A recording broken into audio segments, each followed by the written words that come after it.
Momo na whawhelo ai atum whatalo whātu pa ia male malo tatu au whafonga le nei Taeao fōu. Le fo ia le amatalia fo ia whasa launga ale si fonga lau mua le nei aso o le aso luna tolu nei o le masina Januari lua afe lua tolu. Tautua nei al si fonga lau mua. Ai alo maia o le a saunia e le sunga il whaifi au toa ina whaatonu. Le sunga toa ina ia whaatutu setu mai le ekalesia whapotopotonga ke Risiano Samoa i Hutt Valley se tatou sauni ngā lotu tata lauloa i ai fo i le tatou whasalonga mal tatou tautua i le nei aso usi mai ar whafonga.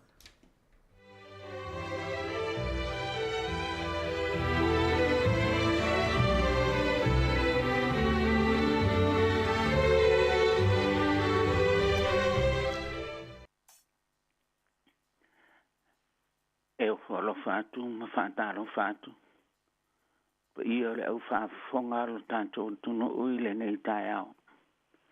Wala whai mai fo i manu. Na mumoe an i le pō na pō. I le mauti noa o le nei Taeao. I te iane o le anga le lei o le atua i loutou so i fua maro mātou wola. Tātou wo ia i le atua. Au tā pena le nei aso, maona whiau. Tātou tāpua i le atua. Whetalai mai fo i le li ia, mo se o whapea mai. Whai atuia le whapotonga umal whanau ngā Israelu. Ia whapea atu ia te lātou, ia pa ia o tau. Awa o au, o le li ilo o tau atua, e pa ia la vau. Tātou tutalo. Le atua pa iai. Whaala tala tātu male. Wha maulalo tele i o luma. Wa mātou mauti noa. E le aia se mea mātou te mwhai o na whai. E au noa malau whisoso ani mai. Sila mai e le tāpua i ngā lo tunu. Wa usu atu ai i le nei Taeao. A ole i. Ta ape i se au manga luenga. E o mātou vi ia lo wanga le lei. A wā ua mātou au lia manuia mai. E lona tolu nei o aso le nei tau sanga fau a mai mo i mātou. Se soso ani mai lo mātou vai. A mātou talanoa ma whaalonga fo i lo finangalo. A o mai ia i mātou. Ina i e loa matupu i o mātou loto. Matu mawai e whaavavau. Nganga sae a fio mai amo i mātou. I lo suafa Yesu ua mātou tutalo tuai. Amene. Le atatu vi i le atua. I le vi inga avantu i le tupu vi inga e tatau.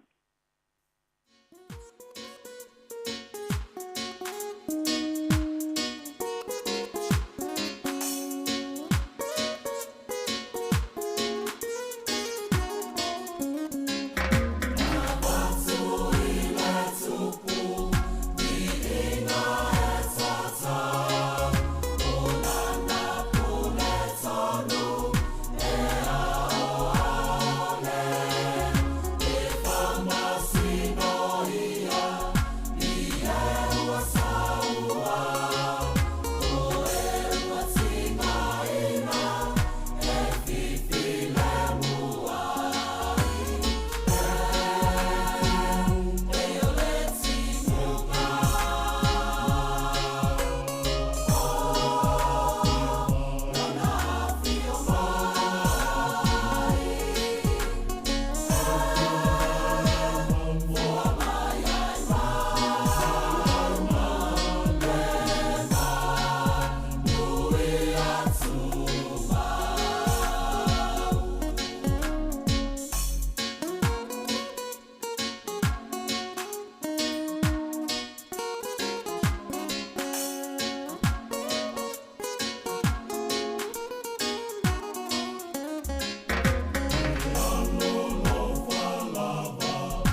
O le tusi whaitau o le nei aso, pe ona whaatūlanga ina mai. O le tusi ala apostolo, Paulo i le kālesia i Kolose. O lona mta upo e tolu, o le whai upo e sfuma le lua, e whaangata mai le sfuma le fitu. Whaafonga, o le a o whaitau ina. O le nei, ia ofu au tau le alofa muti vale, ma le anga le lei, ma le loto maulalo, ma le anga malu, ma le onusai. Whaapei o e ua filifilia e le atua. O e ua paia, ma ua alofa ina. Ia fe whaapale pale ai, ma fe whaamangalo ai o tau. Te a whai ua anga le anga ina se tasi e se tasi. Whaapei ona whaamangalo mai le li ia ante o tau. Ia whaapea fo i o tau. A o le alofa, e lautua lea i nei mea uma. O le fusi lea e anto o toa ona le ai. Ia pule fo i le file mu mai a ke riso i o tau loto. O le mea lea ua wala au inai o tau. Me whai matino e tasi. Ma i o tau sanga whaafitai. Ia nofo le afionga ke riso i tonu i ante o tau ia te le lava. A o tau o ma apo i anto. Le tasi i le poto malama. A o tau pese fo i salamo. Ma pese, ma siva fale anganga. Ma le whaafitai i le atua i o tau loto. O mea uma fo i tau te whaia. I le tautaritala po le amio. Ia whaia lava ia mea i le suafo le li o Iesu. Ma le whaafitai i le atua le tama. E ala i a te ia. Ha manuia le atua i le whaitawina o la nā fionga pa ia. Fo i pēa le vi inga, pule, i a te ia e tū mauai e whaavau. A o le alofa e lautua lea i nei mea uma. O le fusi lea e anto toa ona le lei ai. Ia pule fo i le file mu mai a ke richo i o tau loto. O le mea lea o wala au inai o tau e whai matino e tasi. Ma i o tau sanga whaafitai. O le au tua mawhauwhaunga o le nei Taeao. Ofu au la e. Ofu au la e. I e taltonunga o talana ave mai. I le tupu mawhala o le kalesia i Efeso. I le mamau ese makolose. Na whaalongo i tangata kolose. I ona lātou tau whaile e whāteita i ai. O lātou fia maua fo i le whaalwhaninga. Ina ia ato toa i le mafutanga tangata. O e pawharata le tasi o so o Paulo. O ia le sanga lue eima. Whaamau popo le kalesia. Ua tupu mawhala. Ua matangofie. Ai so se mea matangofia. Ia ia le fili e lama. So se mea matangofia ia le fili e lama. Ele moe santani. Na oa e te lepe mea matangofie. E whai e tangata. O le whawhita uri ua iai tangata. Ua atu fo i e whai a lātou tala inga. Al tala inga. E le mawhai la. O na lātou talia ina. Le tala inga a e pawharata. E pawhara. O lātou whaasea ina. Ia o inga e pawhara. O lātou whinau. Whenai e le ai e le whaola ina se tasi se whantutua. E le whaola ina i se mafuta whantasi. Whaola ina i le o ese mai le sosaiete. Nofo tō tasi. Ia whaamamau ese matuina naunga o leo langa. Le ngata whoina. Me e le ai e le o le whantutua o le poto. O le poto e mauai le whaola tanga. ia ua vai atu ia e pafara a mata foi ona ona ali mai ia uvinga ese ile kalesia utau wa ina malepe le onga tonu le kalesia ono nei tangata tau whaaleanga malanga leo e pafara i Roma a o iei le apostolo Paulo le falpuipui o falpuipui foi ona le tala ina walu iei e tau iei ma au ngani e se fisoso ani mai le ala o tatou whaalongo i le tusi a Paulo tusi a antole ne Kolose o lana tali mai lea i le sa i linga e pafara lana tali mai lea i le alofa i le fana o mafutanga le kalesia leo wana maua iai le tala pela va o le fai upos fasu lima le ana o fai tau e tuina matua o le nei aso a o le alofa e lau tua i nei mea uma o le fusi le anto tona le iai ia pule fo i le file mu mai a ke riso i o toloto o le mea lea o vala au inai o tau e fai matino e tasi ma ia o tau sanga whaafitai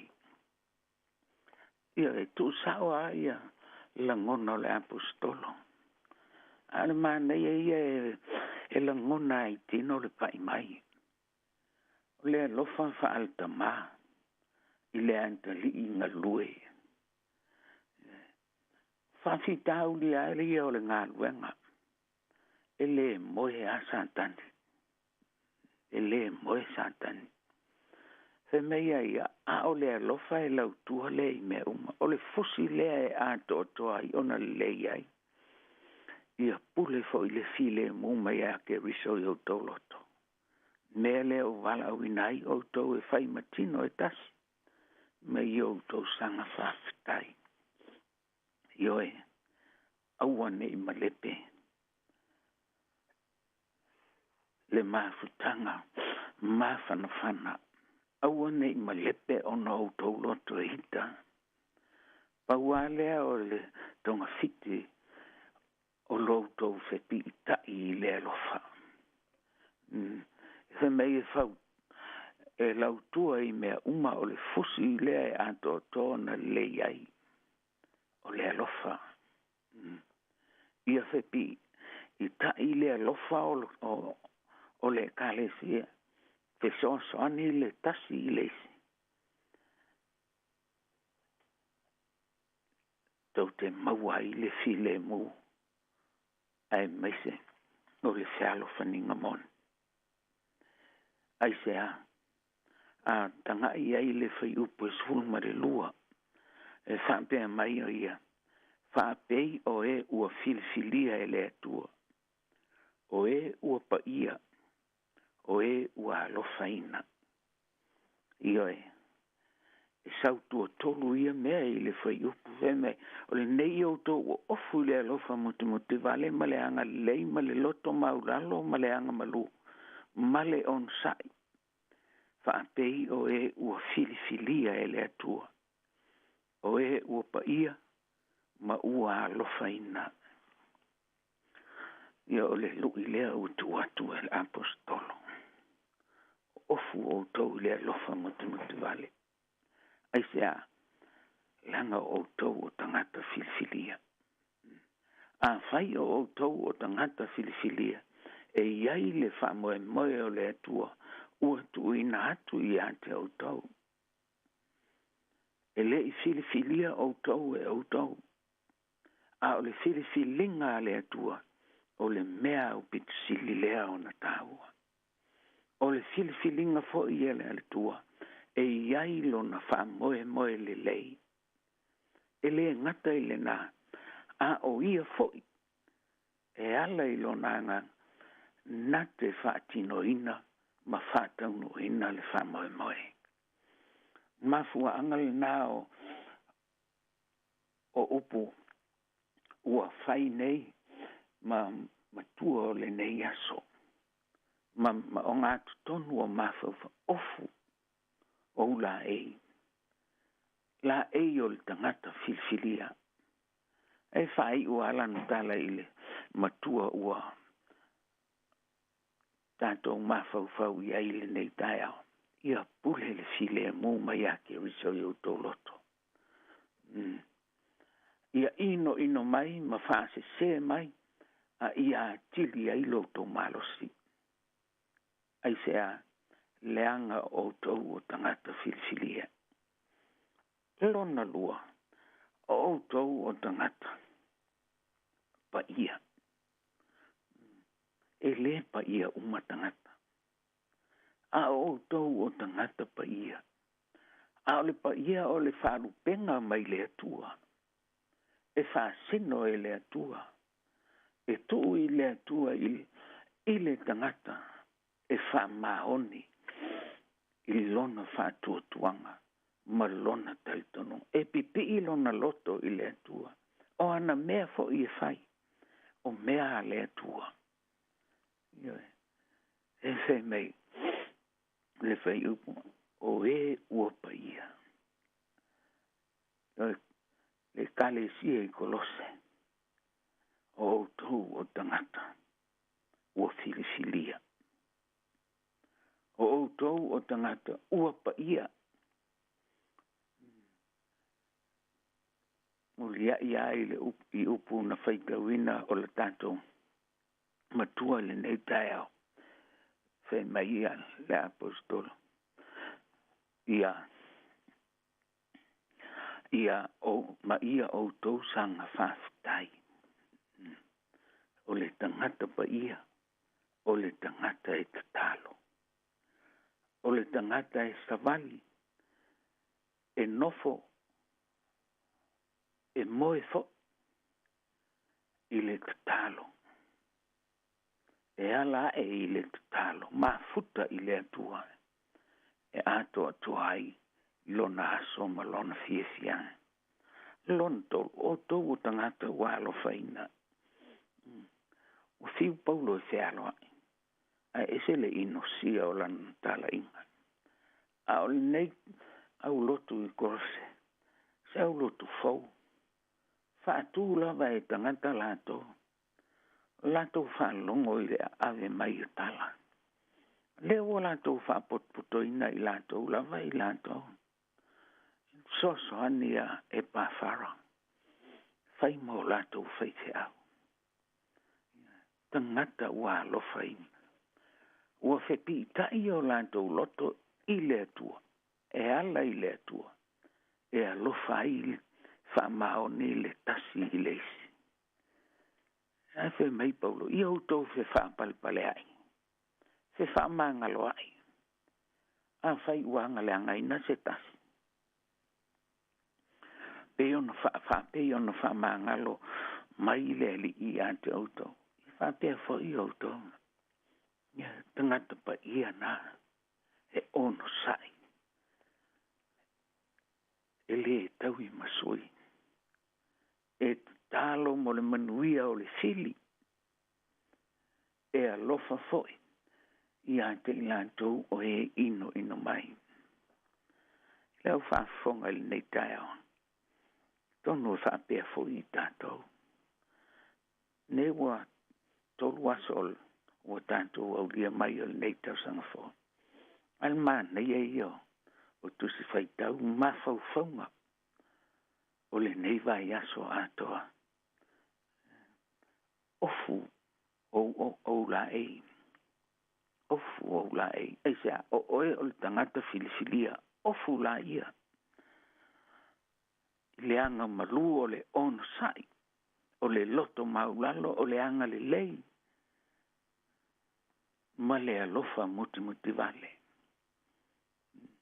O la e na. Ua tō mai le atua mo oe. Le mau le tangata filfilia. Ia le na una filfilia i luma o tangata. Ia i loa e filfilia i so se mea e te anga i ai. O oe o le tangata pa ia. Wa ua ia te oe tofi mai le atua. a o le tofi e sanga malosi ai lau moli mau I le pa ia o le atua e te le fo'i ai I se whawhitau o oe o le tangata ua alofa ina a wā o oe o le tangata ua whaamangaloina o I tātou o tangata ua whaamangaloina aua lava aua ne te tena o tau whinangalo I whili o le lalolangi la tau te tau mawhai e whaamalepe mea mātang o fie male se alo whaninga o tangata maainga o au loto manu ona o la lato tau whaaleanga le madue lau whaafonga le atunu pele I le nei Taeao o le ao inga le nā mo I tātou me le apostolo Paulo e se ia o e Samoa I le tele o atunu o le lalolang te fia e mafuta fatas o lauanga no o le nā te fia e alofa atu a o tofo I o he ua filfilia a wā o le whaima matai tai whaima ti a kono whaima au ona le atua o filfilinga nā le atua o tofi nā o la e la ia la e ia I le alofa mon a wā o oe o le tangata ua alofa ina loa le alofa ina le nā o I tātou ua fio mai ai ke riso I lona so I fua pa ia atoto wana le umawina ua ofo ina mai ina ia e so I fua ma o wola ia tātou maua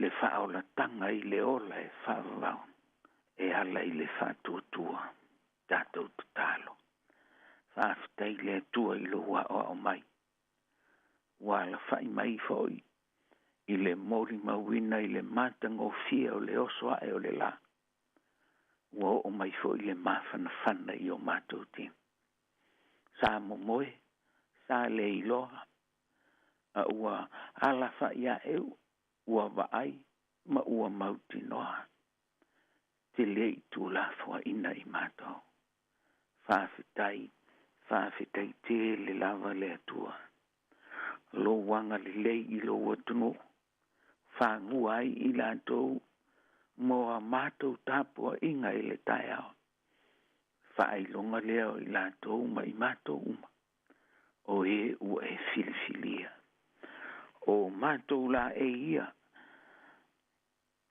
o le anga le lei o le loto maulalo ma le hanga malu whaafitai te le lava le ali I a wā ua e whaau penga ina lo mātou wola whātutua mo oe malofin ngalo whaafitai I le file mu ua mātou mau ma le mātango fia le nei aso ua e amai mo fe au mga wenga o le asea ngai ua tala le leifo I le tele o mātou au lona I o mātou ainga e ala I lo ua lofa mai ma whaola mai e lava na iai o iai nei ainga nei o mātou tangata fo ua whawhia ngai matinot ai whawhitai le atua o oe te pule e te avatu fo I lātou e mau whātasi malau fio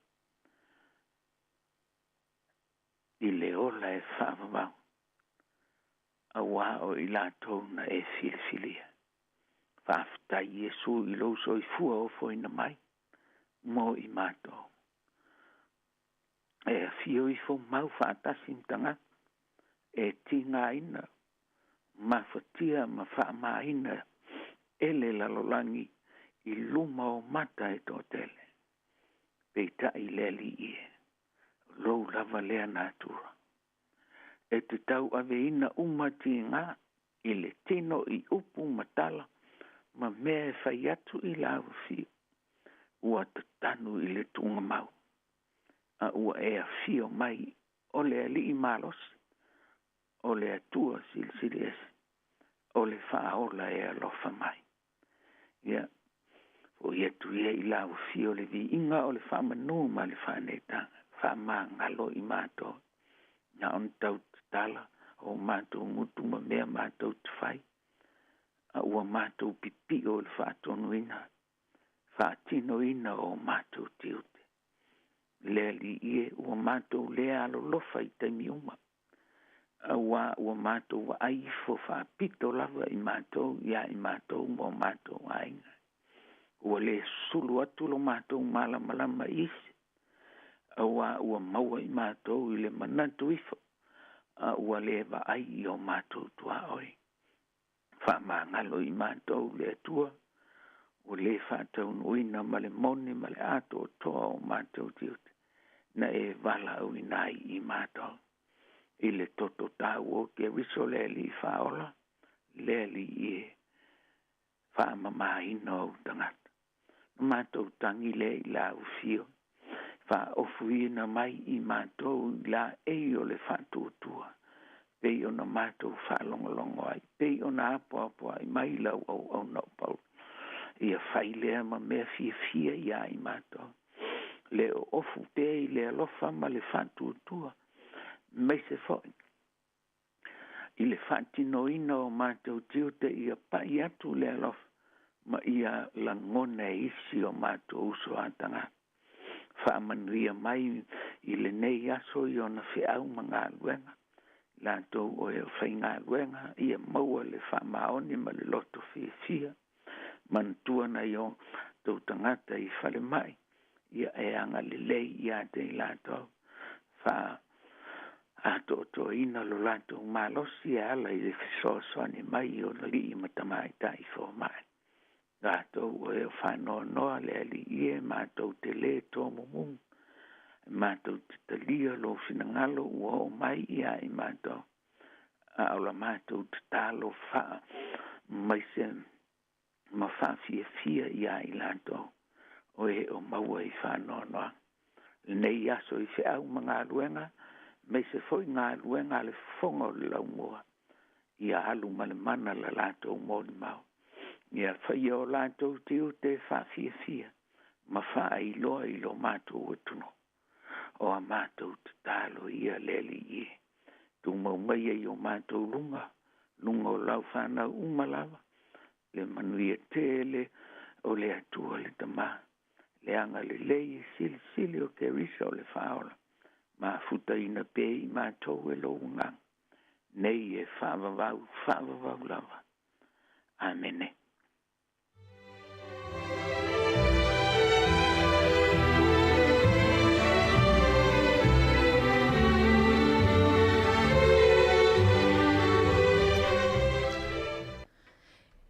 Ia, mole atulenga whawhtai a vea ia whai masui o le ofisa whasal lau nei.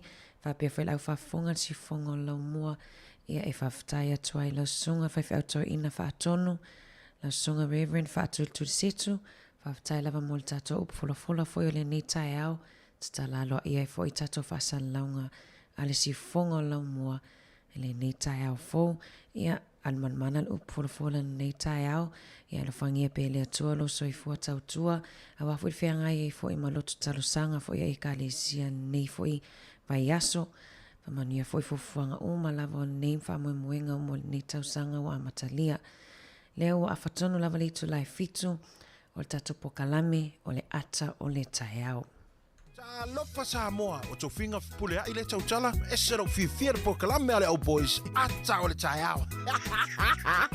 A matamele awhare fitu tō whaso I fua ata le Taeao.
Samoa whaalongolongo le atalea o le taeao.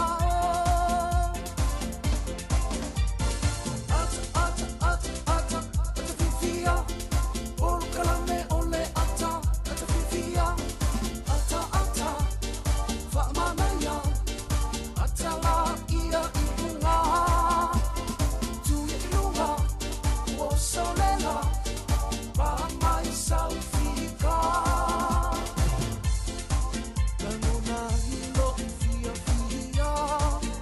I le au whai ngā ruenga. Malo whai o le whaiva tautua ia Samoa.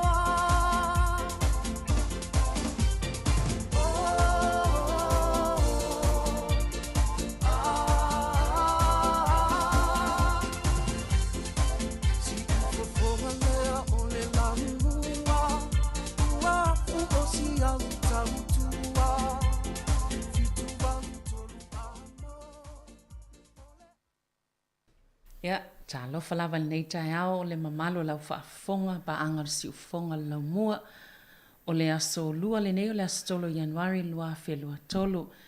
Ia e toi whaatalo whaatufo il tautua maasani pe o ne yeil nei Taeao le susui lau whainga luenga pa ia le atua I whaatawhaitau langa I fia le I tua ingasama lau no voto le pa ia I maunga titele se ia pa ia lava se au pito I titi mātou te whaatalo whaatu. Tato ainga fsilfa I fo il nei Taeao matango fie I le tautua maasani ale le te ol siufonga le lau mua I lunga le tasi ono te simaltasi whaamo ia whaapea I fo I maana au nanga po I tu lau lunga upenga tawhailangi. Ta lofa lava ia po kalame nei ol atal Taeao tato a matai I le nei asolua le aso tolu o le maasina o Januari I le nei fo I tau sangfo lua whelua tolu ia o maa whaatasi mai male uso ia ana whaasolo tautua ina fo le malo le atunu ia se I malo lo fo isi o lau whainga luenga nei fo I vaenga o Taeao ta lofa lava ia malo ana tato e whaata lofa fo nei Taeao Io e talofa malo soifua savelina ia toi whatalofa atu fo I tato au whafonga maasani ia o si fonga la mua nei Taeao malo lama soifua manuia Mana ia mai lau ula malau seil nei Taeao ia tono le langona la vol fia o tato au lia mal nei tau sanga ele o atonu o ia lava na inisi ai ngo fe ngai fo I ma whaano noanga I ono to langa lava pe ona ia nei fo I vai tau sanga ia ai tal tonu o lo manuia le to tele ona le alofa mai o le atua le fo mai al tato tau lang pa ia nei Taeao pensau no ia lana au na ia avea nam ta ia la motato nei aso ia e ole ata solo ta po kalame nei Taeao pe ona masaliai se ia pa ia lava le tu lai valu fa fong fa ile tato talafo ia e stemi luma vatu tato tau ia ona fa solo atu waile tato asfa now tala mena tupu I tau sango tu ana ia ma tato talafo ia mon fa linga pe fa o iai Ana. Moni le malo Sabrina le atasta fa fianga nei taimi toi tani mai ia ona watu le tatou talo le tau.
Ia toi whaatala whātua le tātou tala le tau mo le aso mo le ito malo ato Wellingtone.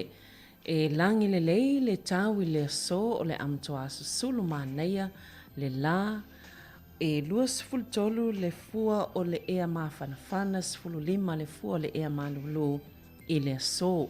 I o le aso le lei lava nei e wha umam mai ai tā ngā lava. O le tala le tau mo le ito malo Wellingtone le aso a Taeao o le a wawa inisio taimi e ifo inisio taimi o le ata uluaini na i te munga. Luas fulfa le fua o le ea mawhanawhana sfulu ono le fua o le ea malulu. Tala le tau i le stofi o le a te munga mai luas fulfa le ea mawhanawhana sfulu ono le ea malulu. Whapena fo i le sfaraile o le a wawa inisio taimi ti munga fo inisio taimi luas fultolu le fua o le ea mawhanawhana sfulu lima le fua o le ea malulu. Whapena fo i le aso to nai sfulu iwa le fua o le ea mawhanawhana sfulu lima le fua o le ea malulu o le a ti munga ma o le a ye fo inai savili mai le to i saute i le tala le tau le aso to nai. Tulanga i le tala o le tai, o lea o le tala o le tai le so le aso tolu Januari, o lea sa sua le tai i le toe se fulfa minute i le tula e tolu le babeawan le la, o le ape i le fa minute e te ai le iwa i le Taeao nei, o na toe sua lea i le fulfitu minute e te ai le tolu le awaulia na nei, ia po le fiafia na nei, ia ai toe pe i le luas fulfa minute e te ai le iwa i le poa na nei, pe a fai o fuafua ia sau whangotanga e le nei aso. Whaftai.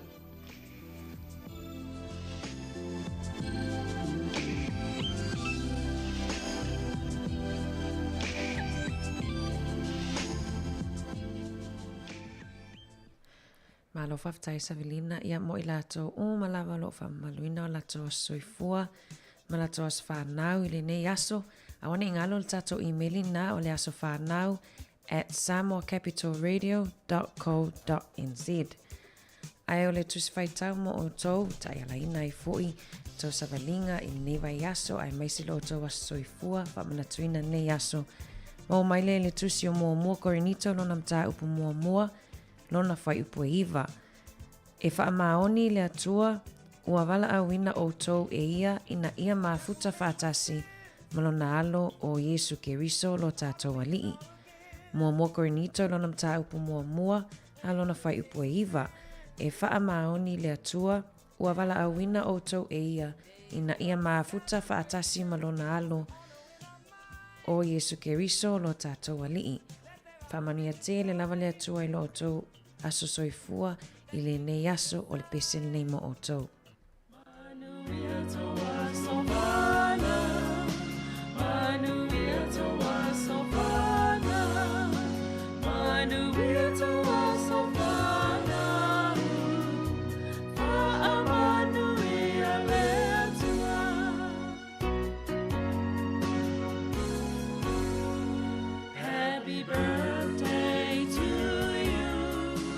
Happy birthday to you. Happy birthday.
Ia toi whamalo atu i nau mai atu tato talo tau ia ma lato umalava lo whamana tuina soifua nei aso vivi inga na ia o vivi inga o kolisio Samoa ia toi whamalo atu tato au whafonga Savelina mana ia tau i whawhatu tato potu whasalau ia o tato whamanatu maasani lava o le Taeao.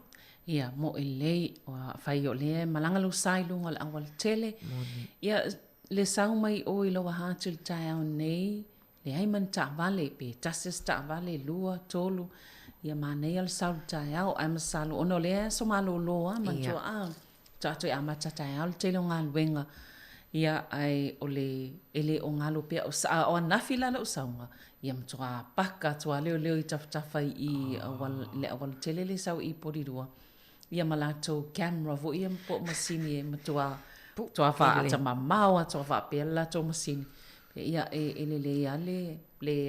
le muli pe ai le sao fa atulanga ina i lunga o wala le tusi fa ilo i tafa la wal tele toi maua toa se sala wai le tau mufi ia o toi tia e toi sina na tupe ai sa o le ia maoni ngalo na fai se malolonga pe fa pe le malanga mamau ia ma whamanatu whala aua nei tato mātua ia pe fa pe ma hei au na whai malu Taeao ma vai le whala au nei e whala au e mana mia le tau mafa ia ona inoi leo whala au ia e vai whala au pio whala au tui te leo whala au tui Savelina e le mana o mia le mea tau mafa i nisi o whala au sa o le lei whala au le suka whala au le fatu ia o whala au e tau fia mai le maingungu pe o whala au nai tele ai na iei whala au istangata ia ele lei lava le Pava ai lei whatonunga, lai au mai pe tau mafa ona inoi leo whala au vaenga ta itasi whapena.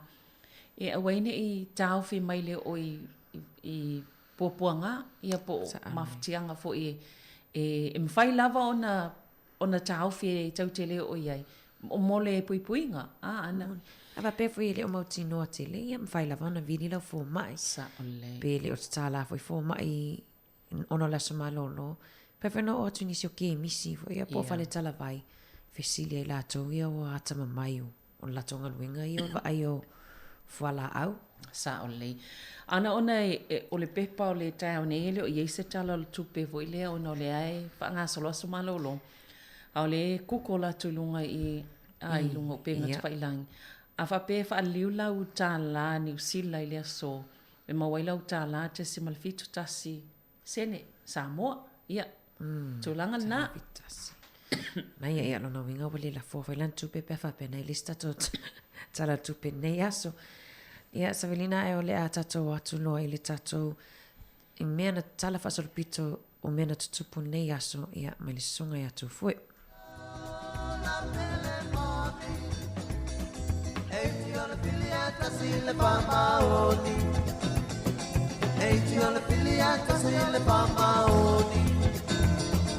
eiti ole pilieta sile pamaoni.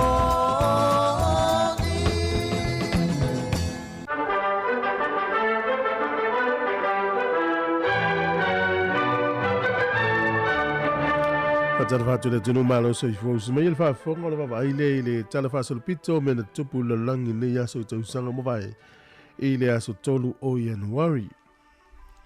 O le sol tausanga e tasi 5 tasi na motusia i loa e le kālesia katoliko a lātou whesota inga ma le tangata siamani lea o Martin Luther. Tausanga tasi 5 tasi. O le sol tausanga e tasi iwa 5 o le tangata ni usila fo leo Sir Edmund Hillary. O ia malana au malanga na taunu i le so i le pole i saute. Po le South Pole. Ia, ua tātou iloa uma ia Sir Edmund Hillary. O ia le ulua i tangata na taunu i lunga o le maunga fo i lea i Mount Everest. Maunga pitusili na maua lunga i la langi Atua. O le asole nei i le tausanga e tasi iwa 5 na avea i le nuu leo Alaska ia mastete pitosili na te leo le malo tele o Amerika ua avea i fo i mastete lo na fas 5. O le sol tausanga e tasi iwa onos 5 le tangata e suafa ia Jack Ruby o ia lea na ia whanaina le tangata e suafa ia Lee Harvey Oswald. O Lee Harvey Oswald o ia lea na tangata waleina le pelestene o Amerika o John F. Kennedy. Ia ai watu tangata leo Jack Ruby, ia o ia tangata waleina Lee Harvey Oswald. O le sola na maliu ai ia Jack Ruby i le whalemai. I Dallas, i tausanga te siiva onos 4. O le asole nei le tausanga te siiva valus 4 o le tamaita i suafa ia Aretha Franklin. O ia le uruai tamaitai po le uruai tina ua ofi atu tonu o le US Rock and Hall of Fame. Ia po tangata fo i musika rock and roll. Ua ofi atu lai tonu tangata pito sili na tauta ua i le musika ia po le Hall of Fame. O le uruai tamaitai o Aretha Franklin. O le so na tupu e tausanga te siiva valus 4. O le tausanga te siiva valuvalu i le so o Margaret Thatcher. O ia le urua i pāle mia tamaitai i malo Europa. I le tala whaasalpito lava o ia le urua i tamaitai. O ia fo i pito silina umiela no fo inga. I le centuri le luas fulu. Nantua le utatu i le centuri lufu tasi. Ia, o tatu talana. Toi maua le whapoponga le taimasani. Whaafutai lava.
Sio mia ifunga la au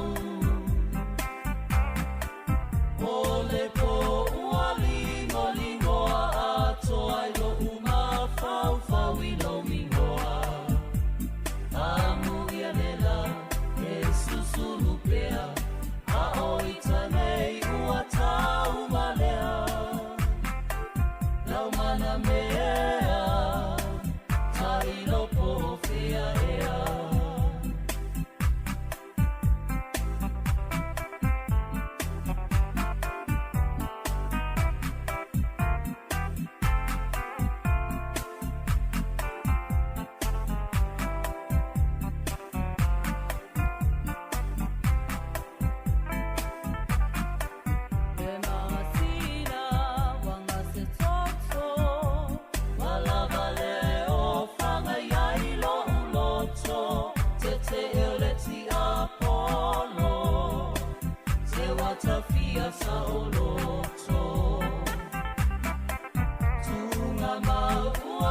Sio mia ifunga la au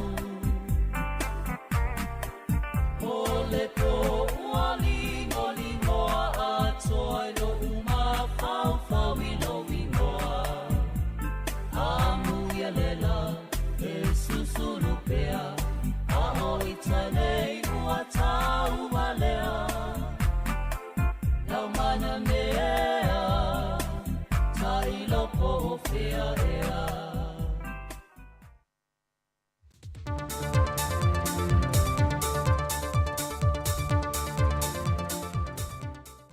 Au te whamanuia atu tau sanga fau i le pa ia male malu le tātua. Tunu umalau whaafonga e pā anga umale siu fonga le lau mua. Ia ai o se whaapoponga o tale mea na tutupu le tātua tunu.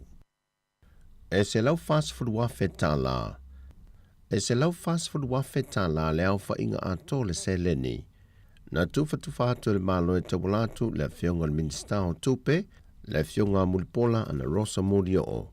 E suita alo umal toa sa momala na pulenga, e whaftai ai lo lātou sao, i le si itia lo le whaato sina ina mai o tangato lolangi Samoa, e ala i le ipo le lolangi o le lakapiliki, lea na matua maa walunga i le ngō Samoa le lolangi.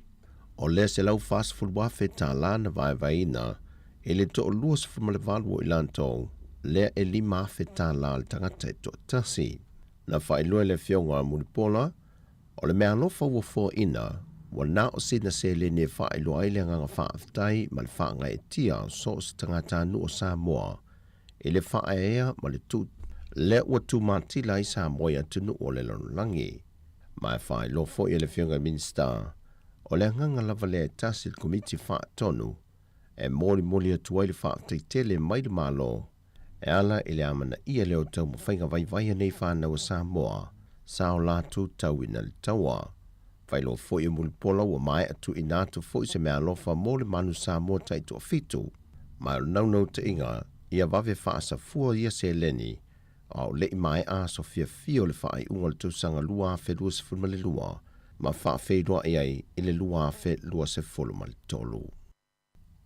O leo fo i nātu ni swafa matai, mo se tasi na te whaia se mea le mo Samoa, o ni whaaloalo mawalulunga ia, ma whailo aile nganga whaaftai mai loto tangata Samoa mawhio anga po i tuma lo, e se tasi na te whaia se mea le mo le atu nuu.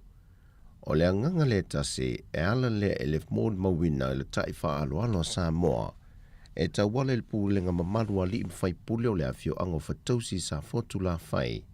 E na o lātu tō se matupāna pala, ao se inganga toe ala le swafa maua pule, e le sunga le whaia onga le toa Samoa ia Matt Parish. Maua avea i lea li papalangi, o se matai Samoa, o le aia tau aveina fo i le swafa matai so se vaenga o le neilalolangi, e malanga mangalue ai. Na momoli le anganga whaaftai whaapitoa mai a maua pule, le whaea ea mawalunga wa tō wha i eile pa ia o lea whio anga o whatausi, maua tau tino, wa vea i Samoa mo nanu moni. Wa le ngate le li whaia onga le tō Samoa, Ai wa whapena foi se tasio tamawhana o le fiuanga, ia kalma tuilangi, e lona swafa matai olo I pola. O le whaamoe le na whātau te le anso to na I le whaai unga le vaiaso, a o malanga ta amilo atu le awa le toa sa momala na pūlenga, I le motu tele I sala whai. Wa whātino niso esu e ngā malu le malo, e whaata tau le whaavlavelen tūla I mai le vaiaso te nei se te mai 5 tau sango le matua le soifua, le te mai a tasi polonga tui pea, le na oso lo na saanga I lalo le mato I whanga whau, le ua whaamau ni mai am tanga luengo leo leo wa maliu, e le I mawhai il vaengo le fui mū ma leo leo, no la to wa ngai I lalo le no whanga na palasi I ele ta avale awina ele tino maliu o le tamaa, ai na o le to lima mai le fio anga na mawhai o no la to whaatino le ngā wenga, o le tamaa ia tasi polonga tui pea, e mai le fio anga o a sawi sa vai. O le wa amata ntoi adi ali mai, le toi maua leo se foi numero o tangata wa a fir covitis furuiva, le wai totono le atu no. E le fitu aso taruai na wha mawina I reporte soi fu malo loina, le mo ai o nisi to iwa mai siaki sa wha tau tei al soi fu malo loina, o la tau aveina le siama o le wha mai totono le atu no. E le malo si o le maua el pepesi al wha mai el fului totono le atu no. E tali tonu le sui al soi fu malo loina viso ta I ma telefou. E to tele atu I lanto o lo o feo I malisia mo le wha mai el covitis furuiva, ai le o mawhai o nei loe le temi nei. Wa avatu le tu alalo le mtanga luenga o soi fu malo loina le atu no. E na ia tautua nā le saunga le mo. Mai tā wa tele le malo loi a inga pe a whai e ngā se, ma whai ti tia le whaatasi atu I no whanga tumutumu, e whaate tele ai le pepesi o le wha mai. O le iwa lea, wa mauaile se fulu li maafe iwa se lau iwa se fumaltasi, o tangata wa wha mawina I wha maumonga o soi fu malo loina a Samoa, wa a fia I le covitis fulu iwa. Wa whailo mai le fionga le minsta o tupe le fionga mulipola ana Rosa ale molio. Tau forward swa umole nei masino Januari lua felua se fulu male tolu. Whai loe ana Rosa, wa yei tau forward le a whaata wina ai le swa u. Le wasi itia I le 5 sene le tau le pensini mai le tau sa whaata wina ai le masina nte nei. 5 sene le lita, le sa tolu ta la tos fulfa sene. Au le wa tolu ta la tos ful 5 sene le lita. O le kiso, sa mawa elo na si itia le masina nte nei. Au le wa pau nei I le se fuluiva te si maleiva sene le lita. Sa fata las fuluonu sene le lita le masina nte nei. Au le wa tolu ta la iva se fuluonu sene le lita I le masina neo Januari. O le karasini wa pau I le valu te si male 5 sene le lita. Sa tolu ta la 5 se fulfitu sene. Au le wa tolu ta la fas fuluiva sene le lita.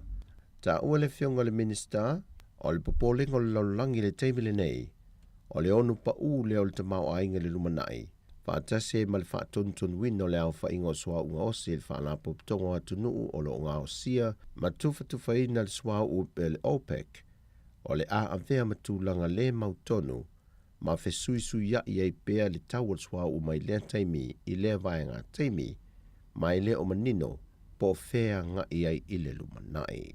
O tanto talafauia mai Samoa manuia ni yaso le tātou tunuu, whasoi foia.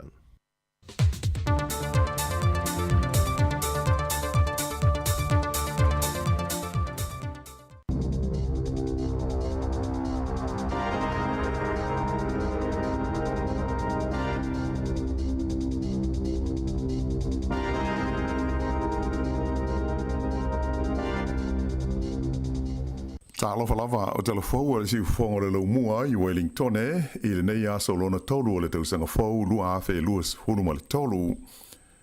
Ua whaalia le fia o leo I le laumua I Wellington ona o le totele o tangata na maua o ave ta vale ai o lo whaasua wa I le taimi sa whaailonga I nai le aso o le tausanga fau. E luas fulma le iwa la whaio ave ta vale na ova ma le tapula a whaatangaina o le ava malausi ina ua maua I poloka leo ia na whaia I Wellington mai le whai le fiafio la so tolu tasi o te sema lua afe luas fulua ma le tu las fultasi le Taeao le so mua o Januari lua afe luas fulma le tolu.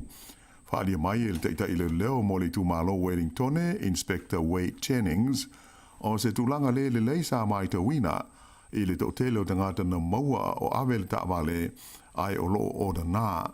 Na ia Taeao e si dia i le wha awhe la whai o awe ta'awale na tāo fia ma whaia suesuenga leo i le whai ungo le vai aso le tausanga whau i tū SS o le lau mua. O le tōtele lava sa tausisi i le tūla whono ai o la tau ia na maua ua owa le o nā e lea ia seisi e tua ia ai o la tau lava mano la tau whaitelia. Mai la whainga loas furuiwa ia na owa e to avalu na maua i le vao le fitu ma le se fulu i le Taeao o le aso sa o le tausanga whau. Whailoa e leo i Wellington o le a wha wau pēo na whaia la tau poloka nei lungo o wala i le vai taimi o le tau mawhana whana o loo iai nei ina ia mauti noa le saonga le mō tangata uma. O se ainga i au ki lani ua amata le anga le nei tausanga whau ina ua mū ma whaatama ia la lātou whale i se awhi sa awhi ai le pō le tausanga whau. O le mū na tupu i le pitanua o Tara mai o Stasia whaalawelave ua toe whaama mawhaina mai ai le tinei mū le tāua o whailo ilo po o fire alarms i le tonu o whale. E ono tawa le fui mū na ngā lurue ai e tau tinei o le nei awhi ma le pui puinga o isi whale tua oi mai le ono a awhia tua ai le mū. Sa mawhai o na o umo i whafo tangata mai le whale na awhia e au noa ma se a whaina. Mai na whaalia tua oi ia le nganga whaafetai i le ngā ruenga le tinei mū i le pui puinga o lātou whale mai le awhi. Whaalia mai e le tinei mū o le nei whaalawelawe o se whaaman natu tāua tele lea i le tāua o le iai o whaailoilo o mū po o fire alarms i le tonu o whale o a inga uma. Ua whaelo mai e le ofisa o le tau le Med Service o le a whaale tonu ma le manuia winga o le tau e amatatu i le asolulu a Taeao. Whaalia whapea o le amalolosi matangi e a awhiai le tūmalo Northland ea mai na taua mai e le li ofisa wa ai tau o Peter Little o ia tūlanga lolo wao le tau o le a whainga tā aio na tutu ia meo fole ie o la tau ia o lo tā whao ma to ngāla wapi ai ma tā whanga ma le wao matua. Pei tai la e le na o Northland o le a whia i tūlanga whaale tonu nei o le tau i le nei vai aso. Whaalia mai e Peter Little o isi vaenga o le tunu o le a whape foi o na a whia i timunga i se taimi o le vai aso nei. Ua whailo mai e leo o le tau le lea e luas fulwhātau sanga le matua le ana whai e iei mōlianga ina ua o atu o ia i le ofisa i manukau ma le tino maliu o se tangata i le tonu o lana taamale o le a mōlia alo ia i le whasio tangata talu le whaalawelawe le nei. Na mōlia mua lea tau le lea i le wha o lima ai o le a whai e iei mōlianga o le whasio tangata pe a toi o ane o ia i luma o le whaasinonga i manukau i le aso a Taeao. Whailo mai foi e leo o le tangata na maliwai le whaalawelawe le nei o se tamā i tai, mai o whaamaonia o la ua nei e tolua e iloa le lei e leisi ia le tasi. E pei ona tā ua le tātou talafoua na nafi o le li ua mōlia nei na o atu ilana tā male i le ofisa o le leo i manukau ma wha iloa i ai le mea o tūpu, muri ane mau ai le tono le tā male le tamā i tai ua maliu, ia ma wha nao na tā fia iloa o ia ma mōlia e leo. Ua liputia mai e le mtanga aluenga le soifua malolo ina New Zealand se au whainga o pito pa o le au whainga o mai fau o le COVID-19 fruiwa talu mai le masina o ki topa o le tausanga na te nei. Whaai loa mai e le mtanga aluenga e awhe valu se lau ono se fultolu le au whai o mai fau sa wha mawina i leo sa na te nei. O se au whainga o pito i maua lalo lea mo se aso tasi talu mai le aso luas fultolu o ki topa lea sa wha mawinai le afe ono se lau maona tupu o mai fau i le tonu o New Zealand. Whailo mai e le lifo mai wha abitoa mo mai bipisi o Michael Baker e wi ina e le o maua atoa le tulanga i le tauna iai la whainga o tangata o loa a fia i le wailusi o le COVID a e tele i tu ua masalumi ai a tonu o le ua te amali e se atu ma New Zealand ei ia le tulanga o pito maulunga e o iai le pipisi o le wailusi o le wha mai. Ua whaalia stasi whaalabo tonga mo le saunga le mua le ngata i whale e tau I pulenga o nuu ma ai o na sila te toa I nisi whainga e pui ai le mali liu o tangata e mali lemo I le teimi o le tau mawhana o lo tātou iei nei. Whaalia mai e le vainga o le Surf Life Saving, sa si itia le 5% I le hawhainga o tangata na mali lemo I le tau mawhana o le tausanga taluai, e whaatusa lea I le tausanga I ono tua. Ta ua le lipule o le whaalapop tonga le nei o Paul Dalton, I le vao le aso malo lo le Labour I le lua afe lua fultasi ma le eseta o le lua afe lua sifurulua, e se furuma le valu la whai o maliu sa whaamawina le whaalapo tonga o tangata na mali lemo. Ma o lo iailu polenga I le ono si itia o le au whainga I le tau mawhana o lo iai nei. Ta ua e whapea o le tausanga teruai, sa au pito whaale tonu I tūlanga o whaale belave na mali lemo ai tangata I tonu le tunu o le tele la voie whaala belave na ali di mai I le masina o Ianuali. A o whaasono ina vevela ma mawhana le tau ma to tele tangata ua ngai mo ta elenga I le Sami, tele li poti o mori maui na ile wa ai o ni malie de tele I nisi o ngā Sami ma ngā teifale o New Zealand I le teimi nei. O le liso sue I malie o Dr. Riley Elliott, na amata I le amatango Desema o na whaia na sa ililinga I le Coromandel, whailonga ina leo ni malie de tele White Sharks, ina ia mawhaia io na iloa le lei a lātou ngā yoinga I le Sami. E lua ni malie ua uma o na whailonga ina I le liso sue le nei o Elliot, ia mai tarumai le taimi e valu nisi malie de tele sa mawhaia na ia wa aia mai loa I vaenga e au fiai I e Bowen Town I Waihi, Atua ai malipoti o ia maua maistangata na ta uailo lātou aia fo o nisi malia de tele I isi tū o New Zealand.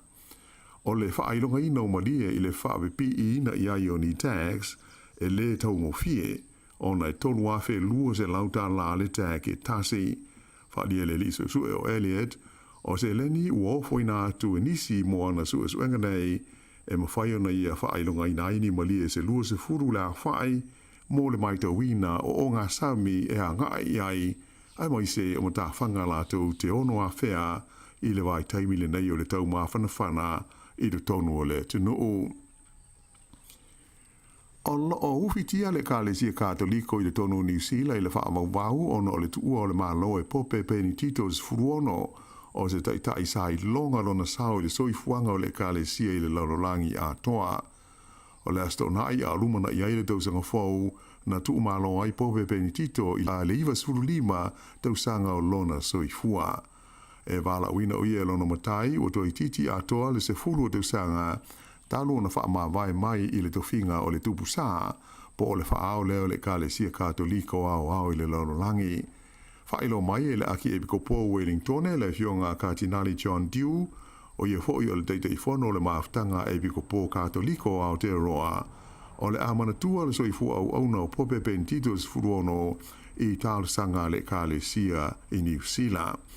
O le tausanga I luafe sultolu na whaamawai ai pope pentito mai le tofi taitai o le kālesia ao.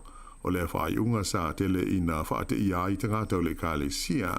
Se teimi mua leo o whaamawai ai se tupu sa mai I lona tofinga talu le tausanga I afe whase lau se furulima I le whaamawai ngā le tupu sa iai ia ona po ia pope kele ko lio se furu ma le lua. Whaadia mai ho e Kardinali John Dew sa manatua matalo sia pope pentito I sauninga o le sao le tausanga fau I tonu o Aotearoa nei e mai e iai isi sauninga whaapitoa o lo fuafuaina e pule anga I ono le kālesia kātoliko I tonu New Zealand e talo sia aile nganga o pope penitito se fulu ma le ono. I se tala mai fafo e to whātangata na mali liu ma leisi to tolu o loo I se tūlanga tinga ina ona le whaala velave lea na wheto o iaini wa ale le helikopter se lua I le Gold Coast I le asonga fua nafi. Tupu lea whaala velave la talata le Sea World I na ua wheto ai ni wa ale le helikopter se lua I lunga o le ea be tusa o le tūlai lua I le awauli. O se lipoti le 7 News na ta awai o se tasi o waalele na anga I fo tūla o ele ai wheto a iai malesi helikopter sa tauma whai I alu ese mai. Whaalia mai ele taita ilo leo ya Inspector Gary Worrell e to whātangata ua malili wai ma leisi to tolu o lo iai se tūlanga tinga i nei le whanamai ona o lea whaalawe lave. Ai to se funu le tolu ia istanga da sava ia le ambulance i le mea na tupu ai le whaalawe lave.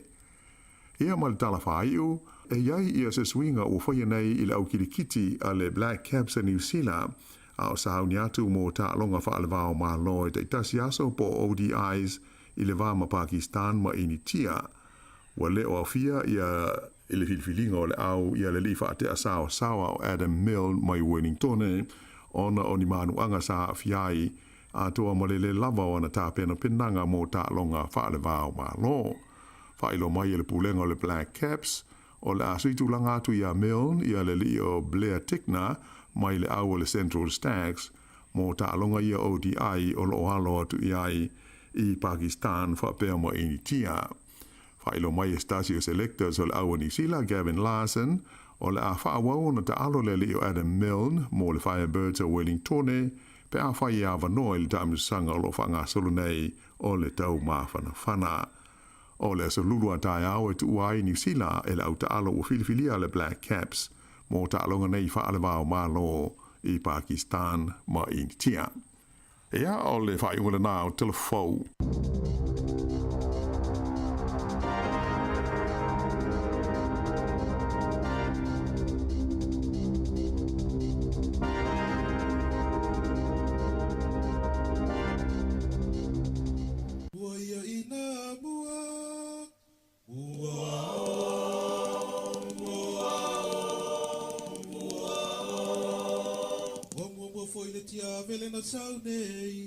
Samoa ta fefe i le tai ua sua ua ta ale manu o le vau matua e a foi oe a nei a maua mua o tau mua o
talofa pa o tono pelongi o lo e whafonga mai i le sifonga laumua i Wellington. Ia e toi whaamalo atu, ia Savelina tamana lena pine auro ia tātou lena. Sa o lele. No o mai tātou ofisa whasalau. Na tama o don o pelongi. Lau sisi mea mafa. Ia malo na o mai atua tātou talafou na sauni lele sunga ia tā Salam Sam mai Samoa. Ia whapia fo e tātou talafou len sauni lele sunga ia lawano ati lawa. Ia e toi a wina atu le whapoponga i le itu laiva le Taeao nei.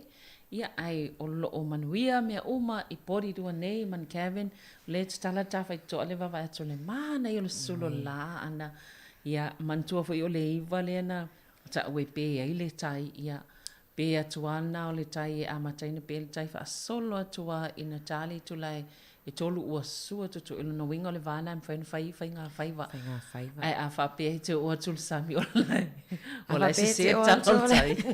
A whape te o atu lai sua tutu i le tai li tu lai. E nei mas sai mia pe ai. Au e te viri te whase a mai. A wai fōma ua nunga le ato tai. Ia ua nei tō tā mai mai se si ia ai. Alu mo se se aki pesa o. Ina to ata pena ile o me ol faiva. Wa le o i le minister faiga faiva. Sa o le nei. Io ia fa malu atolo o faisi pisi o tato minister na mo atu al tala am fana e so ta yai la lo o no e ta mal tala o tai. Ia la foi mo lu ngol kukol ai penga te fai langi fai ngo fiona ma wai fo i so ta ingai. Nei ona po. But tu li sa ala matanga Januari. Il te se o la tala. Min fa malo lo nei tenu o se o tala tai. Yo tanga te fango tala e matua so tu tai ia ai fa malo. Dai la va se nganuenga ato. Sa ole ana ia. Na ia sta tala nei na sa vili nei. Le tatou newspaper le o le Dominion Post, pepa Wellington, o le itu lau momuana e saua ia le fa mai o pe o ina le e le spaile pito pisia i tono Wellington. I le awala le nauranga, i le State Highway 1, nauranga coach.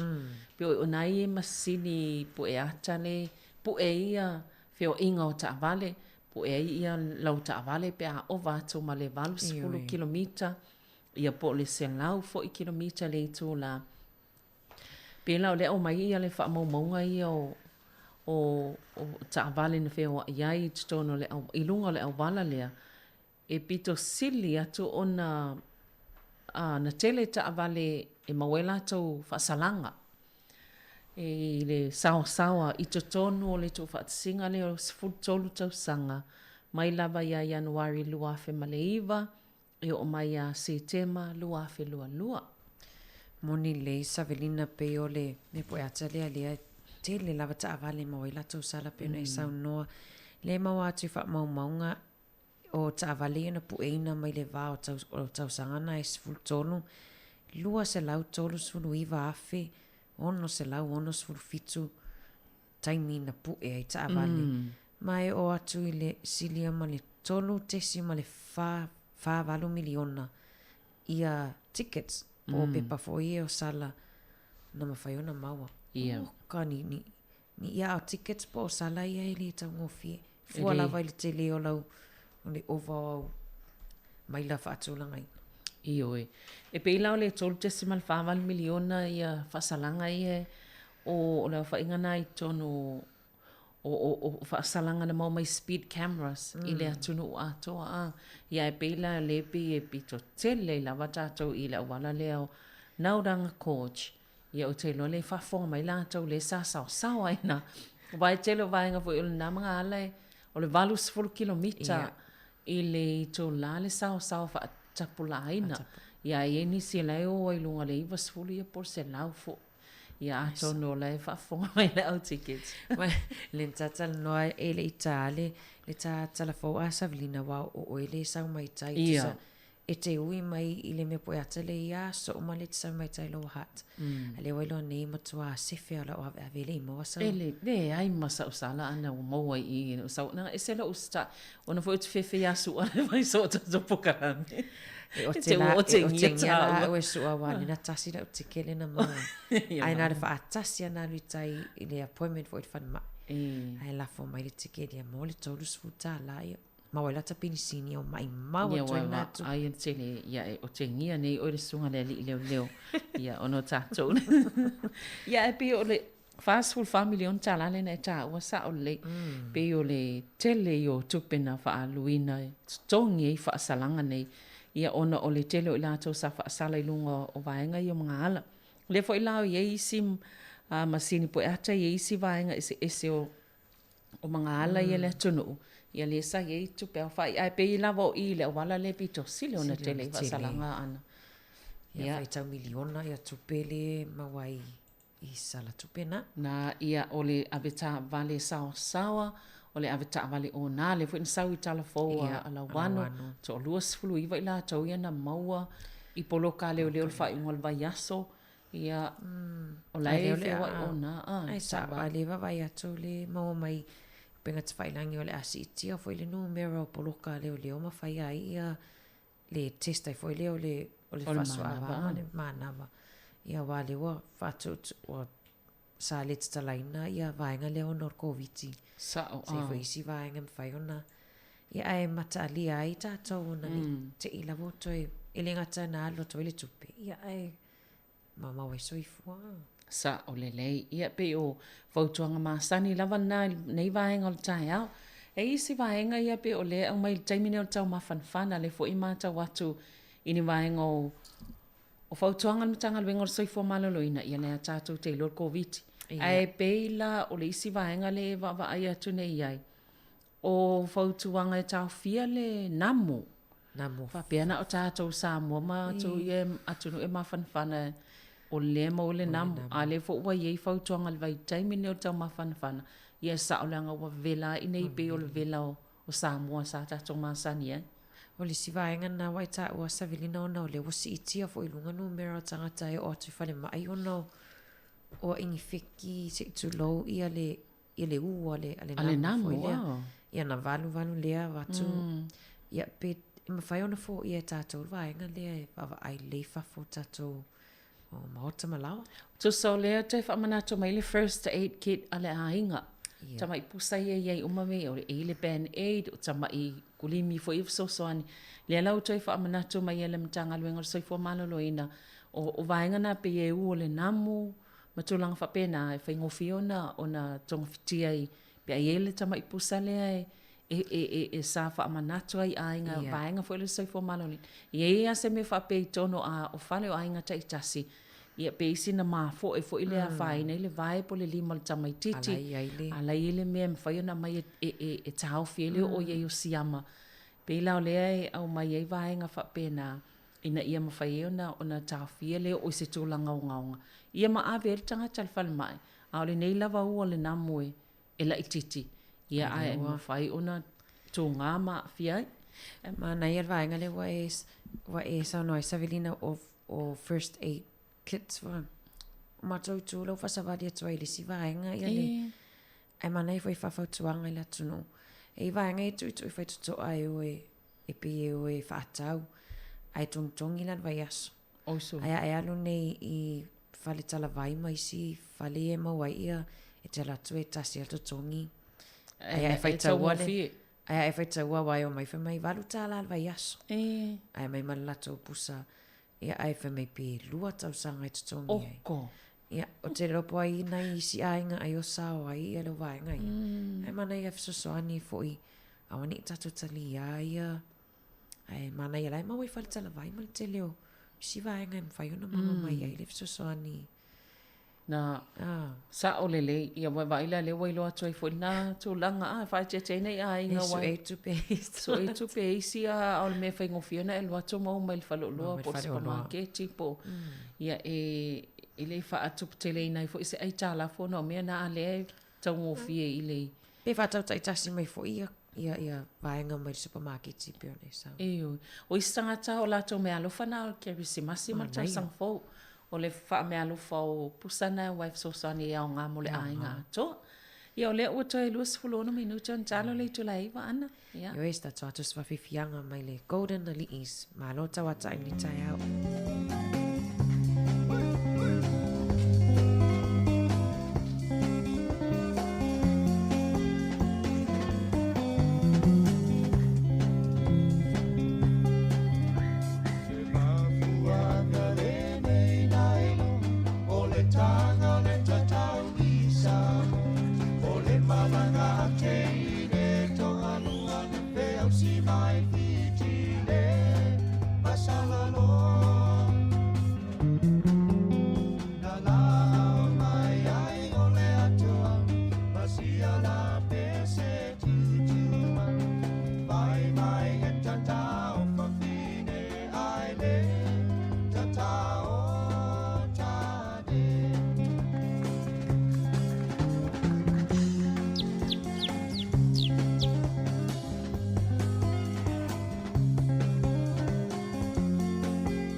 Samoa le taua o se songa I miki wa sa vali mai ua fepula pi mai o na wha ai la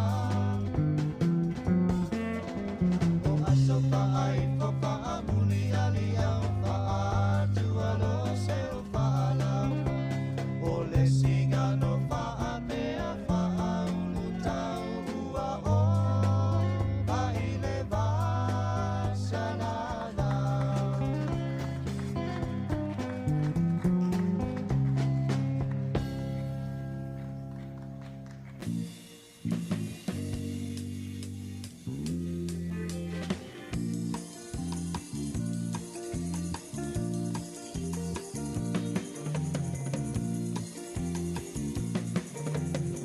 o te mana tua so o e mau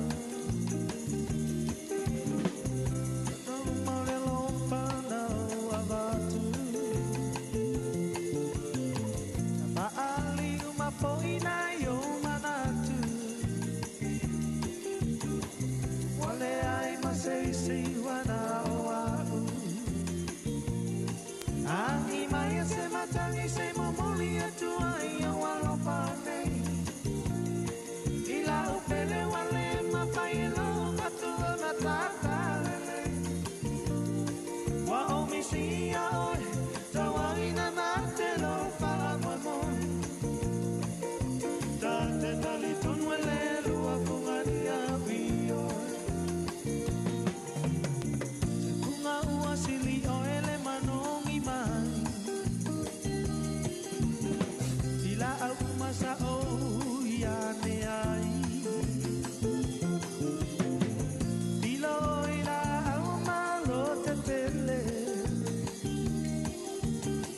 Sasalamaya osu ola upese Tangi maya se matangi se momoli atua ia walopane Ila upele wale mapayelo patuna tatalele Wa omisia oe tawawina batelo pa manoe Tate tali tonwele lua kumania wio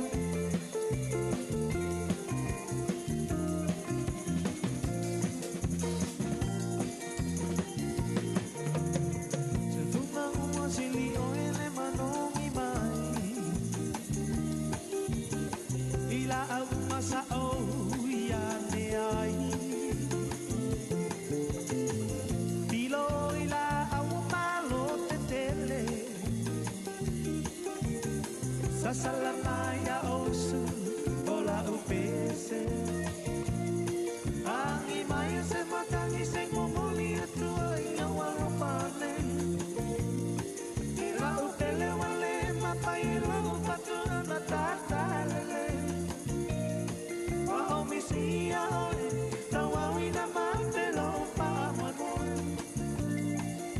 Tate tali tonwele lua kuania vioe Angi maya se matangi se momoli atua ia walopane Ila upele wale mapayelo patuna tatalele Wa omisia oe tawawina matelo pa manoe Tate tali tonwele lua kumania vioe Tate tali tonwele lua kumania vioe Tate tali tonwele lua kumania vioe Ia, toi whaamalo atu, whaawiwhianga na mai le 5 stars o le i le lua funa ni au i ui. Pese nana mamua atu, ia pese mai le Golden Alii, ia ma le tatau a Samoa. Ia wo toi sfun ma le valu minuti o na tale o le tula iwa, tale iwa, toi awina atu tatou talafou.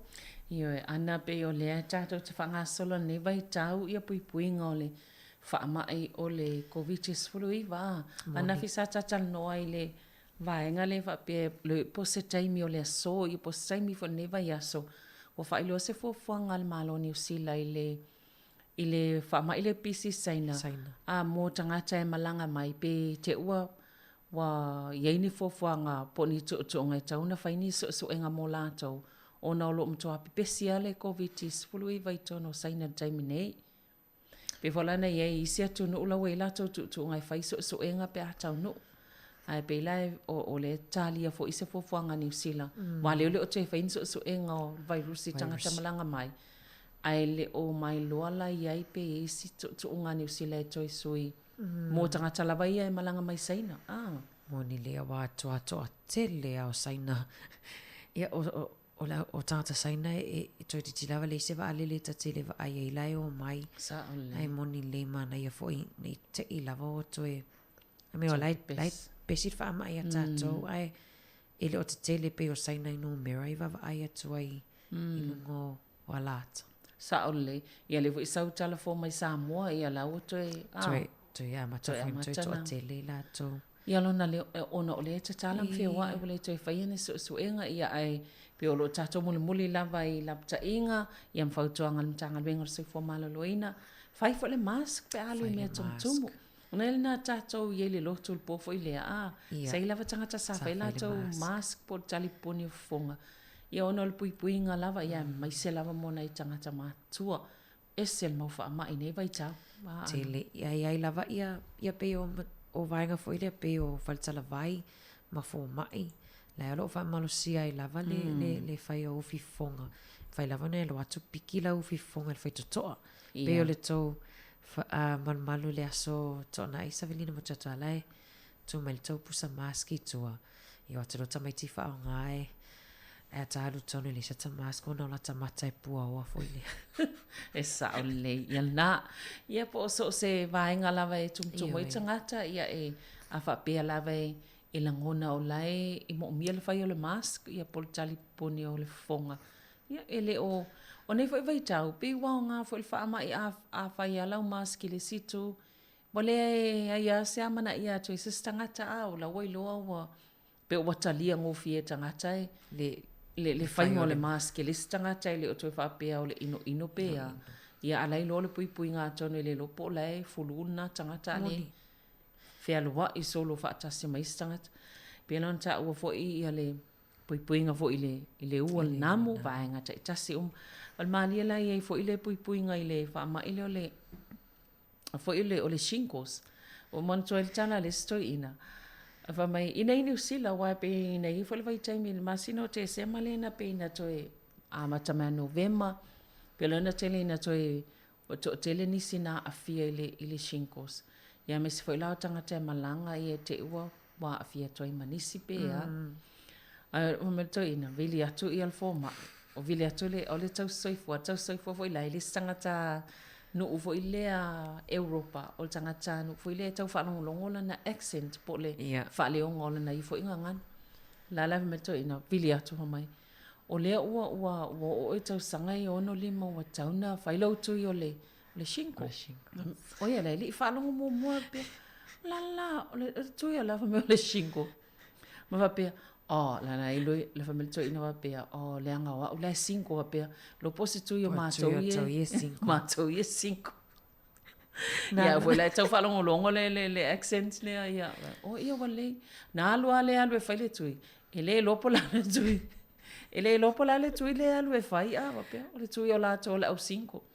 Wa tu mai le ai o le shinkos o le ala tau su e fo se tau so i fo se fo mai e fa mal malama po le alfa samo le shinkos o le mai foi le ati loto mai oi ona lo va pestoina o fa pe a wi le vai mai no o le shinko le va pe o tu yo manzo le au shinko lo posto ina tu ai o to I ol nala alu tuila e anga va ai tangata i New Zealand ono lima tau sanga lo le matul tangata ia anga va alo i le tui ole tui ole tui fua ia pe o tangata fo ia fa pesa mau le chicken pox ia ole tansusu e fai e la le taimi muli mai pe amatua e toia afia i la le mai le ole shinkos ia pole atiloto ia tātou umalavala fai wa ono lima ngai lunga ia o le anga va ile tuile i tono New Zealand a wai pe le ano ia ai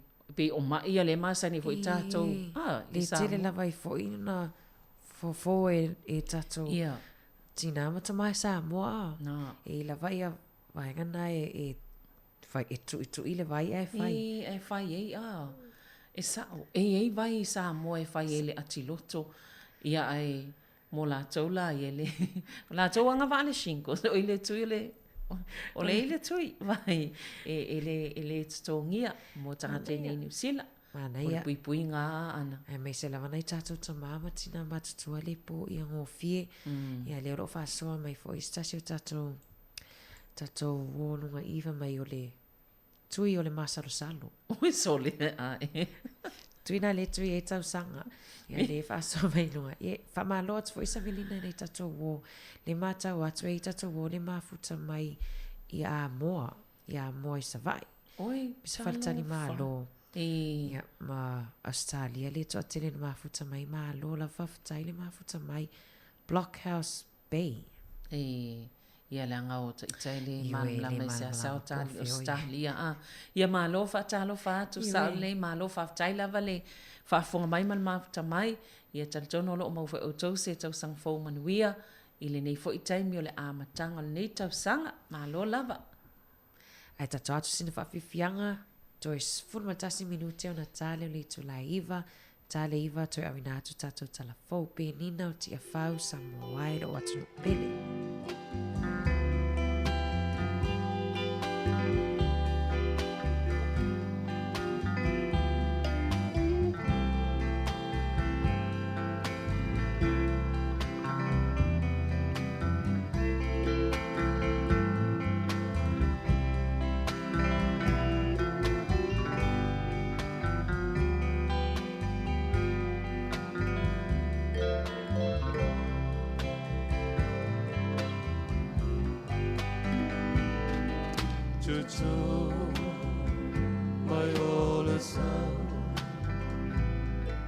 Wangi manu mai le to e lau Se upu fia fa ala matu aia oe loa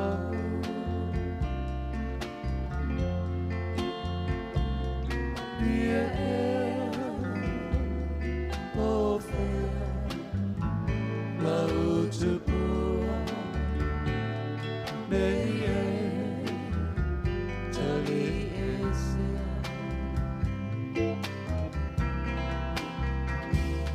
Tomorrow le alofa no oe Le ai se fa anu ai ina La u te mane La u pana Le tubu tubu oe o lo uana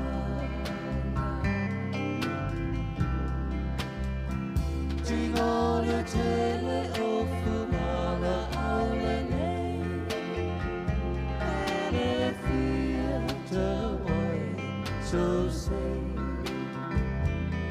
Paulana o oe nia Le penino na ulai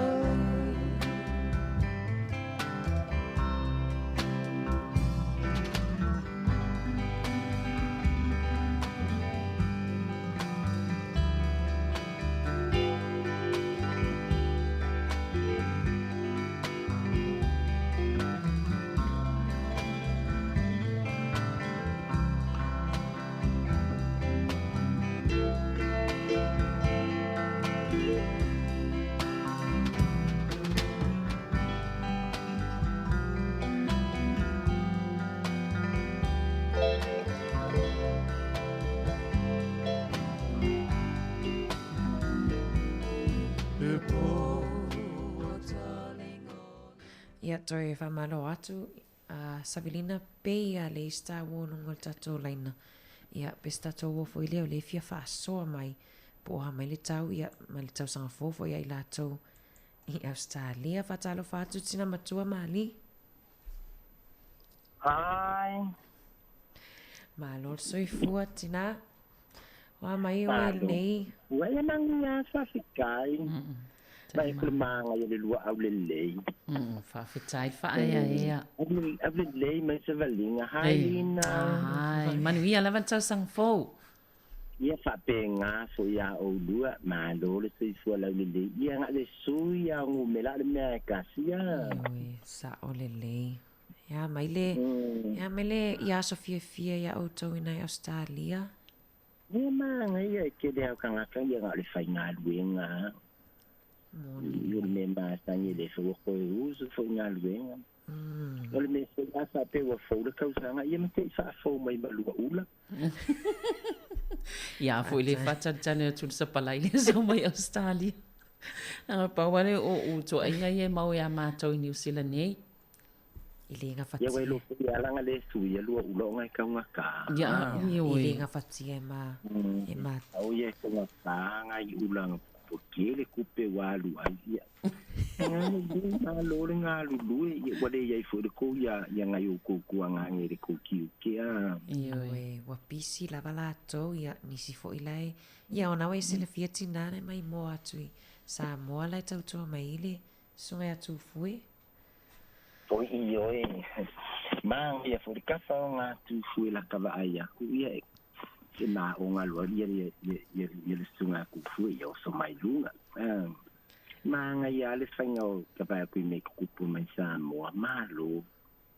Wa mai lar ka usang fo nga ia o lua. E manuia la faftai ia o sa oi o le sui la vonu mira ia au fangan wenga lava ma tau sa ilin tupe tau sile ai ma nga ia ka fa ngolongo ku le lua ku fo no fa so le New Zealand.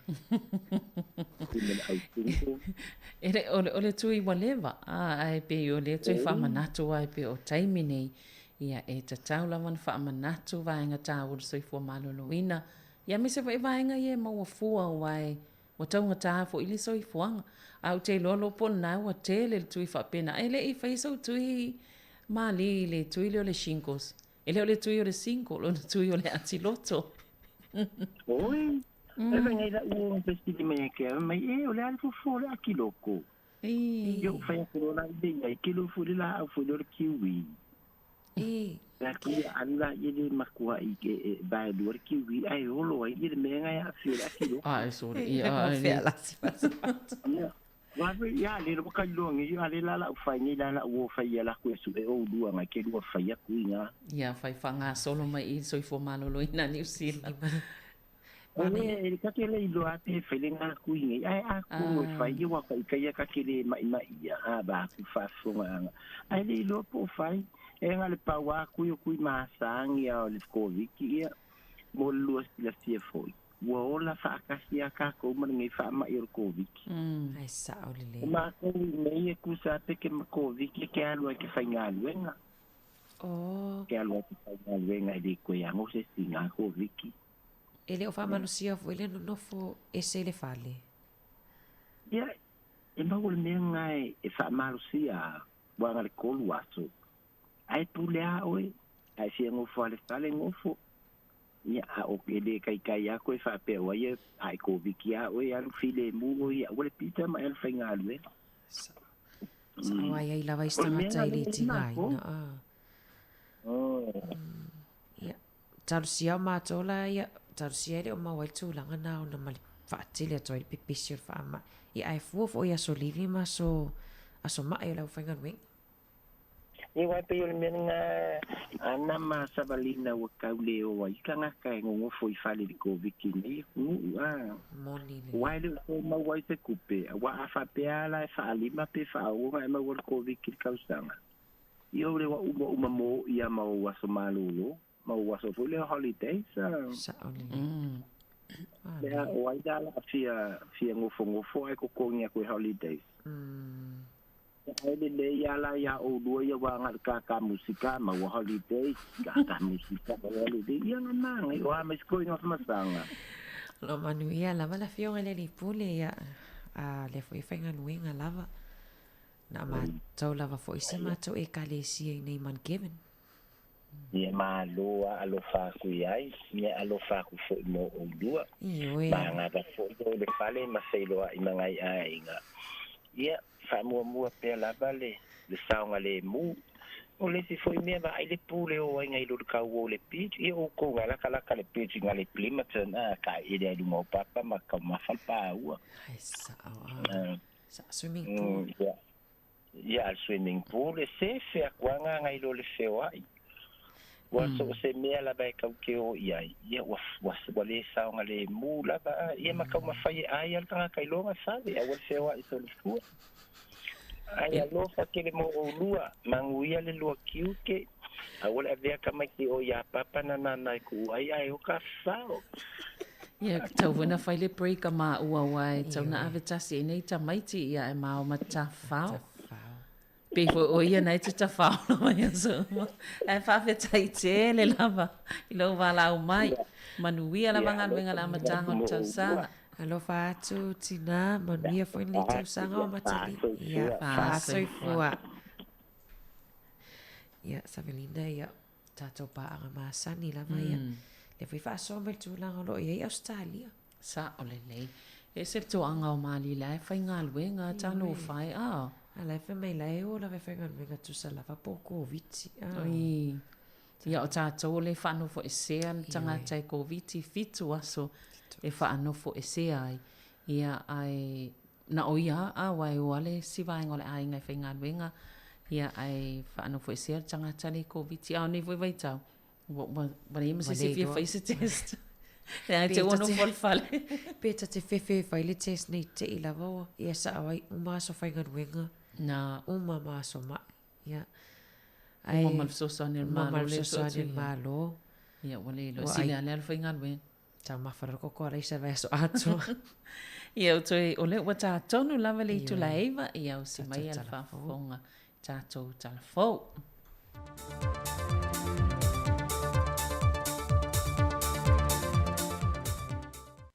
au te whamanuia atu le tausanga fau i le paia ma le malu le tātou tunu ma lau whaafonga i paanga uma le siu fonga le lau mua ia ai o se whaapoponga o tale mea na tutupu le tātou tunu. E se lau whaasfuru wafe tā la le au whainga ato le se leni na tufa atu le malo e tawalatu le whionga le minista o tupe le whionga mulipola ana Rosa Morio e suita alo uma le toa sa momala na pulenga e whaftai ai lo lātou sao, i le si itia lo le whaato sina ina mai o tangata lo langi Samoa, e ala i le ipo le lo langi o le laka piliki, lea na matua maa walunga i le ngō Samoa le lo langi. O lea se lau whaasful wafe tā lana vai vaina, e le to o luas fumale valu i lantou, lea e lima afe tā la le tangata e to tasi. Na whailua le whionga mulipola, o le mea alofa ua fō ina, wa na o sina se le ne whaelo ai le nganga whaaftai ma le whaanga e tia so o tangata nu o Samoa. E le whaea le ua tu matila i Samoa i atunu o le langi. Ma e whaelo fo i le whionga minista. O le nganga lava le tasi le komiti whaatonu. E mori atuai le whaaftai tele mai le malo. E ala i le amana ia leo tau mo whainga vai nei whanau o Samoa. Sao lātu tau ina le taua. Whailo fo i mulipola ua mai atu i nātu fo i se mea alofa mo le manu Samoa taito o fitu. Ma o naunau te inga, ia vave whaasa fua ia se leni, au lei mai a so fia le whaai unga le tausanga lua a fe lua se fulma le lua, ma wha whaidua i le lua a fe lua se fulma le tolu. O leo fui nātu ni swafa matai, mo se tasi na te whaia se mea le lei mo Samoa, o ni whaalo alo maa walulunga ia, ma whaeloa i le anganga whaaftai mai loto tangata Samoa mawhio anga po i tuma lo, e se tasi na te whia se mele lei mole atu nuu. O le anganga le tasi e ala le e le mōd mawina le tai whaalo alo Samoa, e ta wale le pūlenga mamalua li mwhai pule o le awhio anga whatausi sa fotu la whai. E na o lātu tō se matu pala, au se inganga toe ala le swafa maua pule, e le sunga le whaia onga le toa Samoa ya Matt Parish. Ma wa avea i lea li papalangi, o se matai Samoa, o le aia tau aveina fo i le swafa matai so se vaenga o le neilalolangi, e malanga mangalue ai. Na momoli le anganga whaaftai whaapitoa mai a maua pule, le whae ea mawalunga wa tō wha i eile pa ia o le awhio anga o whatausi, ma wia tau tino, wa avea i Samoa maonanu moni. Wa le ngate le li whaia onga le toa Samoa, ai wa whape nā fo se tasi o tama whanau o le whiu anga, ia kalma tuilangi, e lona swafa matai olo i pola. O le whaamoe le na whaantau te le anso to na i le whaai unga le vaiaso, au malanga ta ambilo atu le awa le toa Samoa malana pūlenga, i le motu tele i sala whai. Wa whaatino nesu e ngā malu le malo, e whaata tau le whaavlavelen tūla i mai le vaiason te nei se te mai 5 tau sanga le matua le soifua, le te mai a tasi polonga tui pea, le na oso lo na saanga i lalo le mato i whanga whau, le ua wha mauni mai am tanga luenga leo wa maliu, e le i mawhai il vaenga le fui mū ma leo, no lato wa ngai i lalo no whanga na palasi i ele ta vale awi na ele tino maliu o le tamaa, ai na o le to lima mai le awhio anga na mawhai o nau lato whaatino le ngānu wenga. O le tamai a tasi polonga tui pea, e mai le awhio anga o a sau i savai. O le wa amata ntoe adia le mai, le toe maa ua leo se foi numero o tangata wa a fia covitis furuiva, le ue totono le atu noo. E le fitu aso taruai na wha mawina i reporte soi fuamalo loina, le moa ai o ni se to iwa mai siaki sa whātau tei el soi fuamalo loina, o lātou tau aveina le siama o le whaamai totono le atu noo. E le malosi o le maua el pepesi o le whaamai o le fului totono le atu noo. E tali tonu le sui o le soi fuamalo loina ve so ta i ma telefou. E toa tele atu i lātou o loo feo ai ma le siama o le whaamai o le covitis furuiva, ai le o mawhai o nei loa i le temi nei. Wa watu le tu alalo le tanga luenga o soi fuamalo loina le atu noo. E na ia tautua nā le saunga le mō. Mai tā wa tele le malo loi a inga pe a whai ai ngā se, ma whai titia le whaatasi atu i no whanga tumutumu, e whaate tele ai le pepesi o le whamai. O le iwa lea, ua maua le se fulu lima afe iwa se lau iwa se fumaltasi. O tangata ua wha mawina i wha maumonga soi fu malolo i nia Samoa. Wa afia i le COVID-19 fulu iwa. Ua whailo mai le fionga le minista o tupe le fionga mulipola ana Rosa ale molio. Tau forward sua umole nei masino Januari lua afe lua se fulu male tolu. Whai loe ana Rosa, wa iei tau forward le a whata wina ai le sua u. Le ua si itia i le 5 sene le tau le pensini mai le tau sa whata wina ai le masina nte nei. 5 sene le lita, le sa tolu ta la tos fulfa sene. Au le ua tolu ta la tos ful 5 sene le lita. O le kiso, sa mawa elo na si itia le masina nte nei. Au le ua pau nei i le se fuluiva te si maleiva sene le lita. Sa fata las fuluonu sene le lita le masina nte nei. Au le ua tolu ta la iwa se fuluonu sene le lita i le masina neo Januari. O le karasini ua pau i le valu te si male 5 sene le lita. Sa tolu ta la 5 se fulfitu sene. Au le ua tolu ta la fas fuluiva sene le lita. Ta ua le fionga le minista. O le popolingo le laulangi le teimile nei. O le onu pa leo le tamau ainga le lumanai. Whaatase ma le whaatuntun wino le au whaingo sua unga osi le whaalapo ptongo atunuu o le unga osia ma tufa ina le sua upe le OPEC. O le a avea matulanga le mautonu ma fesui ya iei pea le tau sua umai lea taimi i lea vaenga taimi ma i lea o manino po fea nga iei ile lumanai. O tanto talafau ia mai Samoa manuia ni yaso le tātou tunuu whasoi foiang.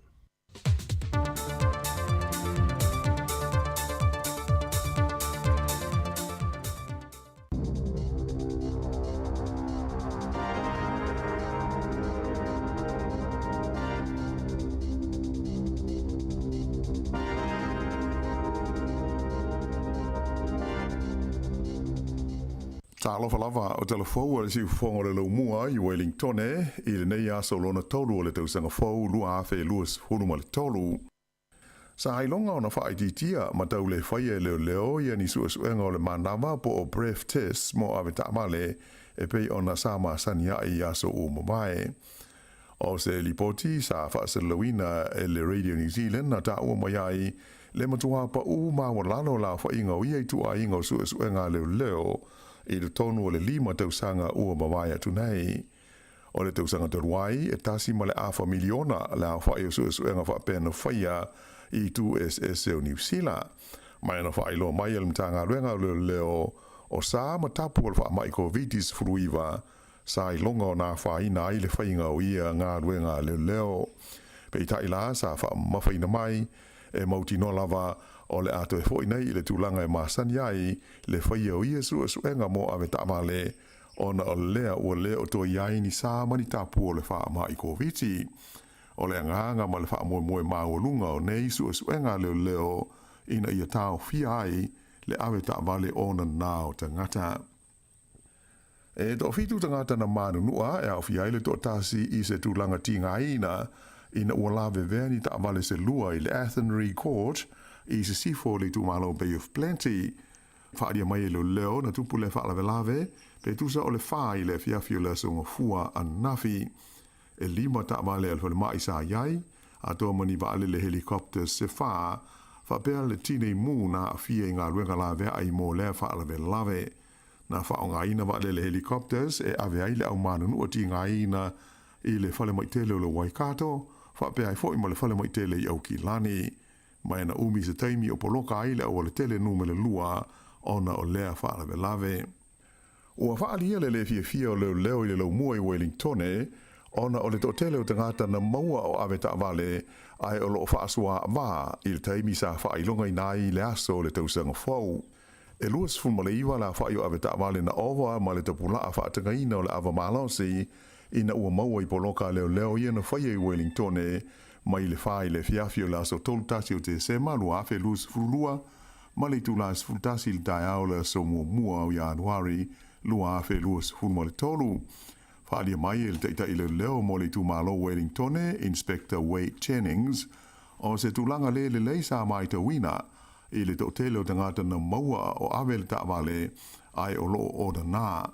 Na ia Taeao e si dia le whaafe la whai o aweta wale na tau fia ma whai a sue ngā leo i le whai unga le vai aso le tausanga whau i tu SS e le lau mua.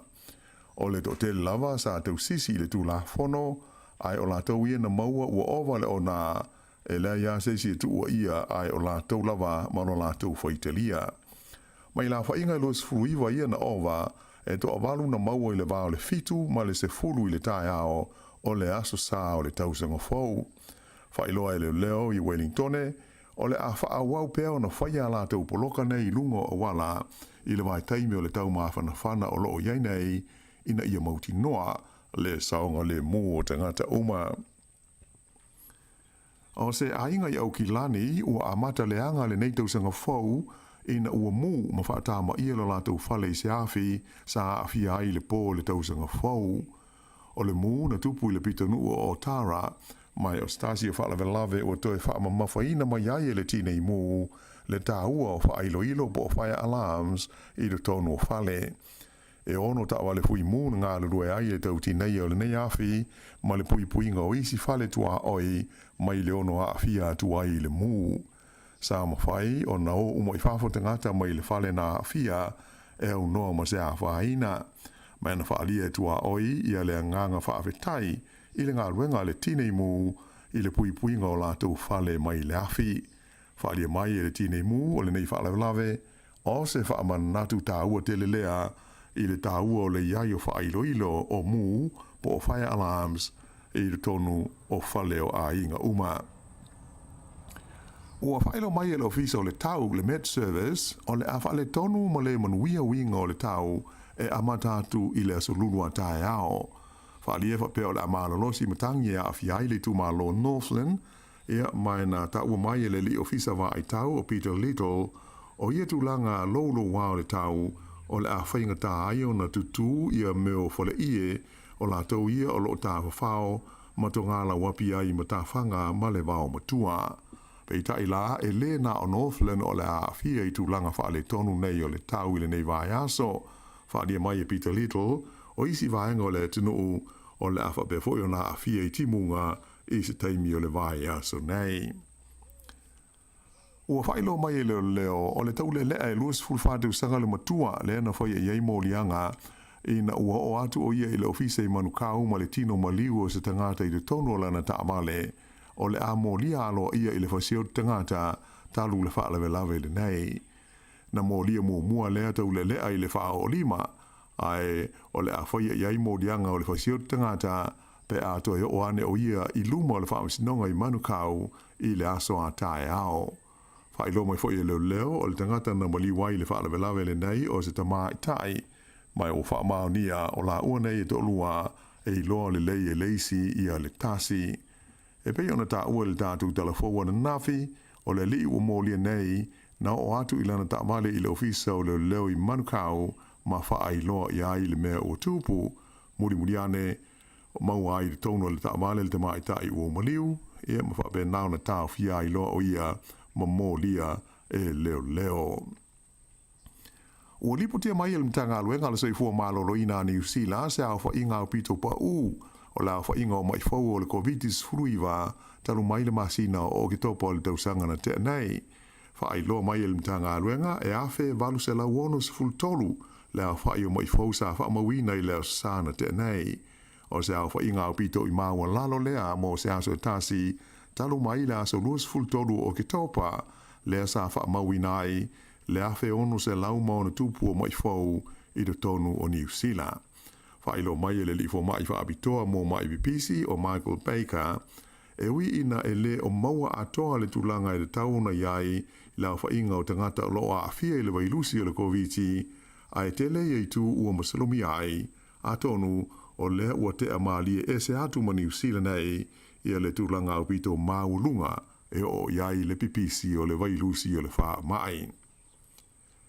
Ua whaalia stasi whaalabo tonga mo le saunga le mua le ngata i whale, e te tau i pulenga o nuu ma ai o na sila te toa i nisi whainga e pui ai le mali liu o te ngata e mali lemo i le teimi o le tau mawhana whana o lo tātou iei nei. Whaalia mai e le vaenga o le Surf Life Saving, sa si itia le 5% I le hawha inga o tangata na male lemo i le tau mawhanawhana o le tausanga taluai, e whatusa lea i le tausanga i ona tua. Ta ua le lipule o le whalapoptonga le nei o Paul Dalton, i le vao le aso malo lo le Labour i le lua afe lua fultasi ma le eseta o le lua afe lua sifurulua, e se furuma le valu la whai o maliu sa whamawina le whalapoptonga o tangata na male lemo. Ma olo ia ilu polenga i le ono si itia o le au whainga i le tau mawhanawhana o loo iai nei. Ta ua e whapea o le tausanga taruai, sa au pito whaale tonu i tūlanga o whaale belave na male lemo ai tangata i tonu o le tunu o le tele lavo ia whaale belave na ali di mai i le masina o Ianuali. A o whaasono ina vevela ma mawhanawhana le tau ma to tele tangata ua ngai mo ta elenga i le Sami, tele lipoti o mori mawina i le wa ai o ni malia de tele inisi o ngā Sami ma ngā taifale o New Zealand le teimi nei. O le liso sue i malie o Dr. Riley Elliott na amata i le amatango Desema o na whaia na sa ili linga i le Coromandel, whailunga ina leo ni malia de tele White Sharks, ina ia mawhaia i o na iloa le lei a lātou ngā yoinga i le Sami.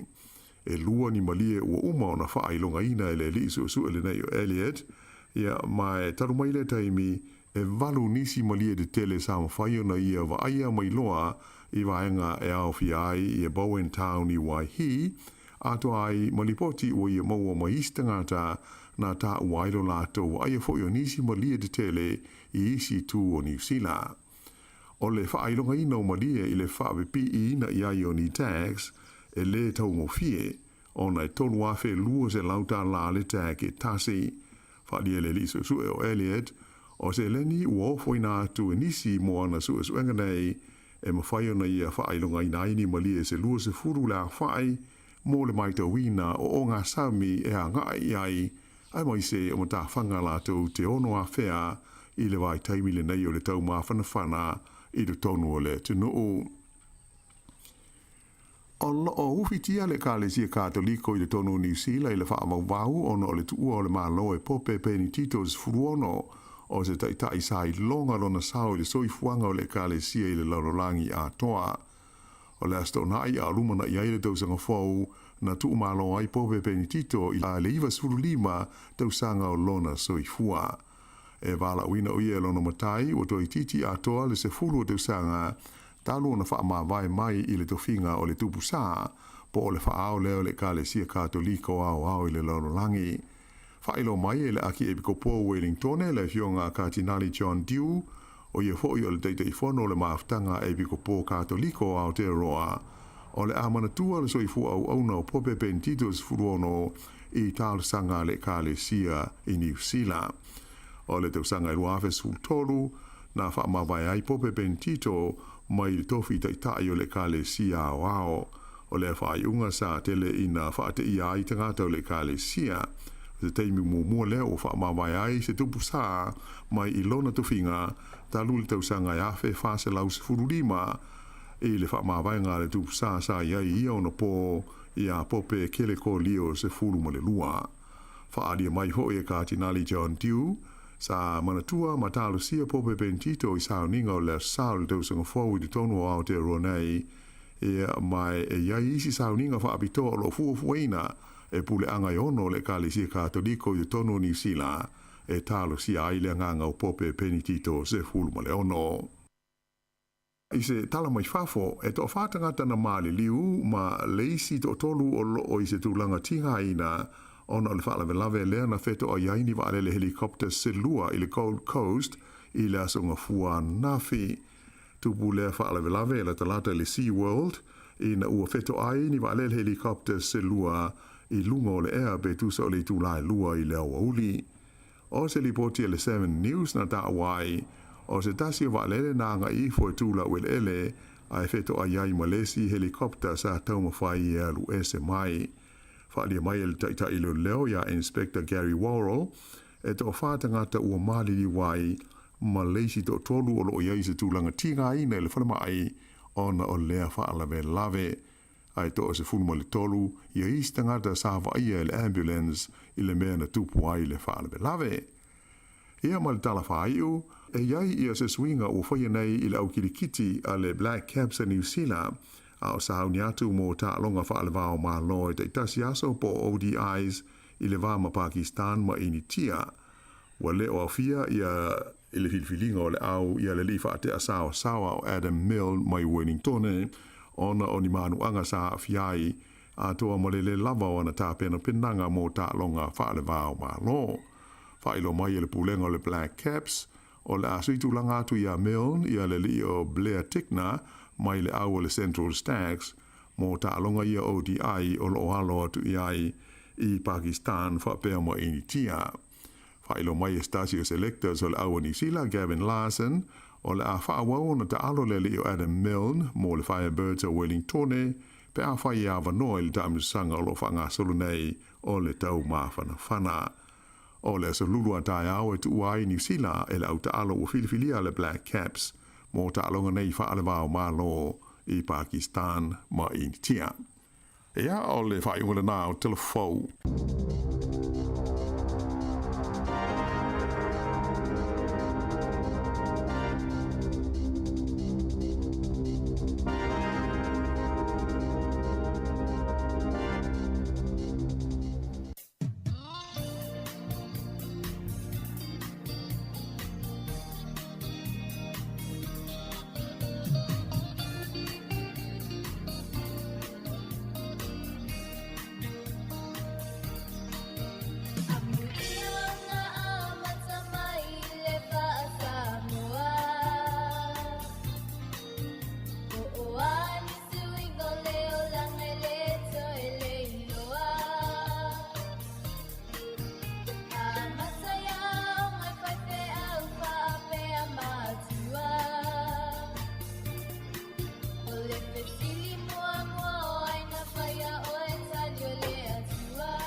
Ia toi whamalo atu, ia nau mai atoi awina atu tatou talafou, ua toi ono minute awhale tu laiva tautua le nei al siufongo lau mua, pokalame o le atou Taeao.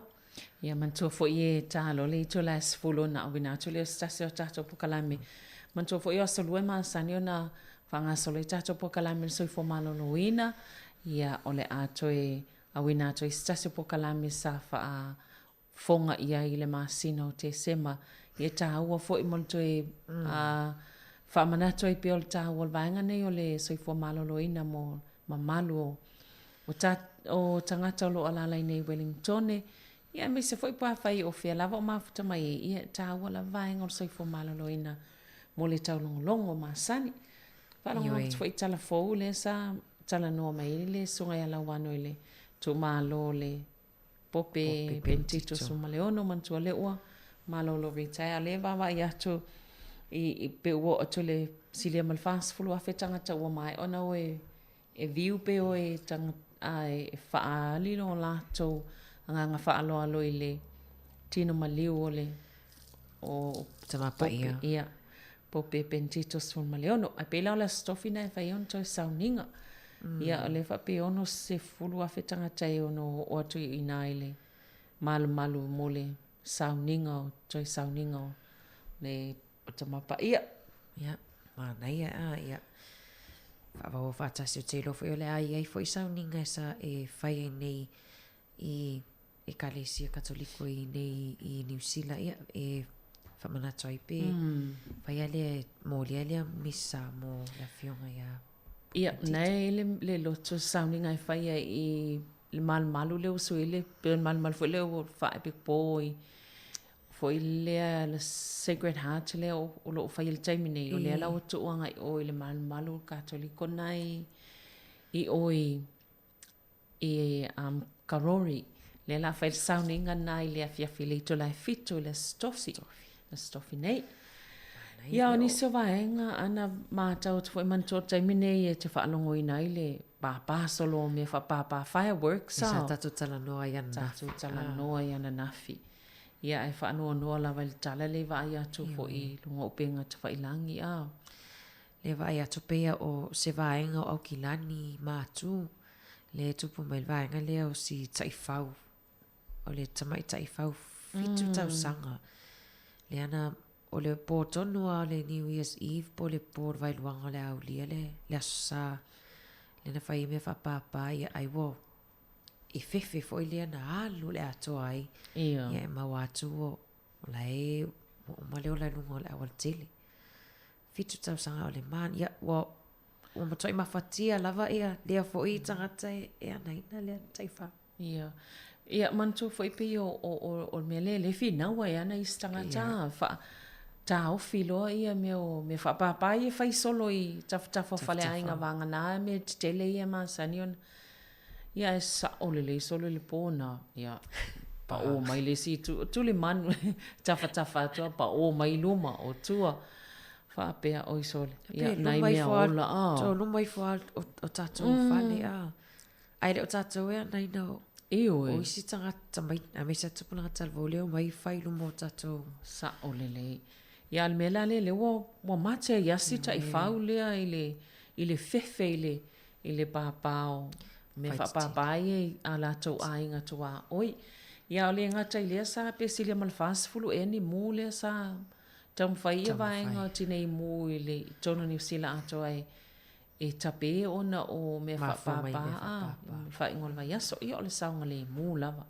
Moni le ia e whele laki o lai tupu mu ai le anga pete ua whai nai soifua wai e lava tangata ua whai nai ona o vaenga ia.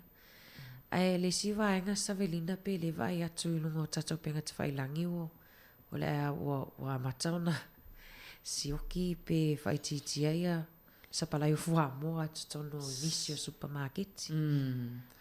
Ua matua si oki a tele lava o pe o le lava tele au supermarket e isi supermarket nen va salva stalwai ua motuali ai en fa moi tono supermarket ia ona foi la man tole lua fe sfulu ele na mata mai ona fasisila to la fono al malo na o fa mo mai i mo fo ie lena fa sawa i mo pokala mele fe o ma i ona i mo i tono pa ai le fa ta aloa pela tele na pela le sa o le fa so enga ia ma fai e loa ia le po to la fono fo i masui polisel malo I te tauna o mai, peo tau sanga, ia leo ne tau sanga le whai unga, tau sanga le te ne. O le a le tue whaonga ina ia, pe tauna na tuu na fui whata aloa moa, i whai ngā, i whato anga po o whai la fumanu ia. Le e whaafoa mai ei ia, moa e mawai fua, moa mo whai ngā wha business. Ia le lau o ina o le taimi e wha malu tula fono. Ia o le manatu nisi atono o na le mafua anga na o na wa tau le isi. Mo umatu isi pisinisi ia sa i eitu ai ngā le mau mai ia wha moa ia. Ia ai o nisi fo ia wha pia o isi mafua anga le walai o na. Le ala ua le la wal wha moa. E o nei fale ainga ana ua. Ia toa te le la wala wha nei fale ainga ia o fale whalawa. Bakery sa. Ia. Mane te le lava o pisinisi o le a te le wha aina wa peo. Pe a le se fua moa I whaingo isi. Kuka fo I e wha o ngai. Ia. Mene mana I tato Samoa. E ta te alo le mo fo I e alo wa ia. Ia sa o le. Pe ta te alo na nā lava awani o teilo. Awani ilo e tato ainga ia la tamoa le e. Ti ai wha moa mai. E fo ina I ainga I nei fo ia no fo I tua I lato no fa hoi la ye ai lato mo pe lima pe ono la ma wai lato fa mo fa ma sani la ya inga na amata fata tsai ya o tua tato ofisa Savelina le sa sa tu e mai le pe se povi ya ta silent o mai no no ai oi ile ai le aunga no inga umana ai umai povina tato la au ye pe au ina fua. Ia e pe o le tūlanga na, ia a alwa tūlai le supermarket wa ula ua whaatapu la leo wha inga o whaamua mwhaina a vea. Ia na ilo leo tūlanga na e lena o tātou lanu nei, ia a o le telefo I vaenga o le atunu. Moni le. Ai la vai foi start of afifianga sa mai ai pe fa pe o mon faisa malu Taeao. Sorry.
staso whawhiwhianga mai le sunga ia waino i o le alo porua.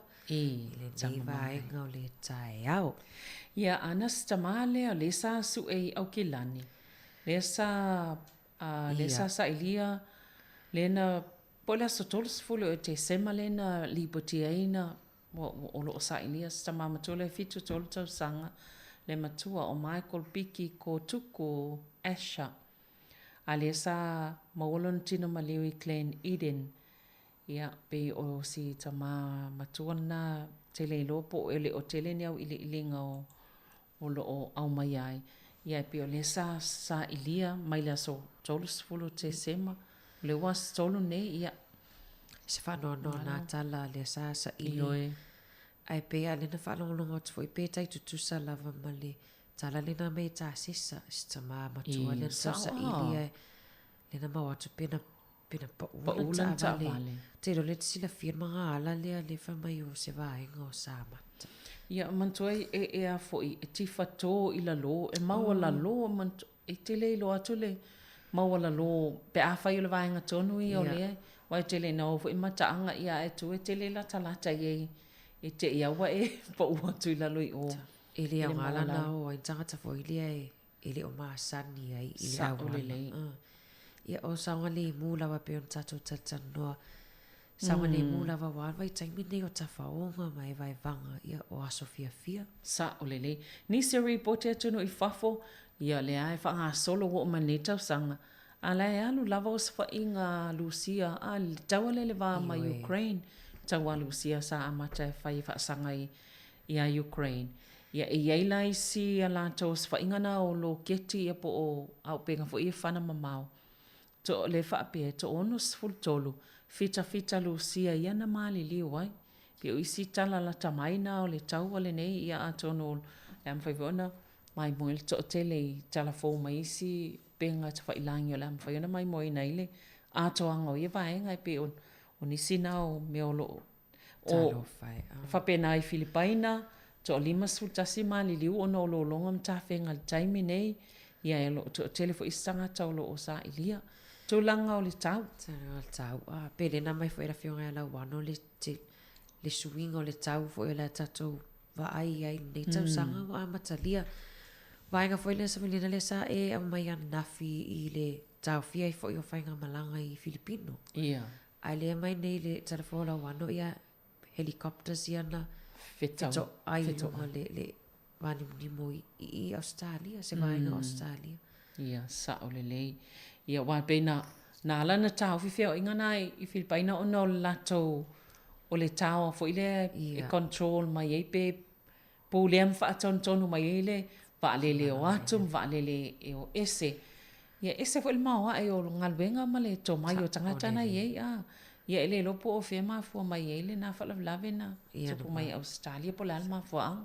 Ia e modile. Ia ai mo ila to lo mfena mai mo mai ma whaafonga mai lunga o tātou penga tawailangi Facebook ma le YouTube tele la fo ila tau mai mo mai o Brisbane Brisbane le mafuta mai ai se tasio tātou paanga kalai estete ia pa talo fa te atu o tau umala mai nei Wellington o ni vaenga o Kilani i Blockhouse Bay o le tu le sifo o Kilani le vaenga lea ia moni le ia mas o se vaenga la vo Whawhata ni usila e maua mai e tau tua si whonga lau mua. Se la tau e Australia le ese vaenga o lo mwhaiona mai mua mai e. Ta alofa ma lo lava soi fwoi a tau tau. Ta sio manuia ia le amatanga nei tau sanga. Iyo e manuia fwoi nganuenga le la tau e amatalia. Nisio i la tau savelina ele i malo lo lava. Tano na whai asu fio lo fwoi nganuenga lava. Ia ono vaenga fwoi e le tatala lava la tau. Ia peo pampensini. Tele lava vaenga. Ia ai o le atasta fa fifianga sa velina toi taliu mai ia fai fwena long puia li il tato atono te leo nisi tala ma nisi vaenga taua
Ana pe o le vavai atu tangata nei e malanga le taimi nei wa le tele tangata malanga. Ia ua tele fo ina tuwaina tau nu atu. Pela wa ripotia le sa maua mai nei tangata ina malanga mai fo i oi Amerika. Ia ui mai o Kilani. Ia o le company va alele ia le American Airlines ma le Qantas. Ia le sa tau mwhaiftu na ia lato. Po whiana mea le was leilo loa solo ai lato ato. Ia ai pela o ata le staff le ei vainga Dominion Post ma au nanga whapena. Le sa ma wele ngā li i mai loila ato. Wai pe o le sa malanga mai le whaawau mai Wellington. Ai le i o mai lava la ato. Lava le Wellington. Mantuala le va ato yata i lunga. Ia o lea e pe e tuu whaatasi o isi ata o ata i o le malai wa alele au Kilani. Malai wa alele whaavau malo. I le aso lua sifulu ono o te sema. Ia pena ole wafa a putu solo. Wafa a putu solo ato ona ai ona o le lava o whaingaluenga wa pe o le sima fo angalen sa o le lava o whaingaluenga. Ia o taimine o sa malo lo ale ua tele na tele tangata whamalanga. Ai o le talala le wha amtala ona i o si ona i tangata ina o mai o mai le malanga i Wellington. Na wa ailea o atei na wha asala laua le staff. Ai na whita ngofi su e atu wai i lunga le la ato pe le wa ai atu wai i ato i e fola solo mai oile ta atitia ma le malai wa alele. Nana i loa ai la ato i malai wa alele Wellington. O lo i ai. Wha ali e le ata. Ia nalan whai ngofi e na maua la ato ai. O na istangata i tolu vai aso tanu na o mai ele i maua ato. Ia pele na so ani ai. Sa o le vaenga fo ile fa mai le la to te la o te whawhetai ai le o nanga le a New Zealand. Ia. I le aina o whaatumu se pe pa fo ile e tau suenga se la atu. Le la atu. E me pe fai tau se lau mo tupu tangata le e wha au fiofi atu. Ile ia o te loa ana o tā ua fo ila tati. Ai mai se vaenga fo ia le ave ia pe se whalawe lawe ai le watu ma le ato le tasi ia vaenga tā ua. Ai mana ia atu ai sa oi o koni ako i atai e tu mai lungole. Na. Ala ata le staff. Ele leila i tangata ia o mai asesi mai o lato a inga le o mai. Ai a whaila ona i tangata tā whao po tu risi. Ia wale lopo le ale ele ini e po lava ma tō langa whapena o lei tōna lātou atau. O lai fifa o ngā. Lai mai le whautuanga nei tangata ia. A whape o lele i maua lau ato taluna e malanga mai malanga ia. Ia alu i lunga o ata ia le ua tuu solo i lunga o benga te whailangi tai peiwala le o nanga le staff. Ia matam whaile e su e aipe te le ilo ato lau ato. Ngia ona e alu lole i whaali po e leile atal na. E alu lom whaali e vai o i le tū le lau ato leo te wa ai atu iai. Whai ngō fiele o na maua. Mana ia o te loa te leo nei taimi le wa whe malanga ia malo la tuno. A pena foi pe a malanga tu Samoa. Ia mata i tū le ia. Lau ato al whawhita au li lea savilina le vai atu e le na o New Zealand le mawai. E pe o le tupu mai i le laulangi a atoa lava ono al whaiti tia o tangata whainganuenga. Ai me se foi ia le a whaina foi nisi o vai Amerika i le tau. I swingo le tau. Le aisa la tō ua tanu mi ai. Ia ta vale ata vato ne le pae ato mai ununga mawhale foi a. Ia o le tūlanga na o le whaatua i le tele o malanga ese a mafuanga i vaenga ese o le atunu. Ia e tautua nana i vaenga na e fsosani mwhaina so e lau ato pe a pe a whaapia lai le iloa i le i maua. Whapela le tate malanga lai alu e malata ato tupe tonu. Ia. Ia tate li popole awai ato tupe lini tupe tonu. Whaanga le credit card. Sa o lei. Awane ngaro le itu lai se fulu. A sa velina le lam whai ona toi a whafunga mai i se taswe pokalame. Whataua i soifua malolo ina. O ta alonga na e wa i atu o le ua whanga solo ia le ta amusanga le tenisia ASB Classic i lunga i Aukilani. Mantua fo ila le ta alo i tama ita i Amerika le auso vo ile o le a Williams. O le tama ita i matua la le o Venus Williams. Ia le na maa lo ila na ta alonga mua i le ta amusanga le ASB ta ango tenisi le a Anasila. Ia lai whanga solo lava ia ta alonga. Wai pe o taimia nei le fia tau sanga ia na tolo poa i le mwhena whaia ona o le whaamai o COVID. Ia le ua amata on toi whanga solo. Mantu o le tau mwhai toso mai tangata i longa i ta alonga i tenisi lalang. Ia mai le ia pe ia woma apa tu ina whanga solo i le ta alonga tele Australia le maa sainu le whai fo ili nei taimia o le tau sanga. Ia wae la poa ia whailonga. Tupe. Titile. Ia sao ala fo yolo fa atu muli a fo ise tasio malai ta alo i Brazil, Savelina o no tangata fo i whaitau fia fe tangata lai morolo fia tue. O folo fa atu fo i moli tu umalo po le maliu fo i o pele. Ia. Ia sa fai lau telefon vai so le watea. Ia pele ia lai maliu a lai tele tu pele. Sa ole Ua mono na hai. Ile ngaloa ia le kiki al tangata le o pele le pe e tāfu le fiti ai tāl fiti ai ale polo le vai sole e maua e a pe o ia le na amatama ia le whainga o le toi ngā skoalna ia ai pe o le tūlanga na walento malo le ile vai aso le tēnei so tofi ia ai whamanatu fo il tatou pokalami la so Taeao au nei ngalo le mwhaiona toi whaawau me le tatou tautua mai Samoa i le ata o le Taeao na le aso Taeao o le sunga ia tāsesa le Sam tufu e fiso ia le la whaopopo toi ma le sunga ia silia la e Simona se o mantafa le na lua tiu te anafi a le la tiu te mai pe e Superman no foi no ina aua ni toi sau sisi tiu te mai le ina ia na ia to afala ia tato afanga ia mala fiona la wano la wesa ia sa o le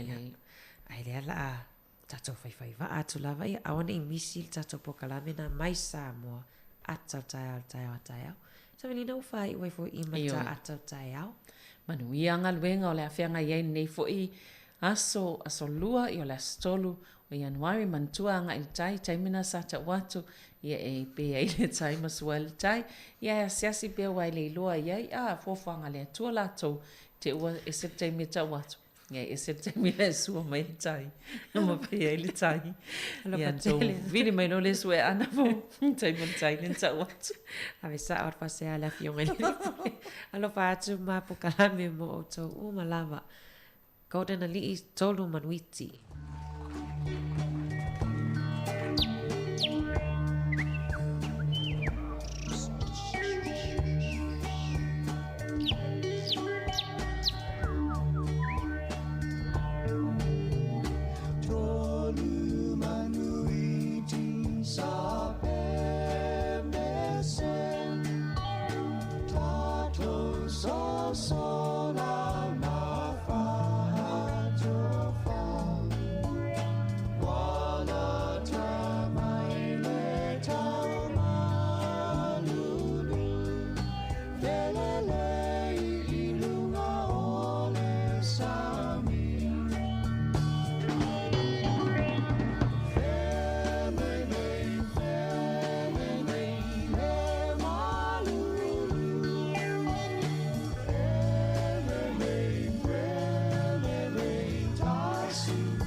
te whatalofa atu mala o whaaloalo e le whafonga anga a le si ufongo lau mua tatou a whafonga I lunga Samoa Capital Radio. O le polkalame le soifua malolo ina Taeao nei. O maua le awa noa e taltanoa ma le sunga le foma ia Douglas Upati o ia o le radiation oncologist. Ia se taltanoa fo inga ruenga la tau ia ma vaenga me whamamlamba inisi o ngā ruenga a soifua malolo ina o ngafa mai ia. O le telo tatou tanoanga I whaile ngana whapiritania a mai ia ona se mai leo savalino o ia lai tusi no to tatou tanoanga ia mo le soifua maloina. Ia matau whaile wha Samoa tu tatou tanoanga. Talofa, good morning, Dr. Douglas Upati this morning. Good morning. How are you this morning, Doctor? I'm good, thank you. Thank you very much. Yeah. Taloha ni. Taloha ni. No, thank you. That's good. That's giving me an indication about your ethnicity. Malo, it's not very many Tokelauans who have a position called radiation oncologist. Perhaps, Douglas, I'm just looking at the photo of yours, Murray, just taken off your website. You look like a 26-year-old. That was 26 years ago. Oh. So you must have treated so many patients in 26 years. Yeah, it's been a long journey. But I'm 50 years old. So. I'm 25% out. I mean, 50% out of the age. Anyway, Dr. Upati, thank you. I think we met in the past into some other recent things I need to discuss with you. But thank you for making time to talk to our audience this morning. Our broadcast is on 106.1 FM frequency, and it's also on the social media platform, Facebook and YouTube. Unfortunately, we couldn't see a live, sort of interaction with you on our link. Obviously, the health ministry is very protective of, the safeguarding the people accessing the system at your end. Yeah. But that's all right. We can talk on radio. Back to the old technology. I mean, on the phone. Yeah. Sorry about that. Yeah, that's fine. I guess part of the reason why I asked for profiling you to our audience, people are very proud to know, or they own who you are when they get to know whether you are Tokelauan or Samoan or Tongan. Perhaps if you wouldn't mind, please tell the audience, listeners, about you and your pathway to where you are now through education. Oh, yeah, thank you. You can call me Doug. Doug, yeah, thank you. And I was born in Porirua. Oh. Yeah, so my mum is from Raro, actually. Okay. So the Akabi family is quite a big family in Porirua. So I belong to that crowd. And then my dad is from Atahu, Tokelau. Yes. So they actually came. He came over as a teacher, trainee to Teachers College. Oh, right. And so that's where they met. Ah. So I'm a child of two primary school teachers. So they're very strong on education in our family. Yes, I can see that. Yeah. Oh, very good. And in your education journey, we also do programs for the Victoria University, and very strong on promoting education for our, community, Samoan and Pacific. Perhaps if you wouldn't mind sharing the pathway for you that leads you to what you're doing now. Actually, I started, but my dad was a scholarship teacher, so we actually went back to Tokelau. All right. So I took my primary school in Tokelau. Yeah, and then you came back here and continued here? I did. It was taught in Tokelau. So then after, at probably the end of primary school, we came back. Yes. Because I think Dad has done his time or something like that.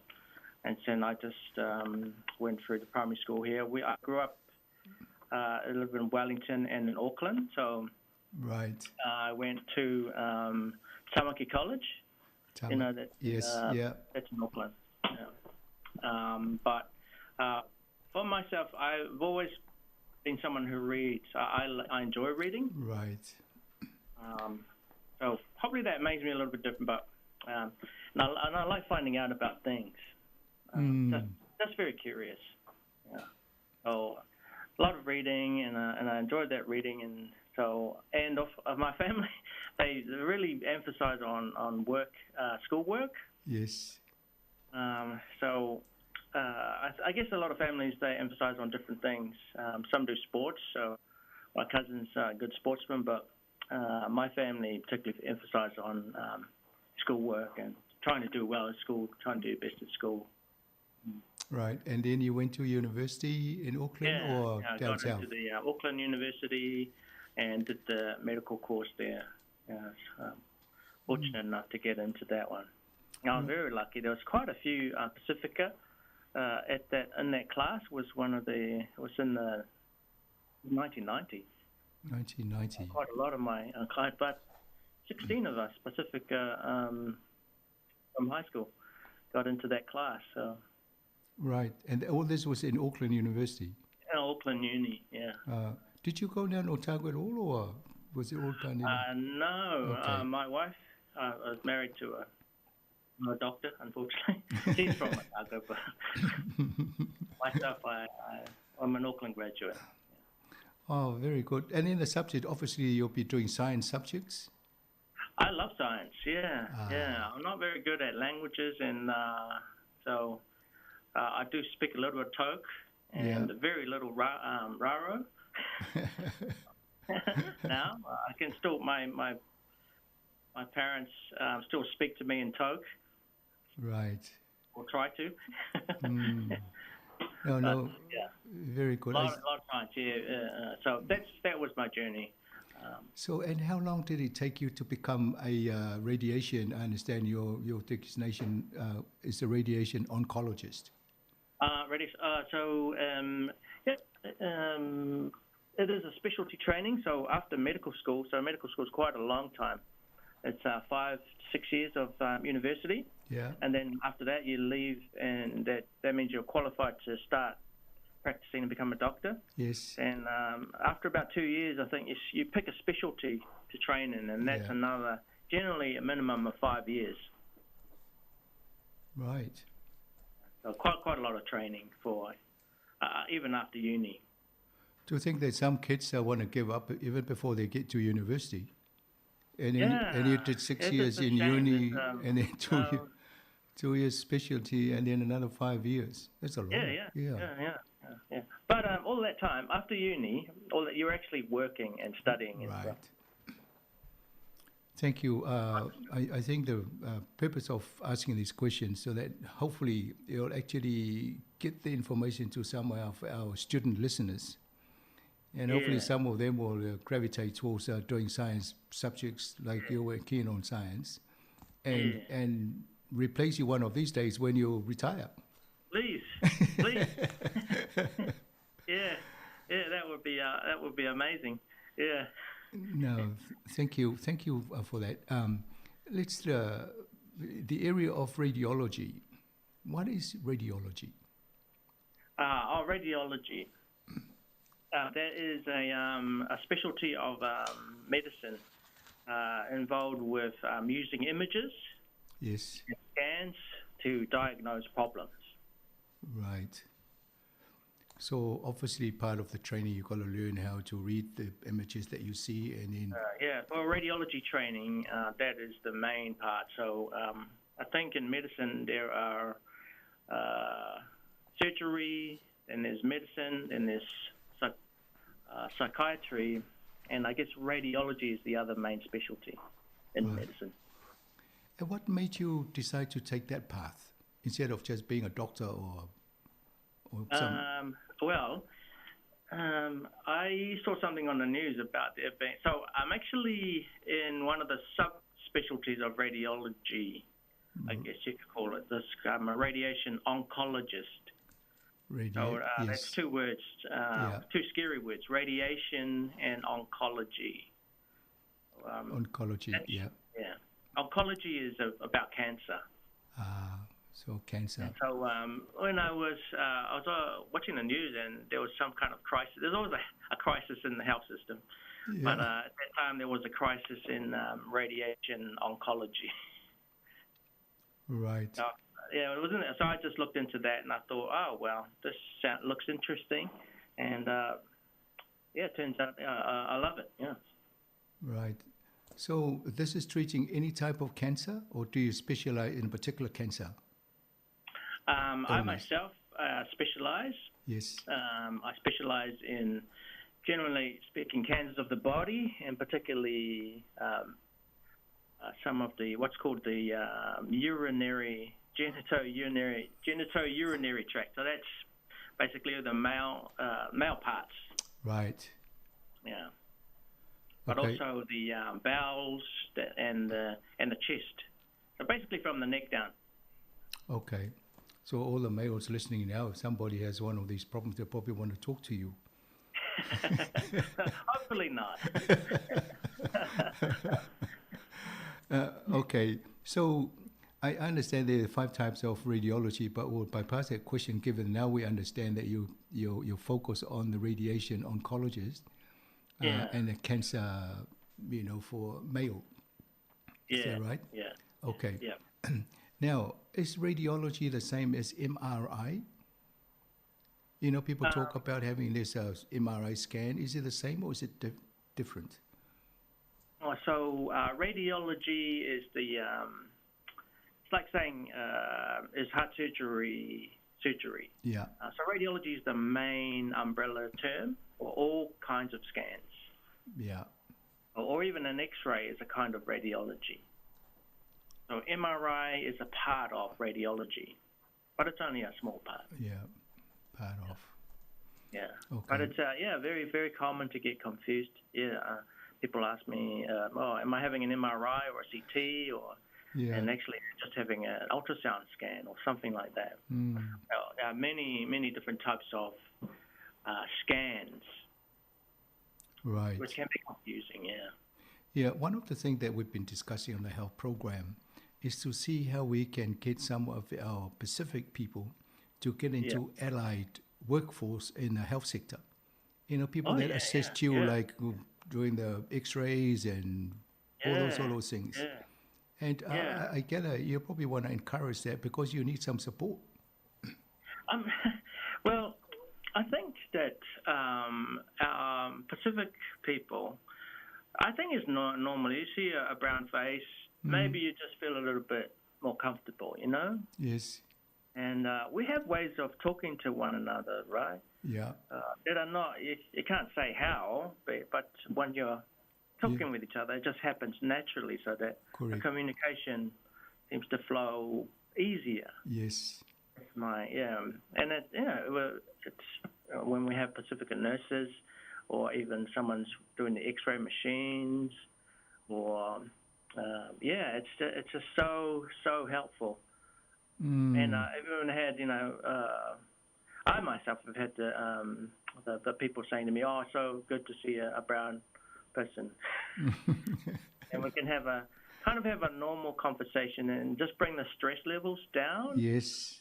We can, have a useful and hopefully helpful conversation about what happens from here. I will ask this question. You probably have to give an answer to make to assure people. It's amazing sometimes we find when we talk to people, they say they prefer to see a Palangi doctor instead of. And then I said, but when you're in the island, did you ever see a Palangi doctor, or did you just see a Samoan doctor or Tokelauan doctor? So, what would you say to the people that have that sort of feeling? Yeah, that's kind of understandable. And have I had that feeling myself? Of some people come in and have a look at me and think, "Oh, are you for real?" I don't take it personally. Yes. I think it's just got to try and push through it, and then if you can tell when someone is good at their job or not by the way that they handle themselves. Usually. So, I personally just it's just human nature. We can only just to do our job as best as we can, Right. and then hopefully that will get out there into the culture. Right. And in your field, how many radiation oncologists are there? Are there in New Zealand? Yes. I think there might be, hopefully, about probably less than 50. Less than 50. Well, so no wonder why there's a long waiting time. Yeah, we have trouble recruiting. Yes, we've got vacancies in our specialty right now. Yes. So how many are you short? Unfortunately, it's a big workload. Yeah. Right. And how many are you short by, roughly? For probably 10%. Okay. A bit over 10%. Yeah. That's pretty good, actually. Okay. So we're not too bad. Other parts of our services. So it's not only the doctors. There's the nurses. There's the technicians, and there are people called radiation physicists. Those workforces are down about 20-30%. So pretty stressed. Yeah. Right. For your skill set, where do you see it being most useful for our Pacific community in terms of the type of cancer they get? So my skill is in treating cancer. Right. With radiation. So, but basically, I'm a doctor. Yeah. And I think my most useful skill is actually communication. Right. The technical part of my skill, that happens behind the scenes. It's like if your surgeon, you go off to sleep, surgeon talks to you, hopefully you understand what you're signing up for. Yes. Then you go off to sleep or whatever, and you wake up and it's done. Right. They just put you to sleep and then do whatever you have to do. And yeah, but for my one, you're having treatment. You're not put off to sleep for my treatment. Sorry, and it might be confusing. Yeah. But when you come for radiation treatment, the treatment is delivered by a team that is supervised by myself. Yes. And then, but I'm responsible for just communicating to you, what's going on for you, what's going to happen during the treatment, what's going to happen afterwards, and what you should be looking out for, and all that. So I'm mainly I'm a communication as well as decision-making point. Right. Does that make sense? Yes, thank you. No, I can follow that. After our interview, we're doing all this interview in English. And after I've said goodbye to you, Sabrina Casiano, my other colleague who we co-host our programs with, she'll come in and we'll translate everything in Samoan. She's furiously taking all the notes in Samoan of what we're discussing there. We can translate it in the language.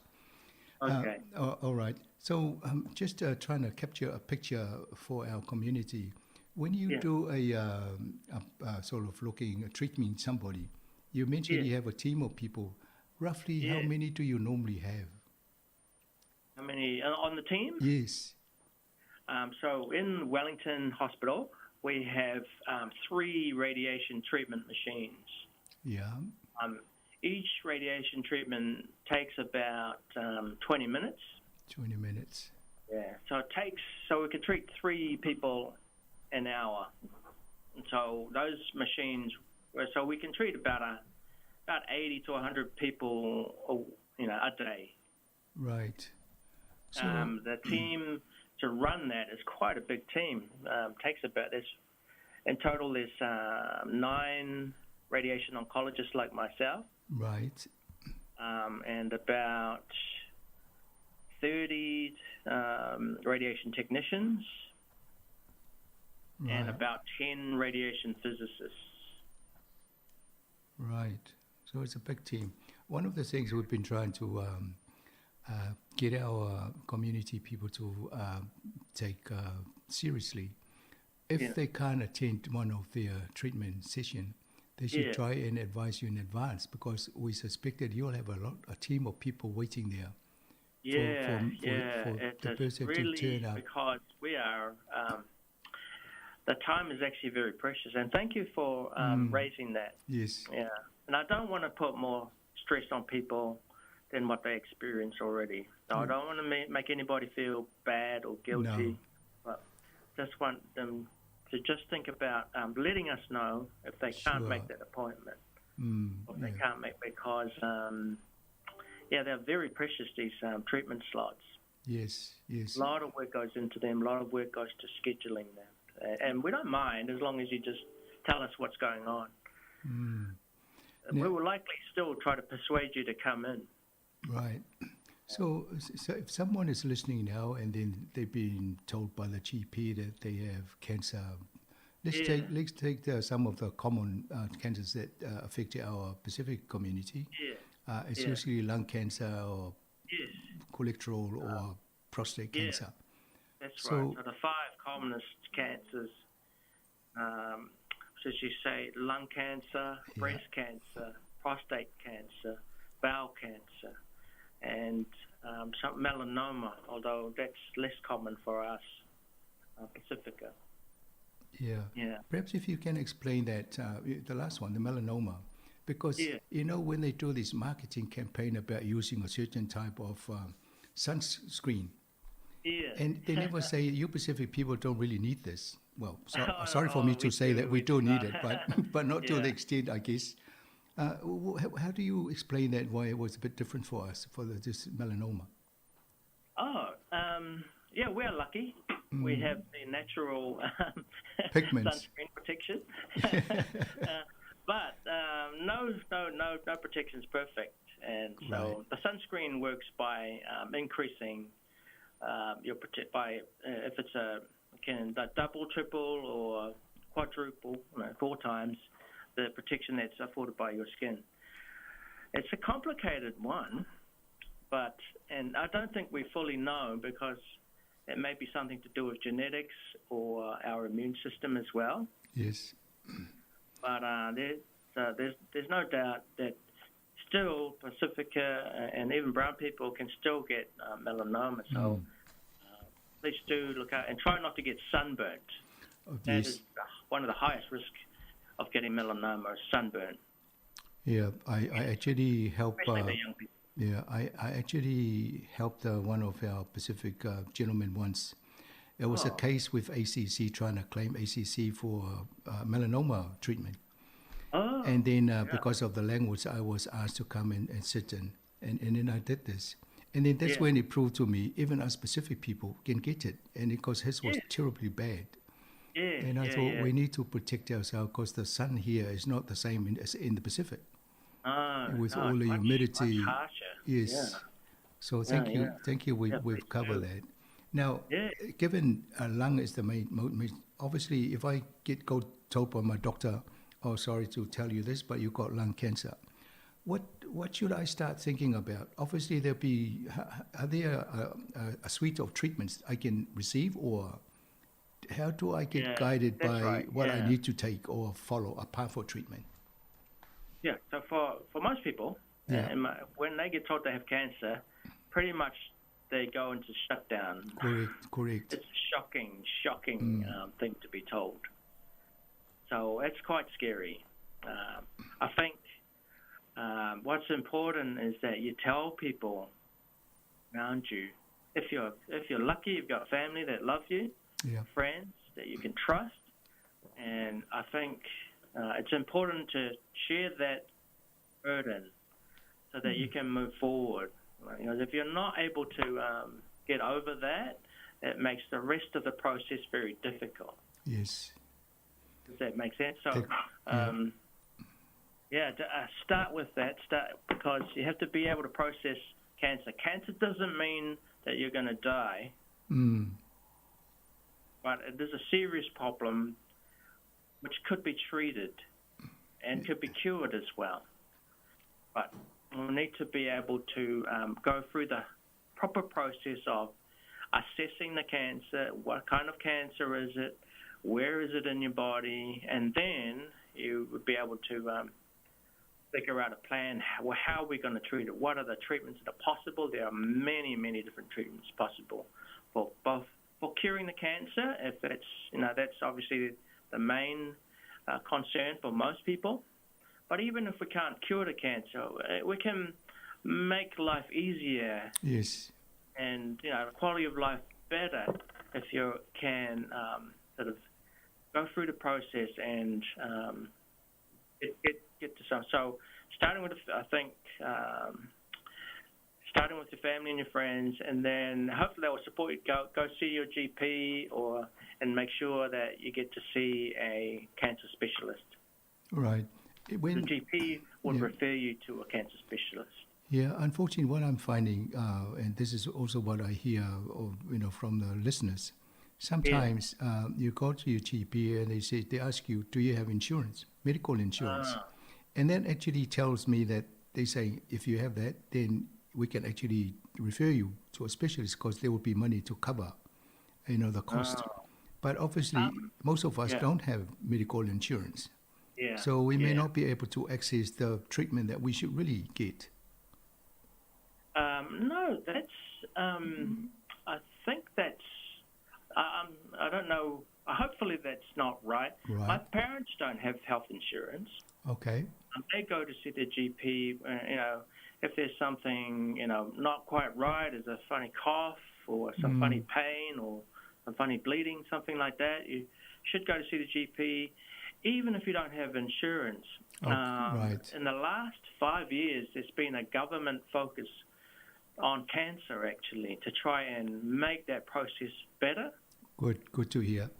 And so there are cancer pathways from the GP service to the public hospital which prioritize any symptoms which make the GP concerned that this might be cancer. Right. Do you know, or do you think it would be useful if there was a body that can actually help guide a patient through the treatment available?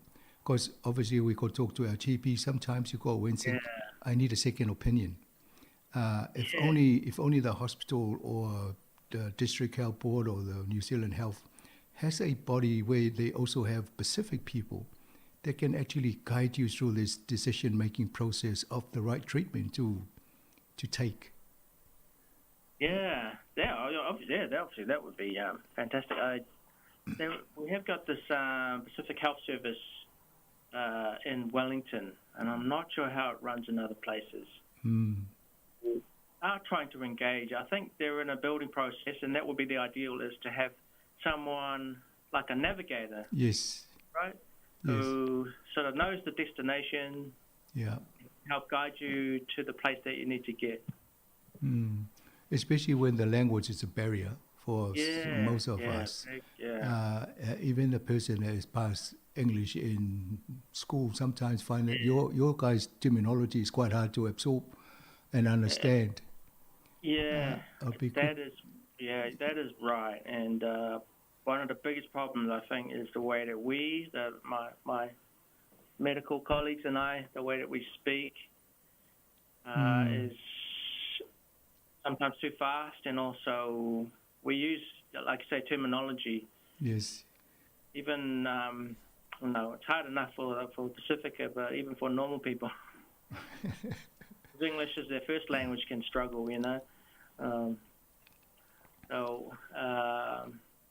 it is important if hopefully that you're able to tell the doctor, stop, I don't understand what you said. Sure. We've advised them about that.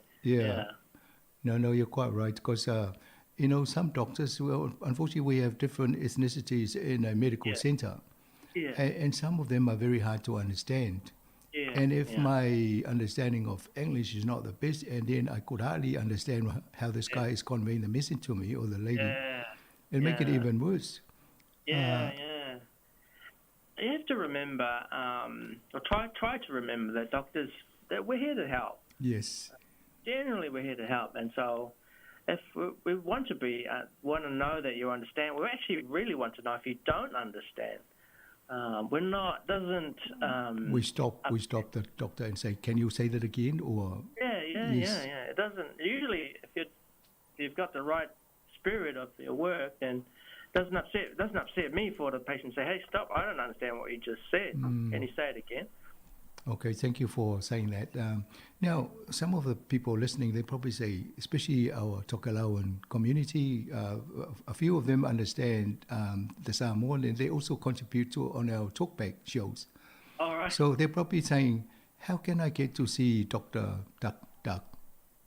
Oh, okay. I hope you don't have to come see me for a start. So stay well. Make sure you look after your health so you don't have to see a That's the specialist. thing. Yeah, look after yourself. Don't smoke. Yeah. Keep an eye on the alcohol. Yes. Usually it's only really helpful to come and see me once you have a diagnosis of cancer. So there's a whole process of having the cancer diagnosed. Yes. Usually that needs a biopsy, which is someone taking putting a needle in or taking a bit of the thing that's worrying, and then it gets sent to a lab, and then that's how we make the diagnosis. Oh, this thing is a cancer. Then after that, we need to find out where in your body is the cancer. So they do some scans usually. Right. Once we have a good understanding of the kind of cancer and whereabouts it is in the body, then it goes to a team. So that team involves a surgeon, someone like myself, radiation oncology, a chemotherapy doctor as well, and some other specialists to decide what might be the best way, what can we do about this, and what might be the best way to manage this person's cancer. All right. So that's all part of the process in finding the right treatment for this person's... Yeah. So the person might have a problem, let's say it's bleeding in the bowel, they've noticed some bleeding in the toilet. Yes. That's not normal. Yes. So you shouldn't ignore that. You should go to see someone about that. That doesn't mean that it's going to be cancer, but at least go see a GP, get it checked out, just in case. So they would go see their GP, and if that's working well, the GP would send them to see someone to maybe have a look at the bowel or find out why they're bleeding. And sometimes, maybe about 10% of the time, that bleeding is caused by a cancer, something like that. Right. Oh, or maybe a bit less than 10%. So then once that's diagnosed, so the GP has referred the person or to the specialist to make a diagnosis. That specialist would then refer on to the rest of the team. Right. So it's like we're handing it along. Got the halfback passing it to the first five, yes. second five, all the way down the line, and then. Oh, I like your analogy. Yeah, that's good. Yes. I think it's a way to describe how the process, and that's why I deliberately put the question in, so that people get to understand what actually happens after you've seen the GP and they said, oh, I've got some news for you. And then, and you're right, usually people actually go into a shock mode. Yes. But over the years, we've been doing cancer programs, and we said, I guess in the old days, once you got told that, it's almost like a sentence of death. But these days, it's no longer the case. If you look at it positively, there's a lot of treatments available now, and you just participate fully. And then in most cases, you'll come out all right at the end. Is that how I describe it correctly? That is the ideal situation, yes. Right. It doesn't always happen that way. Sometimes the cancer has come, and we find it at a time when there's no cure. We can't get rid of it. It's gone too far. That's kind of the worst case scenario. But even if you've got a cancer that you can't cure, some cancers you can still live with for years, with treatment. Well, perhaps we should talk about prostate cancer. I understand that they live with it. Everybody has it as you get to a certain age. And some die from it, and others die with it. Yes, that's right. Perhaps if we go through the process, people, some people do annual health check, and as part of that, they also check the PS in blood. Is that correct, doctor? No, PSA. PSA, yes. P stands for prostate. Yes. S stands for specific and A for antigen. Antigen, right. But it's a specific test, and there's still some debate. You're exactly right. Some men die with the prostate cancer. Yes. It doesn't kill them, doesn't actually affect them. But some men die because of the prostate cancer. Right, yeah. And it is still a difficult. One of the challenges for us is to figure out which cancers are the dangerous ones. Right. And unfortunately, the other difficult thing is with cancer, when you develop symptoms from the cancer, it makes it less likely to be curable. So sometimes we have to do cancer testing even though you don't have symptoms. Right. That's called screening. Yes. Screening test. Just like you have a breast cancer screening. Yeah, that's exactly right. Yeah.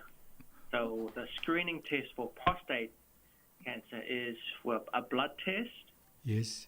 PSA blood test, and also a examination of the prostate, right. which your GP would do. Yes. And then once it's positive? Once that's diagnosed, yes.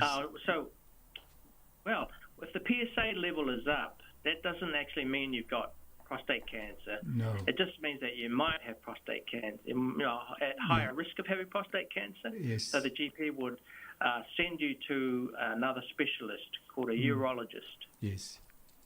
And then the urologist will have a talk to you, and if you want to go ahead, we'll do a biopsy of the prostate, and that's the way to tell whether there's cancer there. They will also usually do a scan of the prostate. And then once they still positive, then I guess you then discuss the treatment for the patient. Then the same thing. They'll look at the scans, and look at the cancer, and they say, well, is this a serious-looking cancer or not? And where is it in the body? Is it still just in the prostate, or has it gotten outside the prostate? And then there's different treatments. And there's many treatments. There's radiotherapy treatment, and there's surgery, and there's even sometimes chemotherapy and other types of injections for some people, not for everyone. Yes. So we fit the treatment to the right person. Right. And what is the success rate for prostate cancer treatment these days, Doug? Okay, so it's very so prostate cancer, it comes in a range from less dangerous to the more dangerous side. Right. The less dangerous ones, with treatment, there's about a 90% plus chance of cure. Right. With the more sort of dangerous ones, there's about a 50% chance of cure. Right. But that's still, 50% compared to zero is still pretty good. Of course. I will take the 50%. Yeah. No, thank you very much, Doug. It's good that we covered some of these things. I hope this is not the first and the last interview we'll have with you. I would just want to educate our community about some of the things. Now that we've identified we have a Pacific or Tokelau in this highly specialized field, and then you can help us with the literacy, educate our community, inform them of these two, put them at ease. I think some of our people, once they got told by the doctor, oh, you got this, and then they get really shocked and scared to do anything else. Yeah. Unfortunately, I do see that, and that really saddens me, to be honest. And I would quite like to help inform people, and I would do whatever I can to help with that process. Okay, thank you for that, and thank you for your time this morning. I know you're busy. I'm going to leave you here, and then Sabrina and I will try and put this in the Samoan language for the last minutes left for our program. But all the best for the work that you're doing. It's going to Christmas. I take it you'll be taking some time out, or do you still have to operate? No, we work through. We don't close down. Oh, just like a radio station. My turn this year. Oh. All right, you pati whaftai tele lava, malo lava ngā lue, malo fo ia ori lo whaiwa I ngā luenga tau soi fua malo loina, I'll have to learn a bit of Tokelao so I can address you in Tokelao next time, except just Talohani. I can understand a little bit of Samoan. Malo. Because, when I was in the islands, our Bible was in Samoan. Good. Yeah. So you're still reading Samoan Bible. I do read the Bible, but not in Samoan. All right. Thank you, and all the best, and have a Merry Christmas, and wish you the best for the festive season. You too. Good to talk to you. Thank you. Thank you also for giving me a chance to talk to you. Yeah, all the best. We'll talk more some more. Yeah, o tatou tanuangana ma le fomai Dr. Douglas Upati, o le radiation oncologist. Se tama se pese o te lopo le taimi le tutoe ia o tamu whaile wha ale li watu ni se o vaenga le i le ngan Samoa. E taimi o tutoe.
E whatalofa tu le whawhonganga le tunu ia au talanoa ma Dr. Doug Upati.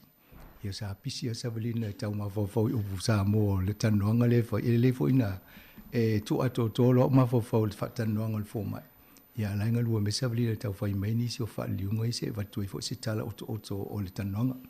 Malo sef, o te loa nga pisia e o pea le whai le operation le fōmai. Malo, sa whinga tāti le nta pulena lua tanunoa ai. Ia tono tal whiangai fo i le lua. Tanuanga ma le songa le le fōma. O mimita e lo whalongo atu o tangata Pasifika o le Tokelau e vai o stama i motu a vai a Tokelau ma le a whau tangata ia. A lea mai o lea walu le toa inga ngā ruenga le sea mo wani. Le tau mai pena le iwa e la toa ia i le. Ai e se fo ia la le ia o le sau whafonga ma le tano. E me se fo i pe o lona o langa o ina sa fo mai Tokelau a ia o ngatu langa lua le whanonga mai. Ia e pe malanga mai nei. Ma na ia le whanonga atu e ma losi le o ngai tono la ingo mai pe o mātua o mali le whanonga. Whaia o ngā. Ia pe e una i o ai se fifi e tālonga ia ai. I e fo i se fifi i tūlanga taua. O ngā mai pe o lona soifuanga fifi e whaitau tusi. Pe o lea e anga i e tūlanga i e fifi e le a o onga. So stanga tai fifi foi tau tusi ia o le tūlanga le o ia o to inga ngā ruenga maurunga whapea ane ia tele le. E pe o le vaenga le salua tanoi o le radiology. Ia. E sa o le tau sa ili foi poani upo e mwhaiona wha Samoa i le tūlanga tonu wa ia inisi o unang wha soifua malolo ina wha liunga. Ia o le vaenga la wa ia mwhaiona maua tatou le pe whapea. Pe o se la yo vai la au motong tinga fa forma e fa ngaina te kono lo sile e pu e yata vai nga fenga tau na va ai e mata a wala to so enga fa forma ye na ye fengo fiona mau ai awala i loi le tu ai nga ngase e me sala le tu le ye pe o kanesa ia fa ia lo ye fa unga o tonga fitinga tala fea ngai tato ava ia tu le lima e pe a fo i se me tu poe a pe se me lo lima a tu tono tino tato e le lo atu tu ai nga ngase mela le a nga ia e tu ai nga to mai ia ma teknolosi le fa nga ia la to ia e sia ke ma so e ia ia vai nga ia o le si Wai pe o lona pe la o na matua pe o ia sa fa na o nei porua. Oi. O na tua ma e tama fa na o porua sa. E asa so e tau I tatano le potu nei wa le porua le sa wa. Ia o le la rotonga le lona tina a lona tama o le tua o le avo o toke la. Ia mana ia fo le nga combination ia wa ila le o ia le ano le o fa to le ata le o te wa e to pe lu su lona tau sanga fa mai o limus po lona tau sanga.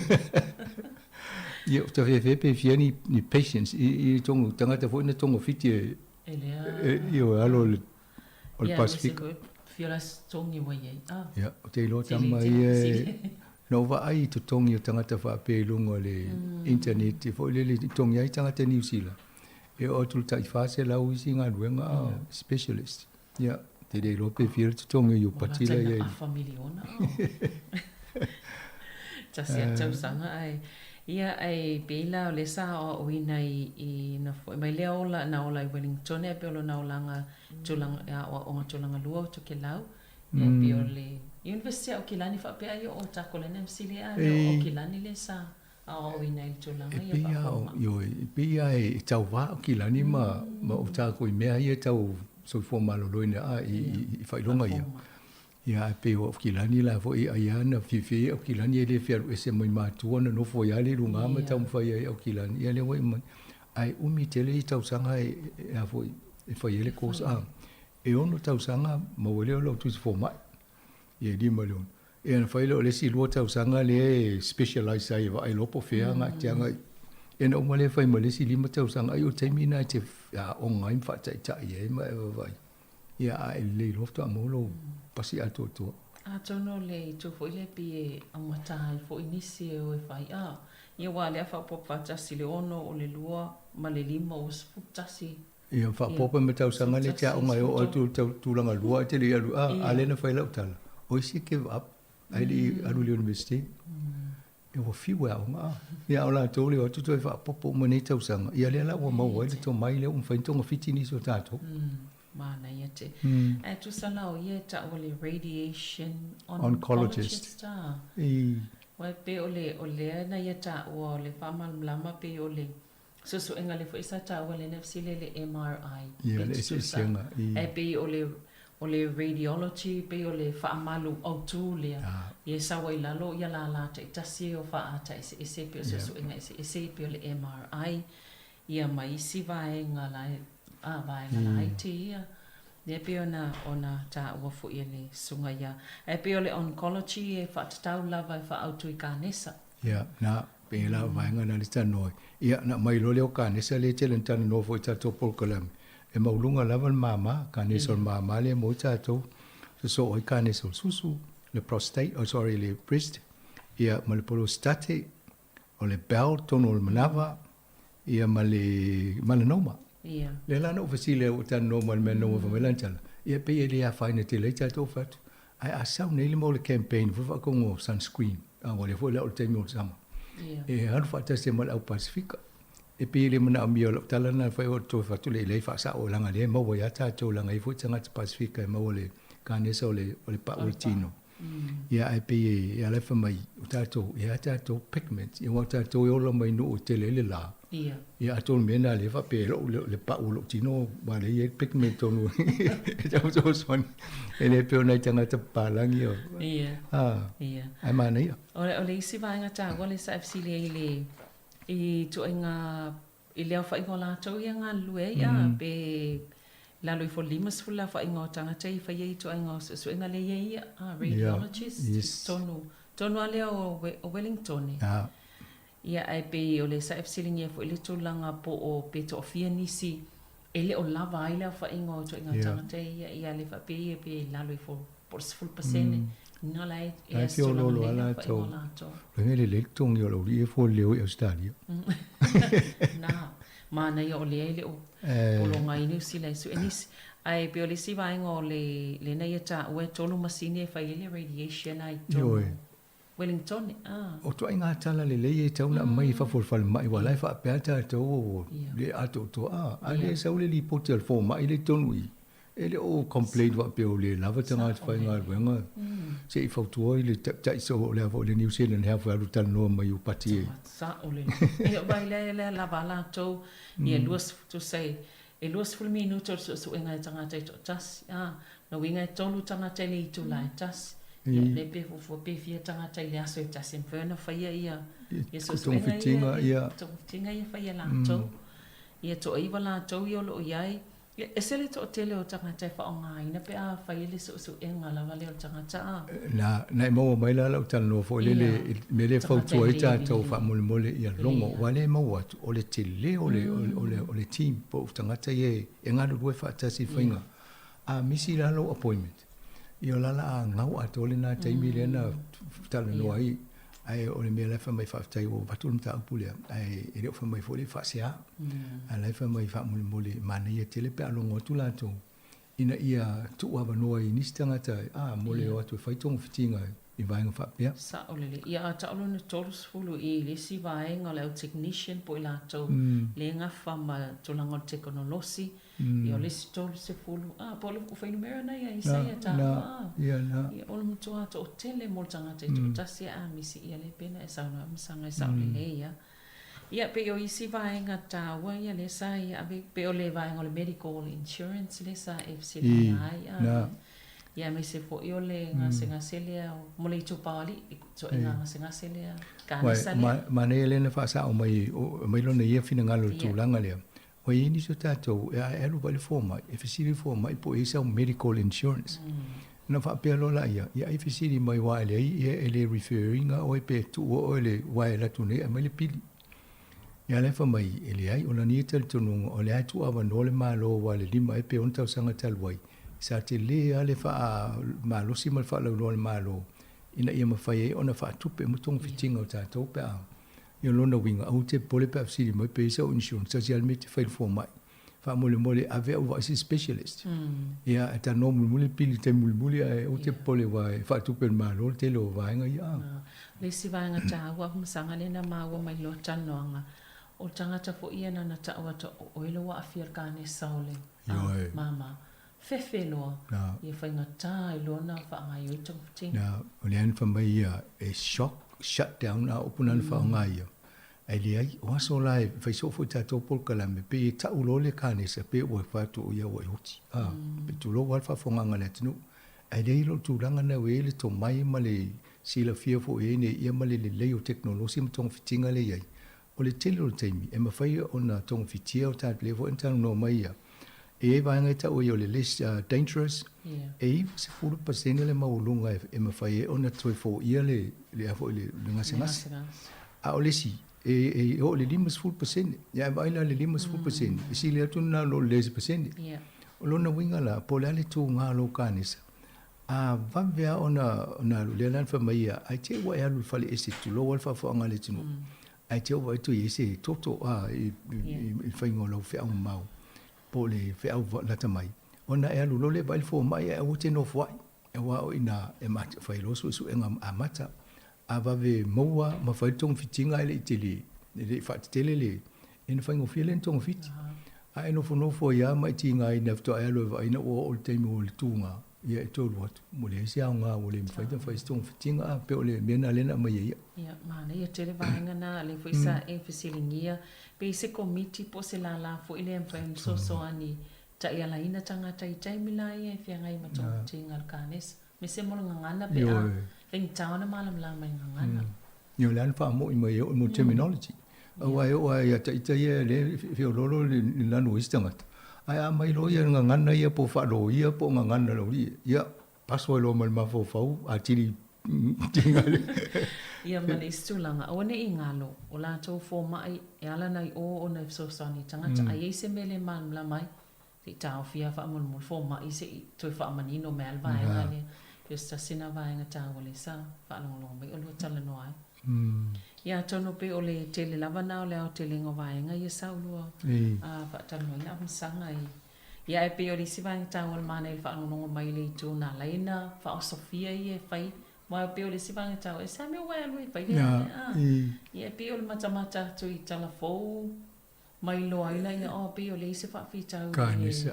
kanisa ni mo mia ma le se vaenga ap sanga le fa pe o tolanga yo tong tinga pole lima tau sanga talwai le ai sa ave alfa mo al maloi mene o tong tinga o kanisa a ele e o pole tolanga ia o e va ai pe fa mo tupe ma vaenga tolanga sa mane te le vaenga na le na to no fo ia mo no ne fo i vai moa ma fa sofia ia lo ave me ta o pule ai ma fo to mai pacifica le lai titi le taimina e ma fo lo fa le me ia le wo ia ele foi tala a foi tak no foi umai le sto te le fa no mai le o ia tu ia tono pe o le tele anga le o tele ngana vaenga sa le sila vaenga sa ta no e fo tu langa o le prostate pe o le kanisa le tele le tu paoli ina ia awole le no foi tawana mo foi su enga siaki tausanga mo telo vai lo fo mai foi lo siaki me uma fa vai tik uma boxes na pe foi le blood test ina mai lo le mantan no fo mai wa me e fa le tonu wa ta mo lo o lo va ton fiti mo no ele o te mi ia pe o me na tau tam fa ita to e foi lo siaki a fa pe o le si pole le malo o le vo le tau ia fa ina fa na lo me lo fo le mo tausanga uma te tongi la o medical check ava e di tele pe o le su ba pe o le tau na ina la to tongi ko ina velo la to fa su enga mai ta uma yawe e mai lo fa le tonu se me alu lo fa o le ala le me tonu fa ia mai refer la to o ya you pati ele fa na e sa o ya ta ki pati e tau on refer o se fo mai e fa la na e fa lo fo mai ia le fo mai le no fa lo fa tan no lungo sa mo capital radio tu lango kane se fa na refer ia na fa lo le la to le pon me lo tan lo ma wala fa mai e mane ia e sia le tala no al Pacifica mal tan no al palang il Pacifica e wale no fa tu tato e ma dia isi fa lo ngoisi e le fio va tato fo ma il Pacifica e fio va palang alenta to mai no Pacifica e le ni palang i tato ina Pacifica le fo e so fa nga vivinga e fa ia ai mane mo tato la le tu pa oli ia mata mo olai alu siaki wai e fa le PSA le na ta mo ole siaki na tato ai fa le toto e so e vai ngole toto nei lo le po le ale mo lunga po le e malisi tu langa le na mai afa pe mai e positive all tato fefe ole vai ngale ole PSA le e ma o mai ata to le le kanesa le osila e mali di wai ono le tong fitia ausi e mali di wa ole tonu ai le faina e penaing e fo i le fa ta mo e le faina ai sia ia ava velope aggressive le upun faunga fo le tele na va le tupu ia on mama ia role ma fi ta to e pe usi va ngana ia le fo mala ni fa manuia ta to fa manuia fo ia mai fia fo e pe le na ofsidi ai e tau le ngata il tala no mta apu ya le famia o te fia o te so swani atu ina ia fa mam lama tiri vai nga mo tatu tangata le la te mava fo i te mi fo le la tatu no community ho te mi tonu ana invite ia sa hotel tala no ma si vo inicio la tu no ini la to fesidi fia ave i la to fa pene al mesile le mo le amno tala no ma le fo i alo o le Pacifica ia amo ia o toto ke lau le to fa longa tu na fai tau tu spo ia sa mo ia sola ia no la way tu spo ia tu ke lau no ai le ia na to fa mam na mo to ngana le volta no ngale le na tu wa se fa uma le ia fasidi matali le na me le ngan fa pirtani ia fai tano mo sablina pisi fa le dio mo tato ia fa tai sablina le wa a mai le o to ngau ni so fa pa ngai na volo mo mai ngolo telefone le la lu ai tato po kala mena mo su fo malo loina nei a vai aso ia mo fo siam no to tan no mta o fa pene lumunai ia menu tele le a fo mal tato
Atua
Sina whawhiwhianga me le songa Felice Mikaele i o le tautua lava le nea si fonga lau mua lo tau whafonga mai lava i musika sui whewhiloi a wafu i lau whafonga angai le nei Taeao le ua luas fulfa minu te ai fultasi a tato mafuta mai pe lunga tautua o le si fonga lau mua lunga tasi ono te si maltasi wha mo wha malo atfo i la tono mafuta mai lunga tato wala ata Penga te whailangi Facebook ma le YouTube whapea le Samoa Capital Radio app. Whaawawa te pea tato musika sui whiwhiloi se ia pā ia le tu lais fululua tu awina atu leo o tato talafou ia ona mātoe Se mai whele maleu sia Savelina wha wau le tautua le ne yaso, vivi ingo la fio anga whale alupo.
Te mana tu ala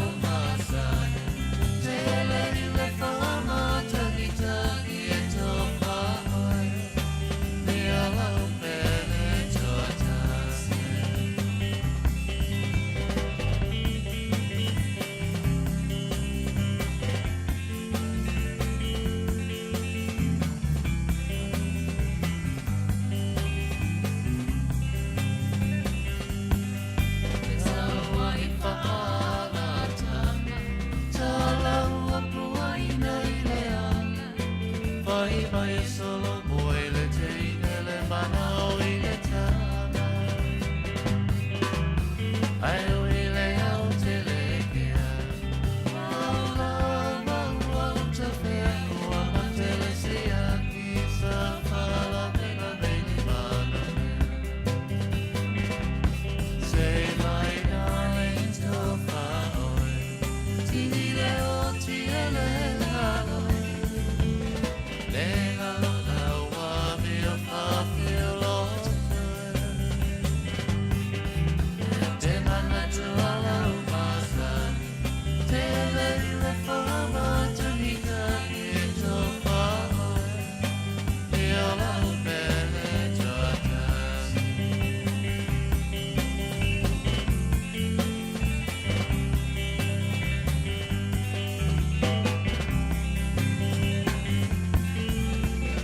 la si o tama fina malea waluma a io e onga ai malo sila fia so le fiku fale sa welcome to mangu wai leilo eva e sidi ai le ku ia he this is still sila Samoa aku ai le sao o te roa sau sauna e anu he ua umata mauata itasi malelo fuanga solo ta bayoa solo pa manamo aulele awe la tayala awe si umo pape masi papa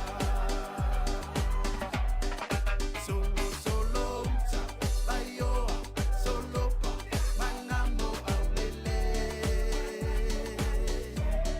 awe la tayala awe si umo pape masi papa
Alofa lava o telefou le si fonga le lumua i Wellington i le nei aso lona tolu o le tausanga fau lua afe luas hunuma le tolu. Sa hailonga ona wha aiditia ma tau le whaia leo leo ia ni suenga o le manawa po o breath test mo ave taamale e pei ona sama sania i aso o mamae. O se lipoti sa wha se lawina e le Radio New Zealand na ta ua maiai le matua pa u ma walano la wha inga o ia tu a inga o suenga leo leo i le tonu o le 5 tausanga ua mawai atu nei. O le tausanga taruai e tasi ma le afa miliona le afa e suenga wha pena whaia i tu SS o New Zealand. Mai na wha ilo mai el mtanga luenga leo o sa ma tapu al wha mai COVID-19 fruiva sa ilonga o na wha ina i le whainga o ia ngā luenga leo. Pei ta ila sa wha mawhaina mai e mauti no lava o le ato e fo nei le tulanga e masani ai le whaia o ia suenga mo ave taamale ona o lea ua lea o to iai ni sa mani tapu o le wha mai COVID-19. O le nganga ma le wha moe maolunga o nei suenga leo ina ia tau fia ai le ave taamale ona nao tangata. E to fitu tangata na manu nua e au fia ile to tasi i se tulanga tinga ina ua lave veni taamale se lua i le Athenry Court i se sifo le tu malo Bay of Plenty. Whaaria mai leo na tupu le whaalave lave, pe tusa o le wha i le fiafio le songa fua anafi. E 5 taamale alfa le mai sa iai, a toa mani vaale le helikopter se wha, whapea le tine mu na fia i ngā ruenga lave ai mo le whaalave lave. Na wha o ngā ina vaale le helikopters e ave ai le au manunu o ti ngā ina i le whale maitele o le Waikato, whapea ai fo i mo le whale maitele i au Kilani. Mai na umi se taimi o poloka ai le o le tele numele lua ona o lea whaalave lave. Ua whaalia le fia o leo i le lau mua i Wellington ona o le totele o tangata na maua o ave taavale ai o loo whaasua wā i le taimi sa whaailonga i nai le aso le tausanga fau. e luas fulmaleiwa la whaio ave ta'wale na ova ma le tapula a whaatagaina o le ava malausi ina ua maua I poloka leo ia na whaia I Wellington mai le whai le fiafio la so tolu tasi o te sema lua afe luas fulua ma le tula fultasi le Taeao le so mua o Januari lua afe luas fulma le tolu. Whaalia mai e le taita I leo mo le tumalo Wellington Inspector Wade Jennings o se tulanga le leisa mai te wina I le totele o tangata na maua o awe le ta'wale ai o loo o da nā. Na ia Taua, e si dia I le wha afe la whai o awe ta'wale na tāo fia ma whaia sue ngā leo I le whai unga o le vai aso le tausanga fau I 2SS o le lau mua. O le totele lava sa tau sisi I le tū la whono ai o la tau ia na maua ua ova le o nā e le ia se si tu ua ia ai o la tau lava ma no la tau whaitelia. Mai la whainga luas furuiwa ia na ova e to avalu na maua I le vao le fitu ma le se fulu I le Taeao o le aso sa o le tausanga fau. Whailoa e leo I Wellington o le a wha wau pea o na whaia la tau poloka nei lungo o wala I le vai taimi o le tau mawhana whana o loo iai nei ina ia mauti noa le saonga le mo o tangata uma. O se ainga I au ki lani ua amata leanga le nei tausanga fau ina ua mu ma whaatama ia la lātou whale I se awhi sa awhi ai le pō le tausanga fau. O le mu na tupu I le pitanua o Tara mai o stasi o whaalawelave o toi whaama mawhaina mai ai le tine I mu le tāua o whailo ilo po o fire alarms I le tonu o whale. E ono tawa le fui mu ngā lurue ai le tau tinei o le nei awhi ma le pui puinga o isi whale tua oi mai le ono a awhia tua I le mu. Sa mawhai o na o umo I whafo tangata mai le whale na awhia e au noa ma se a whaina. Mai na whaalia tua oi ia le nganga whaafetai I le ngā ruenga le tinei mu I le pui puinga o lātou whale mai le awhi. Whaalia mai e le tinei mu o le nei whaalawelawe o se whaaman natu tāua tele lea I le tāua o le iai o whaailoilo o mu po o fire alarms I le tonu o whale o a inga uma. Ua whaelo mai e le ofisa o le tau le Med Service o le a whale tonu ma le manuia winga o le tau e amatatu I le asolulu a Taeao. Whaalia whapea o le amalolosi matangi e a awhiai le tumalo Northland ia mai na taua mai e le li ofisa wa ai tau o Peter Little o ia tūlanga lolo wao le tau o le a whainga tā aio na tutu ia meo whale ie o la tau ia o lo tā whawhao ma to ngāla wapi ai ma tā whanga ma le wao matua. Pei tai la e le na o Northland o le a whia I tūlanga whaale tonu nei o le tau I le nei vai aso. Whaalia mai e Peter Little o isi vaenga o le tunu o le a whapefoi o na a whia I timunga I se taimi o le vai aso nei. Ua whailo mai e leo o le tau le lea e luas fulwhāteu sanga le matua le ana whai e iei mōlianga ina ua o atu o ia I le ofisa I manukau ma le tino maliu o se tangata I le tonu o lana taamale o le a mōlia alo ia I le whasio tangata talu le whaalawe lawe le nei. Na mōlia mua lea tau le lea I le whao o lima ai o le a whai e iei mōlianga o le whasio tangata pe a toi o ane o ia I luma o le whaamisinonga I manukau I le aso a Taeao. Whailo mai fo I leo o le tangata na maliwai le whaalawe le nei o se tamā I tai mai o whaamaunia o la ua nei e tolua e iloa le lei e leisi ia le tasi. E pei ona tā ua le tātou talafoua na nafi o le li ua mōlia nei na o atu I lana tā male I le ofisa o le leo I manukau ma wha iloa I ai le mea o tūpu muri ane mau ai le tono le tā male le tamā I tai ua maliu ia ma wha nao na tā fia iloa o ia ma mōlia e leo. Ua liputia mai e mtanga aluenga le soifua malolo ina New Zealand se au whainga o pito pa o la whainga o mai fau o le COVID-19 fruiwa talu mai le masina o ke topa o le tausanga na te nei.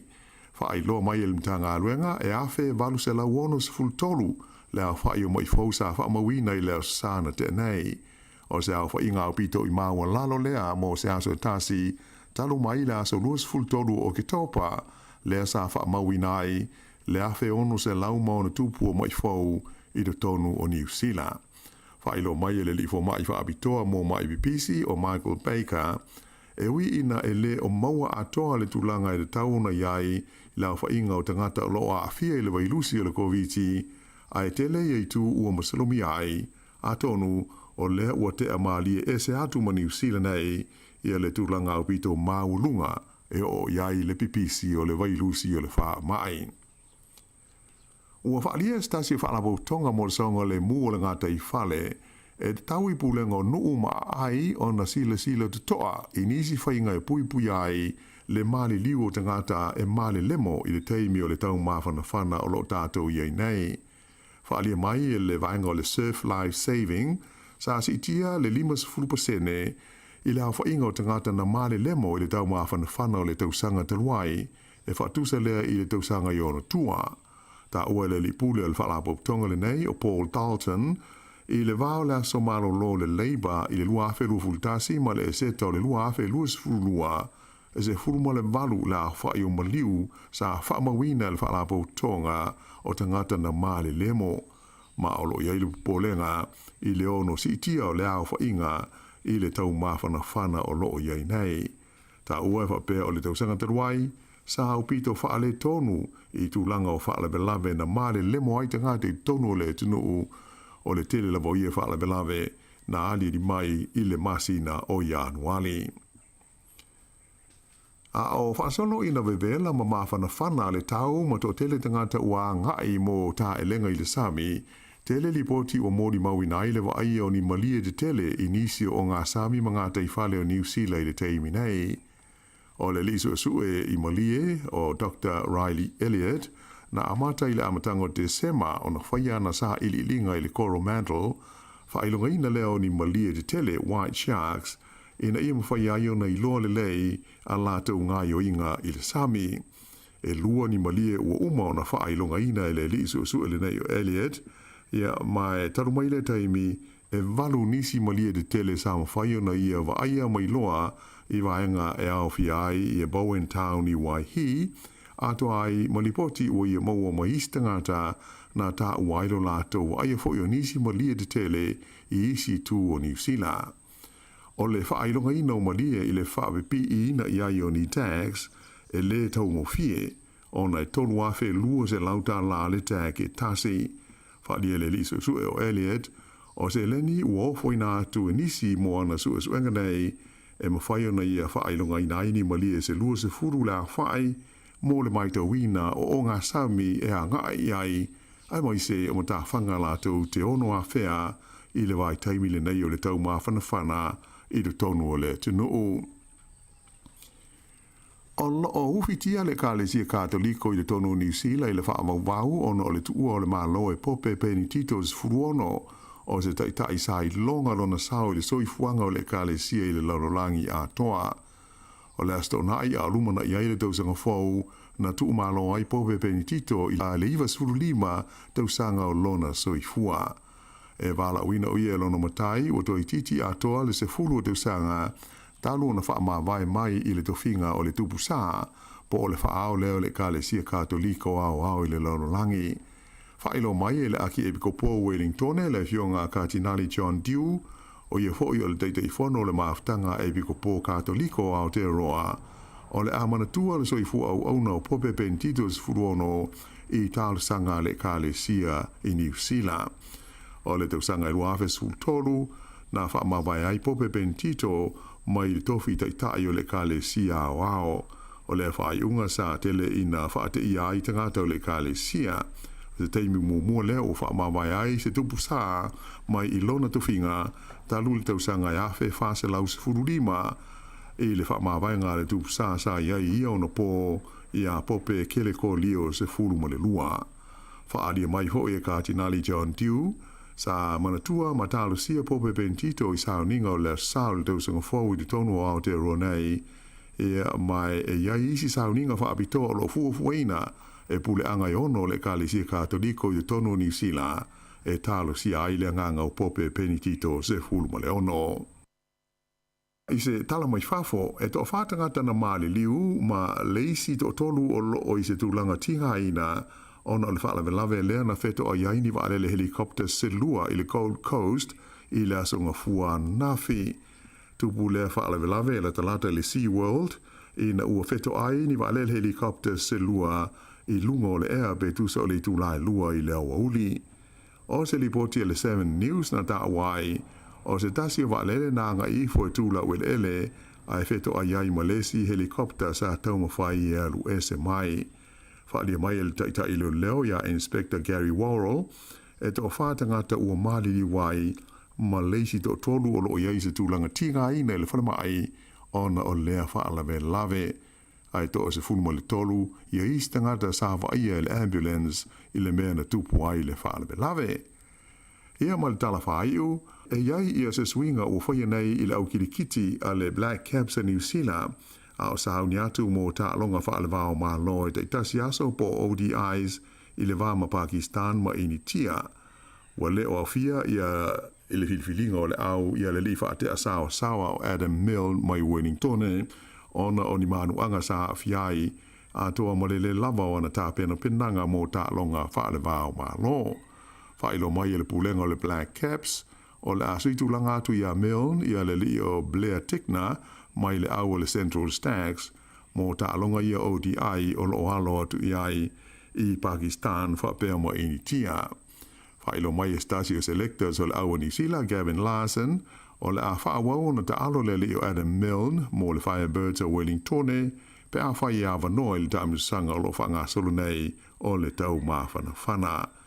O le asa lulu a Taeao e tu uai New Zealand e le au ta alo o filifilia le Black Caps mō ta alonga nei whaalewao malo I Pakistan ma initia. Ea o le whai ula nā o telefou.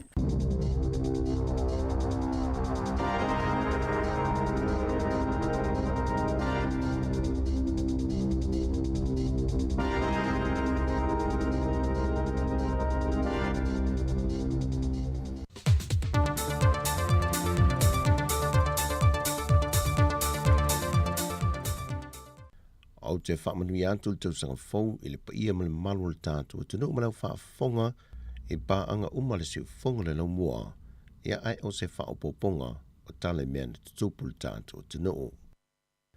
E se lau whaaswhadu wafe tā la le au wha inga ato le se leni na tufa atu le malo e tawalatu le fionga le minista o tupe le fionga mulipola ana rosa mori o e suita alo umale toa sa momala na pulenga e whaftai ai lo lātou sao, I le si tia lo le whaato sina ina mai o tangata lo langi Samoa, e ala I le ipo le lo langi o le lakapiliki, lea na matua maa walunga I le ngō Samoa le lo langi. O lea se lau fast food wafe tā lana vai vaina, e le to o luas fumale valu I lantou, lea e lima afe tā la le tangata e to tasi. Na whailua le fionga mulipola, o le mea alofa ua ina, wa na o sina se le ne whaelo aile nganga whaaftai ma le whaanga e tia so o tangata nu o Samoa. E le whaea le ua tu matila I Samoa ia tunu o le langi. Ma e whaelo fo I le fionga minsta. O le nganga lava le tasi le komiti whaatonu. E mori atua I le whaaftai tele mai le malo. E ala I le amana ia leo tau mawhainga vai nei whanau o Samoa. Sao lātu tau ina le taua. Whailo foi mulipola ua mai atu inatu foi se mea alofa mo le manu Samoa taito fitu. Ma nau te inga, ia wave whaasa fua ia se leni, au lei mai a so fia le whaai unga le tausanga lua afe lua se fulma le lua, ma wha whaidua iai I le lua afe lua se fulma le tolu.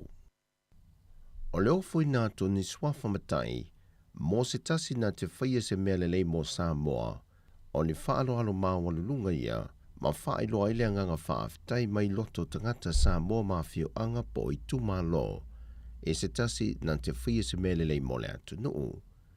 O le nganga le tasi e ala le ele mod mawina le tai whaalo alo Samoa, e tawale le pūlenga mamalua li mwhai pule o le awhio anga whatausi sa fotu la whai.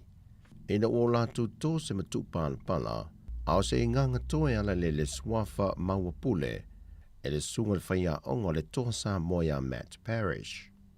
Maua avea I lea li papalangi, o se matai Samoa, o le aia tau a veina fo I le swafa matai so se vaenga o le neilarolangi, e malanga mangalue ai.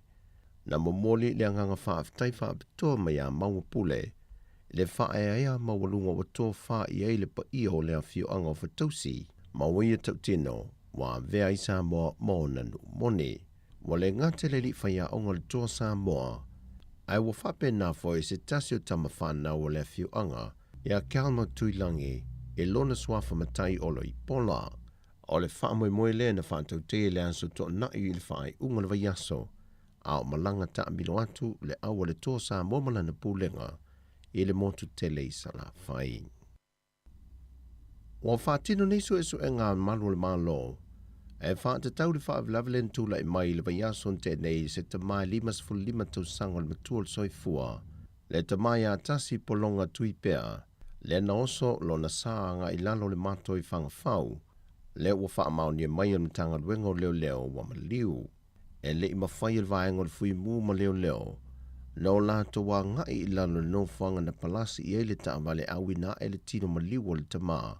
Ai na o le to lima mai lea fio anga na mawhai o no la to wha tino le ngān wenga. O le tama ia tasi polonga tui pea, e mai lea fio anga o a sawi sa vai. O le wa amata ntoi adi ali mai, le toi ua leo se foi numero tangata wa a fir covitis furuiva, le wai totono le atu no. E le fitu aso taruai na wha mawina I reporte soi fua loina, le mo ayo ni se toiva mai siaki sa wha tau teia le soi fua loina, o la tau aveina le siama o le wha mai totono le atu no. E le malosi o le mawa el pepesi o le wha mai o le fului totono le atu no. E tali tonu le sui le soi fua loina viso tai ma telefou.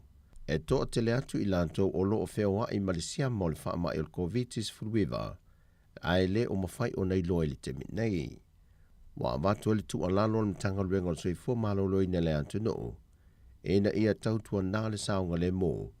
Mai tā wa tele le malo loi a inga pe a whai a ngā se.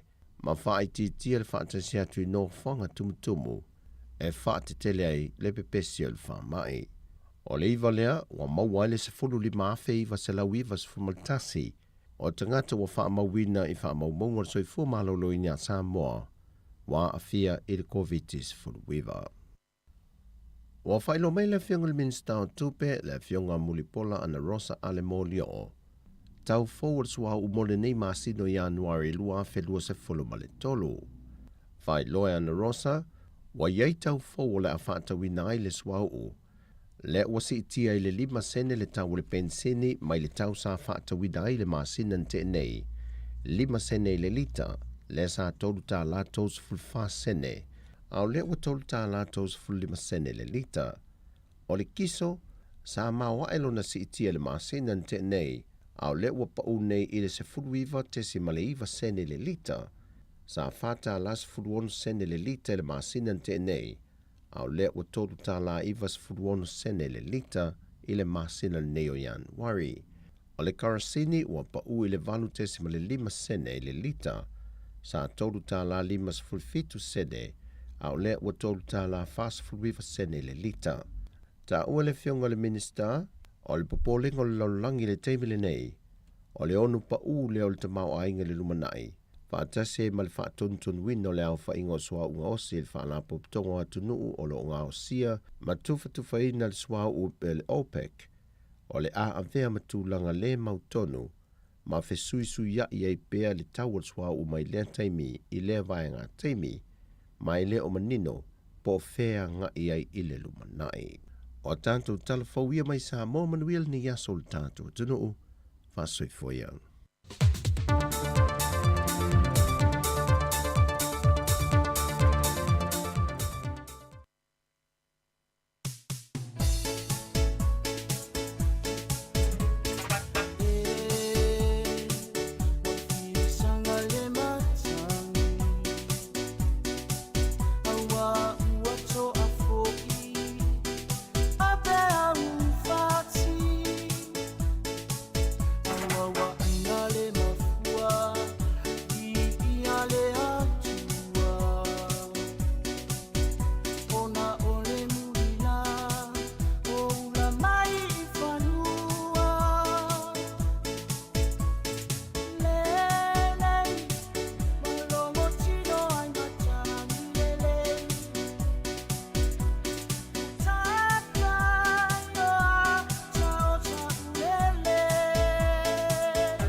Maso ulangona Moli moniatu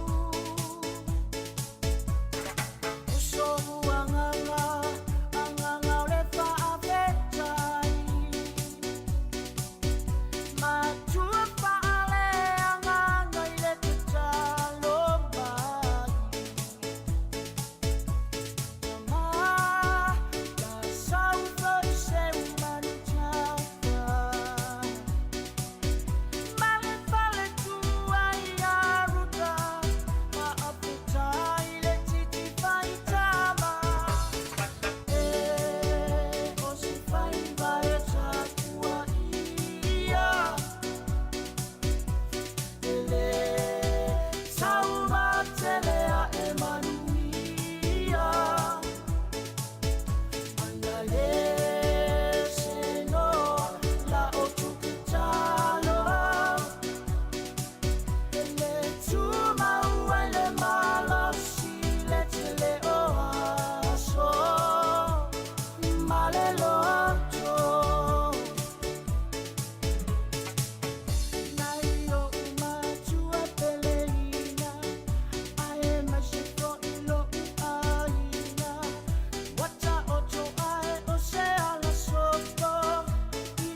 Ia, toi whaatalofa atu, ia le ua luas fulora minute te ai te fululua, tau tua si whonga lau mua nāua mai atu tatu tala fōu, tatu tala mai Samoa, tau tua ta si Salem Sam, ia whapem tatu tala fōu i New Zealand nei, ia mai le fionga ia lau wano a ti lawa, ia lo manga lue atu pia ma leu sea Savilina le astu langa wa ia il tatu fōringo le tau, o pio o ele whaima siaki atu ta whale whafo. Sa o le tau au maisina e malu mai whafo wale, ma malu fo i o le au whasala. I whaile e whaatau whaatala ia mata. Iyo e. Whaisina manawa sina e mana ia la. Mana ia le la. Matua, mana ia fol malu o savili. Ele o vevela fo i mana ia lava le tau le nei aso. Ia a tonu o le aso le lei lava le nei o mai tanga lava la u fafo ia alunga mo meo alala pe a fai ni fala fu e fola I fale ia le aso le nei ave fafo wa o Taeao a matana pe fa timu e mo I lava le vaenga pito lunga le motu I mātou nei o le pe e mawhaiele tulanga lolo wan tau ia e oka se mana I o nei aso tonu ana pe ana ta ua le tonu fale al to tele o le mamalo la fafonga na savali fe savali ma matsavi solution no afino to io e mamalo stino te lo foi le oferela tso mata maftanga la uli ia le foi le na tatu talno ati tatu Suisa mo la wa mana ia la tso maftanga inu le niu malulu le tau le niu le fai mai la vaenga ia fulu lua ta la le was fulu tolu ta la I le niu e tasi pio ta ua le na ngata le o I Samoa ia so ia la lua ta la le niu O le tau nā sa i le ngata mai lo tai lo lua tāla. Lua tāla. Sipulu tāla le whaopopo. Tālo whaisi waenga i nā atu nei a. Ia, te loa lai lua tu le niwa e inu paipa. Ia, siria la e au te loa e tau si al tamana le niwa wae. Ili ma mafa ia te irna sipulu lua tāla. Ai, pe au le mea fua le sipulu lua tāla nai. Tangata sia. Ana e se ia pato whasi se langa lea. Sa i le taihan le laile i abatua le ua. Whasi se langa nei a fio anga whaltanga loa sa fune o le ata o toia le la au mo na laio pa ia sautua whafa Samoa. Mai le tai samasama le tui manua. Se ia pa ia tai ula ulo na whanua. E le se vave po se poto na te ngafatia tau li maina o sa mawhai ngā. Awa ua ta oto au sei a mai vasa ua mai a ona tu ulau pua. Wha atulau fo ile mamalu wha le tala le lei, susu sunga to e ena a fionga ba tele, susunga i le sea manisi whaurulunga o e ka le sia fia, e so o se whata whaitau langa tu lou lava. O le nei wha sila silanga, e wha sino tonu i tama whanau, a mai seni o mātou paolo tau tupu, tau malo o tau tamali'i, mātou te maluai i le nei nuu. O fale tanga loa sa fune, i le susu o le tanga loa, susu le li o le nuu, ala la ta i le to fia tu la fale, malo la to lua moana matuli atu, ma le malu o fale tanga loa ma upu ya te oe sa fune. O le nei ua wala o mai le sunga le whawhia ngainga e whaka sa, o le sui lava leo si o tātou nuu, ona o le fale o le ngā luenga ua fia whafou. Talo atuai ma le loto maulalo, tātou wheloa i le hola le whakasa Hutt Valley, tasi Wafitu, Rata Street i Nainailo wa Hutt, i le astoona i nei, fitu o Januari, lua awhelua tolu, i le se fulu le Taeao, se au mai sou tau finangalo wha mole mole. Whaaftai, o lo sainia lepa pātolo la whaele, tupa i matuna ta amilo le asuasu, talapa o sione ma mea, ma o telefoni o wha lua tol fitu, walu o fitu fitu, pole o wha lima lua fitu, walu iwa wha tolu, pole telefoni whea i o lua fitu, lima lua fitu, walu iwa wha tolu, wha aftai lava. Ma lo whawhtai, io nisi nā whasilanga, sa velina i o tātou wha manatu maasani, a nei taimi lewe vela la pe ona tātala noa ai, ia whaitete fo i le whainga o susunu ino la pisi whafo. Ia ona o le e itala na au mai fo i tai tātou i lau mua i Wellingtone. E le mu le na tupu nei e le walawa na whaasalau, ai eila le tangata lea ua mau wale soifua no le mua se whale i Tono Wellingtone, i le pitonu ule o Northland. I se whale Crestwich Terrace. Pe o le te o le fitu le taon le la lea na tupu al whalawalawe lea na mua le whale lea. Ia o le lai wha pe tasil soifua ua mau wai. Ia. Mana ia toi whamanatu tatu whaailo asu. Ia po o smoke alarms, ia siaki leipo ia ile maa. Wai e la vea i mei soifua mai le malaya po le mu. Sa o le lei. O te le lava nau whaamanato vai taimi nei o tau mawhanawhana te le i o vaenga whaamanato. Ia mole puipuinga mana saunga le mu. E le ngata fo i lai le o afi nei pe le tatala noi fo i mea whaapapa ia lea na mateisi te i whau lea. Ia le fo i lawa i le mu o lea whale. Ia le o mau e soifua o tangata. Ia o le whaetete lava ia maise le tutunga o afi ma me whapena e ono oini tūlanga whapea. O e lele o ilola po lalma whaanga o le whaifana vlave ia ai o lo o tuina tufu i mo suenga i la tōlo ngalu ai. Nei se vaenga tau ana tau mawhatanga le uli lewa i el taimi nei ia tau le inu ale kofe la tau ia pole ia fsuia i malei po vai ia ai o vaenga tau lava e tau whamanato tau mawhai le vai tau nei o le vela o lo iai lava vaenga o le saunga le mō ma le puipuinga o tātou mai i ni whaamai fo ia fiai pe a le lei ona pa ai le tau mawha umina ta atitia i whafo pe a umana tau mafa ainga ia aolo o iei lava fautuanga ina ia a fifili le ia matu malu I tono pusa aisa. Ina ia toi whaonga Taeao, ia matala atu Taeao. O nisi ainga, e lua aso, tia ilole, la bisi o le toi. Ia o taimini, ka le tele o mea ai a. Wale o ngā fwin toi whai ni whainga me ai whai lea wha pe whatele me ai alua I lava ia. Lua tolu aso mana ia whai lava whalai titi. Awa uma, ia pe tu whai le aisa pe a sanga le mu ai whai na mai ni te ua mau se singa ngasi. Sa a le tato te whengai mat COVID. Ana fi anan tatala noa I pe o tau mawhai o tau mawhasami a. Wai I sanga tai a fia I ngase I masani ona a vato I whautuanga. Ai o pe ala I tele o whavela, pe o le maso, pa ua a. Mai tato te le lole mau vai la au matulanga whapena na whaina I le sua sami le ia. Ia le pe mai isi whautuanga le alfa mana I alfa vela le. Ia o isi fia lava le ota. Ia len tatal no ai. Ai o le tui. Le ala na mai. E le lopo la le si whainga e whai e le tui pe wha vela a. E mawhai ona tau mawhai tangata fwoi lea pe lau la tau le mo le ngase o le gout. Ai o le ngongo. Ia pe mawhai wha vela tui e tau mawhai. Alo te vai atu pe ia. Si taso tato suia whanolo. Lea na tango lafo mea ta wale ata o le tui o le kui ai. Fai le dip. Pe vili foi le masini foi le. Na fai ai le o le vai le ai falawa po le chips. Ia lai mata lava a. Ia lai mata a. Pe o risi vaenga na o lai fai. Ia pe o fe o lolo wala utu ia isi me tau.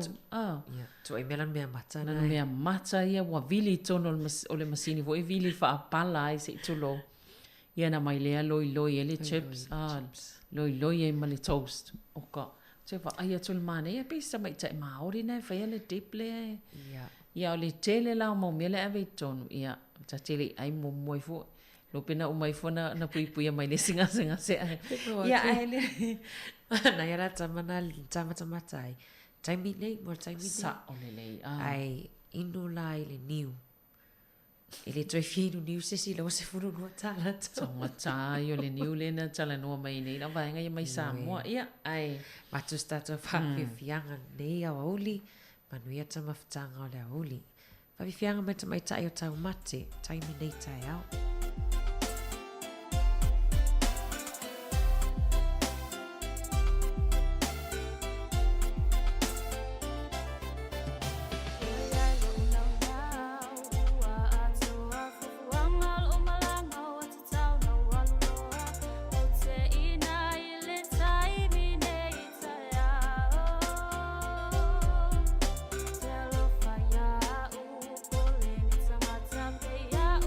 Ata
Ia o le ua toi luas ful minute o na talo le o le to la tasi tan tasi ia ona fa muta fo le tato tau le ngon tasi ono testament tasi fa mo ai fa wau pea i lunga o le Facebook ia ma le YouTube se ia pa ia le to la lua. Lima se lau tolus fulu wafe tangata asiasi mai le e yele manato le tau no masina nei ma le masina fo tau no asiasi mai i totono New Zealand. Ia Januari, Februari, e o atu 5 se lau tolus fulu wafe, tangata asiasi mai fafo. O le mato ato o telea, tu sa o le afa miliona, aena le lua masina. Ai le whapea mai foi o le amatua ai. Mantua o le sioki lau whainga ruenga pisinisi foi a mai se ia whaletani malo. Ma o le e sioki a longi o le a whainga tā foi toi su en tangata whainga ruenga. Na. O minga o tala fia mo tātou mai e le orkoviti al tala fia o le a mau wenga wenga i stangata i vanga ia tau hotels faten malo sa o le pe o le tulanga na le ye alena sa no le ministale mo tangata ses mai fafo Stuart Nash e silia maluas fulu wafe ia tangata e visa ia fainga wenga o leo mawhai tu sa leo mai ta whao alai e eila wanoa i le visa le em whaiona mai whainga luenga i totono New Zealand whapela e silia maluas fulu afe la tauna le ana taunu i New Zealand talo na matua i talai ia tua o i New Zealand masina i ulai le to i ni papui pui a fo i e tangata e malanga mai pe o susu e ngao o le COVID mto langa whapena ia ai o le foi sa tam faia ia falfainga benga pisinisi ina ia maua le vanua ai e maua e tangata ia le vanua e fainga benga ai maua foi la taule sila fia le tulanga fainga benga i tono New Zealand sa o le tala foi ia le minister ia Nash a Savelina pe a malise lauli ma se fulu afe ia tangata mai saina tourisi mai saina le olo valo ia foi polo manatu e tau nuu mai ia i le tau sanga nei loa filu atonu tono New Zealand to tele ia te role a fai long la mau foi la vainga foi le tava ai atu lois ni tata saina peta te alo mama pe le fa ai loi foi nei tata ia mantua le wa pepe si alfa ma ina to pa wan me pui nga te loa e le tau te talia se fai unga fo ia le malo pe ni swinga o so ngo tanga te mai saina tu sala po tato le tanga te fi o fa taule pu kofe mai le fale kofe ia pe o fale ainga o le ta o a faisa e ma sani ai te la tu pena o le fa minute te fa atali e to na mo le lau pu kofe o le fa o popoina le taimi ona o le to ngao o fainga benga fa popol taimi te fa tatali o to al 5 minute fa tatali fo lau ai ngai tono fal fainga benga o ai fale ainga ia ona ole to ngao ia sanga te fainga o isi unga ngase ia isi fo o malo lo ia o isi fo ina malo lo to level COVID ia male to fio mai e to fo fainga benga ia po isi fo inga benga lai o ia te roi Taeao to Savelina mato foi lava e por rua te leo fale te alu atu iai e tu si mai alu male upuna o le sioti lau whainga nuenga fata ta inga pe o le e vaenga lim whaiona alu e whailau whaafau lai sene e le aso na alu atu ai e wale mawhai wo tasia le laina lai tatala ai wa tapunia fo isi au nanga mo whaasino la mato e o atu i Taeao to i le Hutt Valley ia pe o tūlanga nā tau whaina mana ia fo i maua lawan on sai. Sa o lea. Ia, na, ai pe i lao lea sa ta ua silia malfas se lau wafe tangata fo ia tu risina o mai saina na tau no tau sanga lu wafe sfulu iwa. Tasi tesi male fitu biliona tala. Ala tau tu ben faalu i tono New Zealand. Ia vai na tele tu pe mai tamai ia. Tau la o mai lo. Lai tala no mai vai ngai miliona o mai malato. Ma biliona. Ai mai sa mai na tunu. Ia ta tola a ni. Ta tole sai sam. Sa. Ai sa utu pa moi moi. Ya, pa wan me fi mol pase se sa we se si mai nei ai ngai nei. Ia wai la fo ia o nei tangata le no fo Samoa ia. Fai le fatu ai nga tau si Samoa ia. Tau si atu tātou nei. Mai nei fai ngofia fo ngā wea. Sa o leia. Ia, o le... Toe, 15 minute o na tale o le itu la e tasi.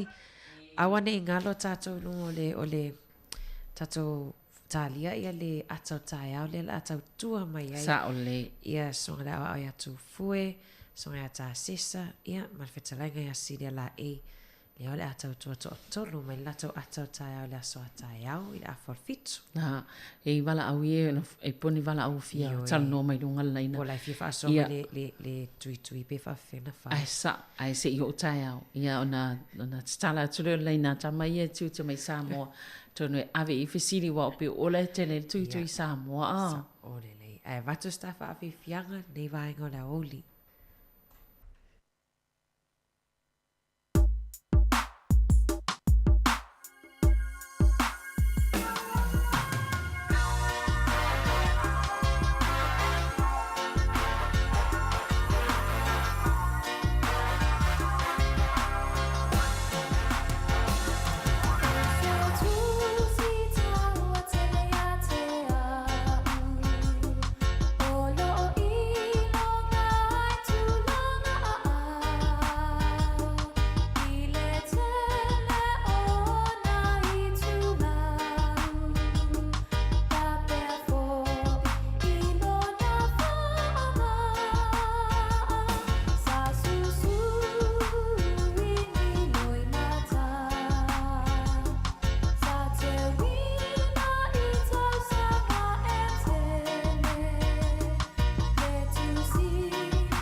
lo lava mo le nei vaenga le aso o le o toe mau i ona mai le tau tua lunga tasi on tasi man tasi fa mo ai o le tui le na matal no il tanga tele fa so mai em fai fo na tunu le tui au tono le tingi I lunga le apa wha pau koko ai po o lungal malala. Ia o Samoa na mwhainwhai. Ia mwhainwhai nei, nei whapi i se mea wa. E pau ale me pe mwhaina tunu i lunga le o ngā umu pe a ta ilu. Ia tau sami ai lea. Tau sami. Whasoa mai. Ia tati li whata i ta iana whalai pe a elo pe mana ia. O le tā mea o ngala na vea so le ta tui whata i ta. Na. O tūlanga le tau ia pe o na wātou le tātou kalamil tala le tau. Ai o lo o iei le tūlanga lolo wā le tau. Ai mai se lava le vāenga pito i lunga le motu nei ana. Ia, moni le o lo walo ia i le malo losi o matangi. E ono le saunga le mūfoi. O le ale saunga le mūfoi mo le whemalanga i lunga o la tele vave. Ia, ma le tele lava vāenga i whafo le maota malau ai whata ua i le mai totonu foi lea pe sai le pe fa pe ma fai pe o lava i Northland ia vāenga le pito i lunga le motu i mātou pe o i le la a mawhai tele le tūlanga lolo wāl tau a matatu nā nei ia ai to i tu i titia i le aso whareile pe whai titia le aso whareile ia ai pe o mānei o le ua tele ina o mātou ia le tele o taimi o smalolo mo ia ai ia e mo le saunga le mo lava whalawala fo i le len tal no lena mo mai tal fo la wano i helikopta fo i lua na whetau ai o lea e pe to whātanga ta New Zealand ia sa i lesi helikopta lea na malanga lala e soifua i le i mau e soifua ai to whanena to whana mani liwa i Gold Coast Australia talo whaena i nā tangata Savelina o tā talanoa pe i whaalawalawe ia e mo i le tala whaanoa noa ia ai e vea fo i male sona mo tātou tā wale ia lua lena lawe vea i Bay of Plenty ia pole alu leanga i lunga i Hastings ma to a fitu tangata lena a fia ai to a lua le ia tangata na mali liwai o i to a tasi tangata na mali liwai au i to a fitu i alum whanau e au fia i to tonu le o tangata ia a la iti o le valu o le ono ma le sifuru fitu ia le ala i le whale mai uma o lo o tautonga fiti. Ai o le tala fo i lea toi whamanatu ai pere saunga le muilu o ala tele vave. Sa o le leia, o lea e pēna mai fo e bipote nei vai a soa tele o tangata na maali liu i le nei tau sanga i lungo o ala tele. Tu sai pe o ono sifulu mon tupu wa whaopopo i le numera i tangata na maali liu i le tau sanga lua whelua tas. Ia mantuala lea e sa saulewi pote nā toi lua so tutoi o le lua whelua lua. Ia o te le lua la i po ua fia leo whainga wai pe o le Taeao i le tūlai e wha e pole on. Le tūlai ono. Taeao o le amai alo ia i wha momonga e mai le taimi fo i lea o le i tūlai whai lea whea o le asfarai lea o le mana i le ke visi masi. Se i tau mai la valvave a Taeao i ona maua i leo lau whainga tonu o tangata ma liulunga whaalawalawe nei vai tau o asamalolo ke visi masi ma le tau sanga fau moni leia awane i ngalo na siaki lei ta avale wa o lisi vaenga ta awana sa o leia siaki po iei pepo ta avale ia ma siaki vai mea uma ai le i malanga mamau ai mai se lava tātou i e whai malanga mamau ia te iloa Savelina o toe turn nei minute whaamuta tātou tautua i lunga tātou wala leo. Ia whaamaloa tu fo i le mamalo lau whaafonga mai la vele tu la e fitul town le la se ia pa ia manei taimi le aso whaafitai te le lava i la au tau lango e ala i lo tau mai moa ia ma whaafonga mai pea i le tautua maasani al tātou le teo. So e amata fo i whasalaunga le fitul Taeao e mana tua o le aso a Taeao i o le a whaasalalau mai le tātou pokalame o le atau le Taeao mai Samoa ia le fui sa auto silfia sa awa yatu ia le sunga yatu fue i to le ninga a le manu Samoa tātou au taito fitu le sa whaia i tuana i mato ia tono le a maua i sevi poti a toa po le mea u whaia o ngai po ua wha a toa i le tātou au ia mai tātou o whasalau i Samoa Sweetaitai ia wane i ngalo ia le i to lai fitu Taeao ai o le a wha awa pia le tautua i le Facebook ma le YouTube se ipa ia le to lai lua le au nei ia e manuia lava ngā luenga o whianga iai ma tau maftanga i le nei taimi o le aso.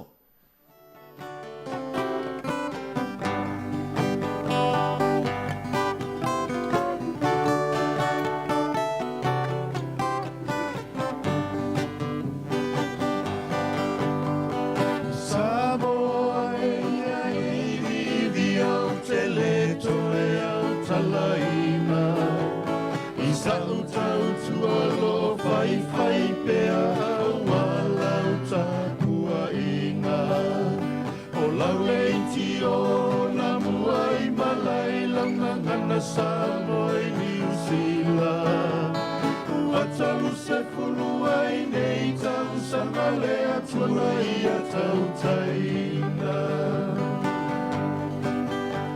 Malei fua mai le Taeao fo I lau tapua I ngā amata O whaafea ngai ngai o lātou whai mau ale o la whaalea nganga Sina tau le Taeao se vaila au I o mawhatiana O nei tala whaua tala mai Samoa lau tau tua le whaailoa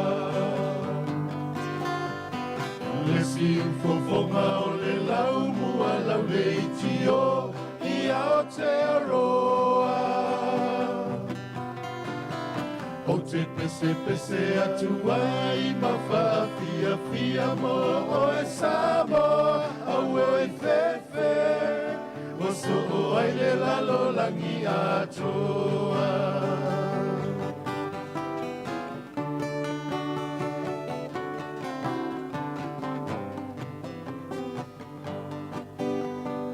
E mo mai le moli o le ava o se whaasoa molo uanganga Ai whaamana tu mai pea molo soifua malolo ina E pese mai o le tula fono ina ia taola sa o loto Awe o tina masia na vala au ua au la uina I lau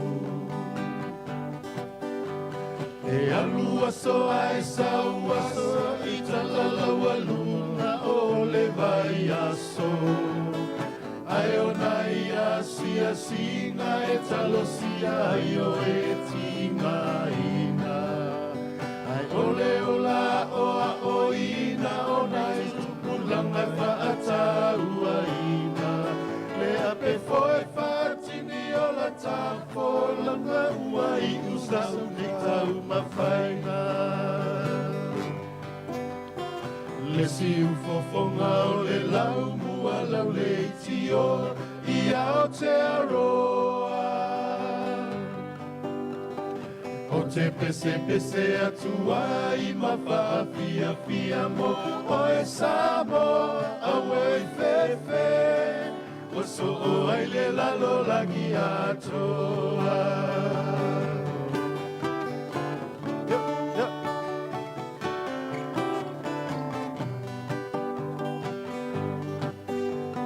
E lalo langi o aso nei e matau ni lele ai la fi masei Ai malule ai puena o so fina nalo ini e se nga Awai poto le tau tai ai le atoa I si o na vaa Awau Samoa e o le amamala o le penina o le nevasa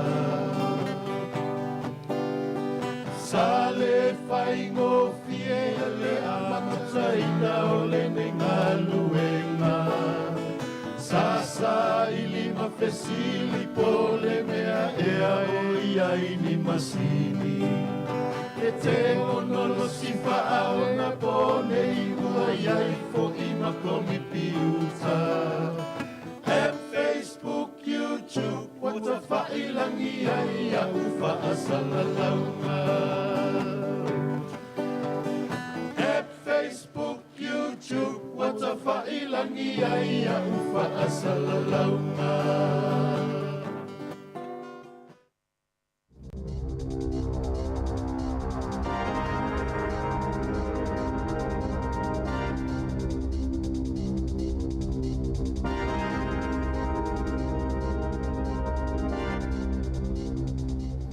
alofa lava o telefou le si fonga le mua i Wellington i le nei aso lona tolu le tausanga fau lua afe luas hunuma le tolu. Sa hailonga o na whaititia ma tau le whaia leo ia ni suenga o le manama po o breath test mo ave taamale e pei o na sama sania i aso o mamae. O se lipoti sa whaasalawina e le Radio New Zealand na Taeao mai le matua pa ma walano la whainga o ia i tu a inga o suenga leo i le tonu o le 5 tausanga ua mawai atu nei. O le tausanga taruai e tasi ma le afa miliona le a whai o suenga whapena whaia i tu SS o New Zealand. Mai na whailo mai al mtanga ruenga leo o sa matapu al wha mai COVID-19 fruiva sa i longa o na whaina i le whainga o ia ngā ruenga leo. Pei tai la sa wha mawhaina mai e mauti no lava o le ato e fwoi nei i le tūlanga e māsani ai le whaia o ia suenga mo ave taamale o na o lea ua leo to iai ni sa mani tapu o le wha mai COVID-19. O le nganga ma le wha moe maolunga o nei suenga leo ina ia tau fia ai le ave taamale o na nao tangata. E to fitu tangata na manu nua e au fia ai le to tasi i se tūlanga tinga ina ua lawe veni taamale se lua i le Athenry Court i se sifo le tumalo Bay of Plenty. Whaadia mai leo na tupu le whaalawe lawe, pe tusa o le wha i le fiafio le songa fua anafi. E 5 taamale alfa le mai sa iai, a toa mani vaale le helikopter se wha, whapea le tine mu na a fia i ngā ruenga lawe ai mo le whaalawe lawe. Na wha o ngā ina vaale le helikopters e ave ai le au manu nua ti ngā ina i le whale mai tele o le Waikato, whapea ai fwoi ma le whale mai tele i au ki lani. Mai na umi se taimi o poloka ai le au le tele numele lua ona o lea whaalawe lawe. Ua whaalia le fia o leo i le lau mua i Wellington ona o le to tele o tangata na maua o ave taawale ai o loo whaasua wā i le taimi sa whaailonga i nai le aso le tausanga fau. E luas fulmale iwa la whaio ave taawale na owa ma le tapula a whaatanga ina o le ava malosi ina ua maua i poloka leo i na whaia i Wellington mai le whai le fiafio la so tolu tasi o te sema lua afe luas fulua ma le tula fultasi le Taeao le so mua o Januari lua afe luas fulma le tolu.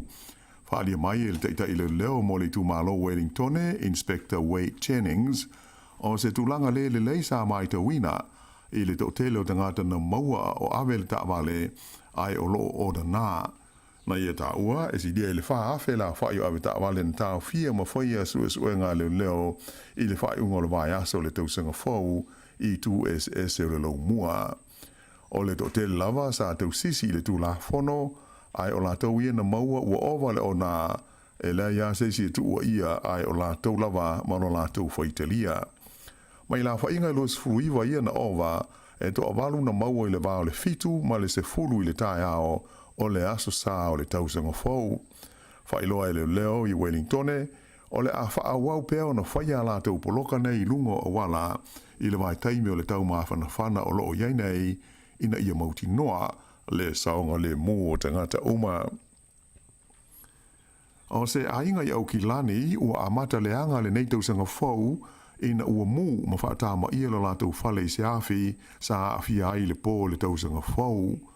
O le mu na tupu i le pitanua o Tara mai o stasi o whaalawe lawe o toe whaama mawhaina mai ai e le tine i mu le tāua o whailo ilo po o whaia alarms i le tonu o whale.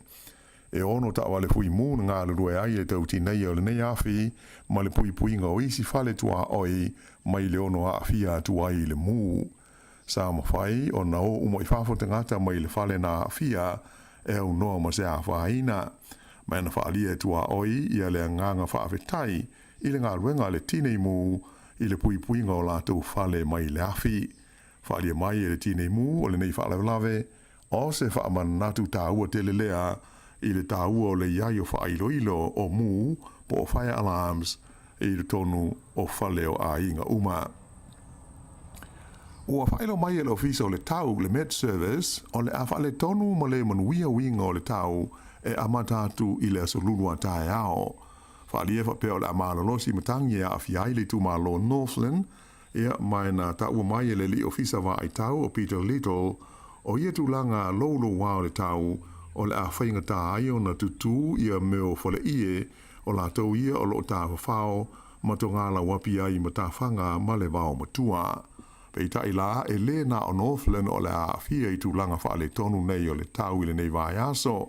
Wha lia mai e Peter Little o isi vaenga o le tunu o le awha pe foi o na a fia i timunga i se taimi o le vai aso nei. Ua whailo mai e leo o le tau le lea e luas fulwhāteu sanga le matua le ana whai e iei mōlianga ina ua o atu o ia i le ofise i manukau ma le tino maliu o se tangata i le tono lana ta amale o le a mōlia alo ia i le whasio tangata talu le whaalawe lawe le nei. Na mōlia mua lea tau le lea i le wha o lima ai o le a whai e iei mōlianga o le whasio tangata pe a toi o ane o ia i luma o le wha amsinonga i manukau i le aso a Taeao. Whailo mai foi e leo o le tangata na mali wai le whaalawe lawe le nei o se tamā i tai mai o wha maonia o la ua nei e tolua e loa le lei e leisi i a le tasi. E pei ona ta ua le tātou talafoua na nafi o le li ua mōlia nei na o atu i lana ta male i le ofisa o le leo i manukau ma wha ai loa i ai le mea o tūpu muri ane o mau ai le tono le ta male le tamā i tai ua maliu e ma wha pe nao na tāo fia i loa o ia ma mōlia e leo. Ua liputia mai ele mtanga aluenga le soifua malolo ina New Zealand se au wha inga o pito pa o la wha inga o maifau o le COVID-19 fruiva talu mai le masina o ki topa o le tausanga na te nei. Wha ai loa mai ele mtanga aluenga e afe valu se la uono se fultolu le au wha i o maifau sa wha mawina i leo sa na te nei. O se au wha inga o pito i maua lalo lea mo se aso tasi talu mai le aso luas fultolu o ki topa lea sa wha mawina ai le afe ono se lauma o na tupu o maifau i do tonu o New Zealand. Whailo mai e le lifo mai wha abitoa mo mai vipisi o Michael Baker, e ui ina e le o maua atoa le tulanga i le tauna iai la wha inga o tangata loa a fia i le wailusi o le koviti, a e tele i tu ua masalomi ai, a tonu o le ua te amali e se atu ma New Zealand ei, i le tulanga o pito maulunga e o iai le pipisi o le wailusi o le wha mai. Ua whaalia stasi whaalabo tonga mo le saunga le mua le ngata i whale, e te tau i pulenga o nuu ma ai o na sila te toa i nisi whainga e pui ai le mali liu o te ngata e mali lemo i le teimi o le tau mawhana whana o lo tātou i ai nei. Whaalia mai e le vaenga o le Surf Life Saving, sa si tia le 5% i le au whainga o te ngata na mali lemo i le tau mawhana whana o le tausanga te luai, e whaatusa lea i le tausanga i ona tua. Ta ua le lipule al whalapo tonga le nei o Paul Dalton i le vao le aso malo lo le Labour i le lua afe lua fultasi ma le eseta o le lua afe lua sifurulua e se furuma le valu la whai o maliu sa whamawina al whalapo tonga o tangata na male lemo ma o lo iailu polenga i le ono si tia o le au whainga i le tau mawhana whana o lo iai nei. Ta ua whapea o le tausanga taruai sa au pito whaale tonu i tūlanga o whaale belave na male lemo ai tangata i tonu o le tunu o le tele lavo ia whaale belave na ali di mai i le masina o Ianuali. A o whaasolo ina vevela ma mawhana whana le tau ma to tele tangata ua ngai mo ta elenga i le Sami, tele li poti o mori maui na ile wa ai o ni malie de tele i nisi o ngā Sami mangata i whale o New Zealand i le teimi nei.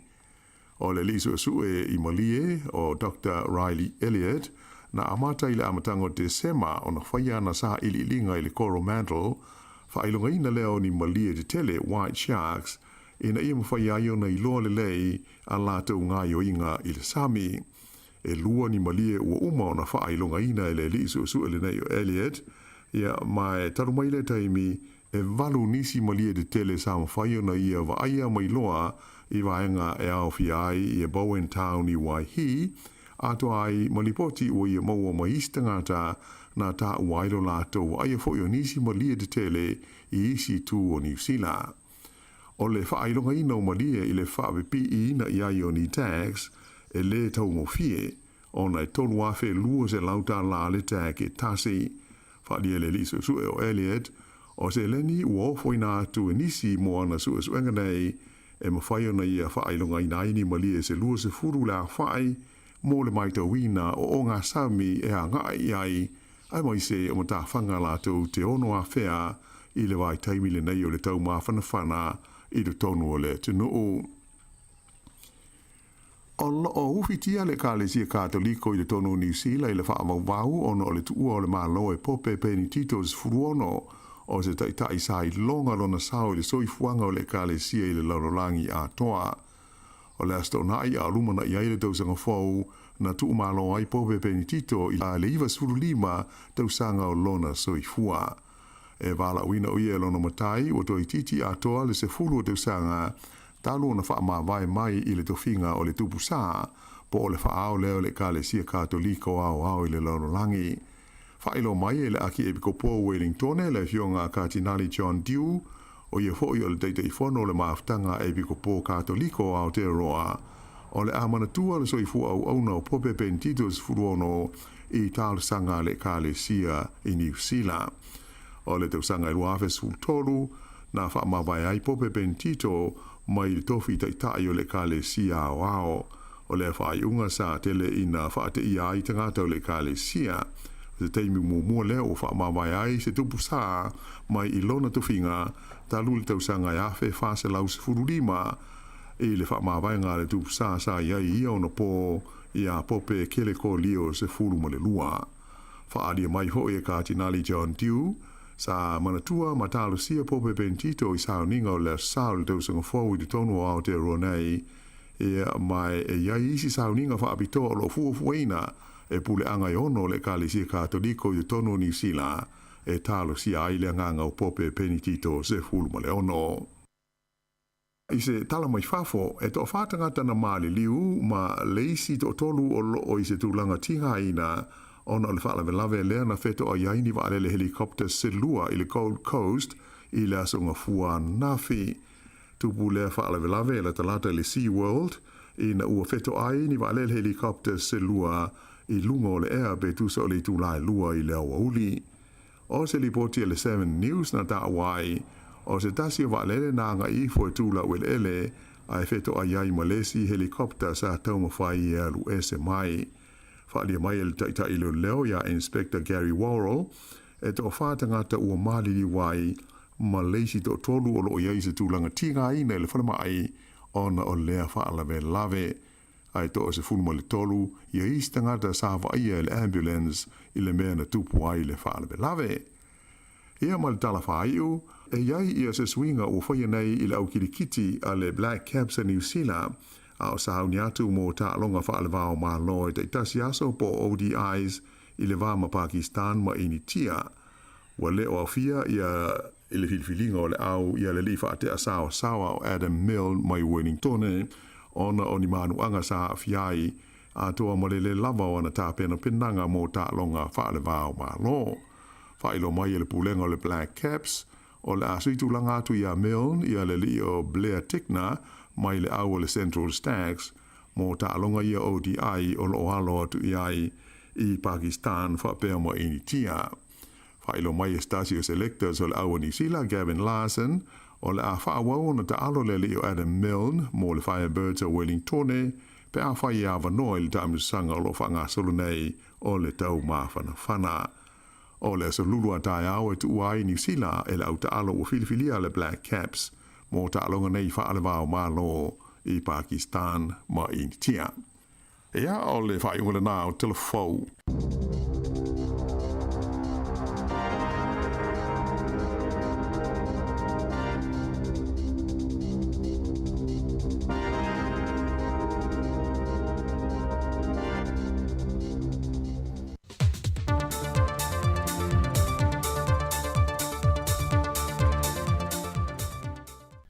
Au te whamanui atu tau sanga fau i le paia ma le malu le tātua tunu umanau whaafonga e ba anga umale siu fonga le laumua ia ai o se whaapoponga o tale mea na tutupu le tātua tunu.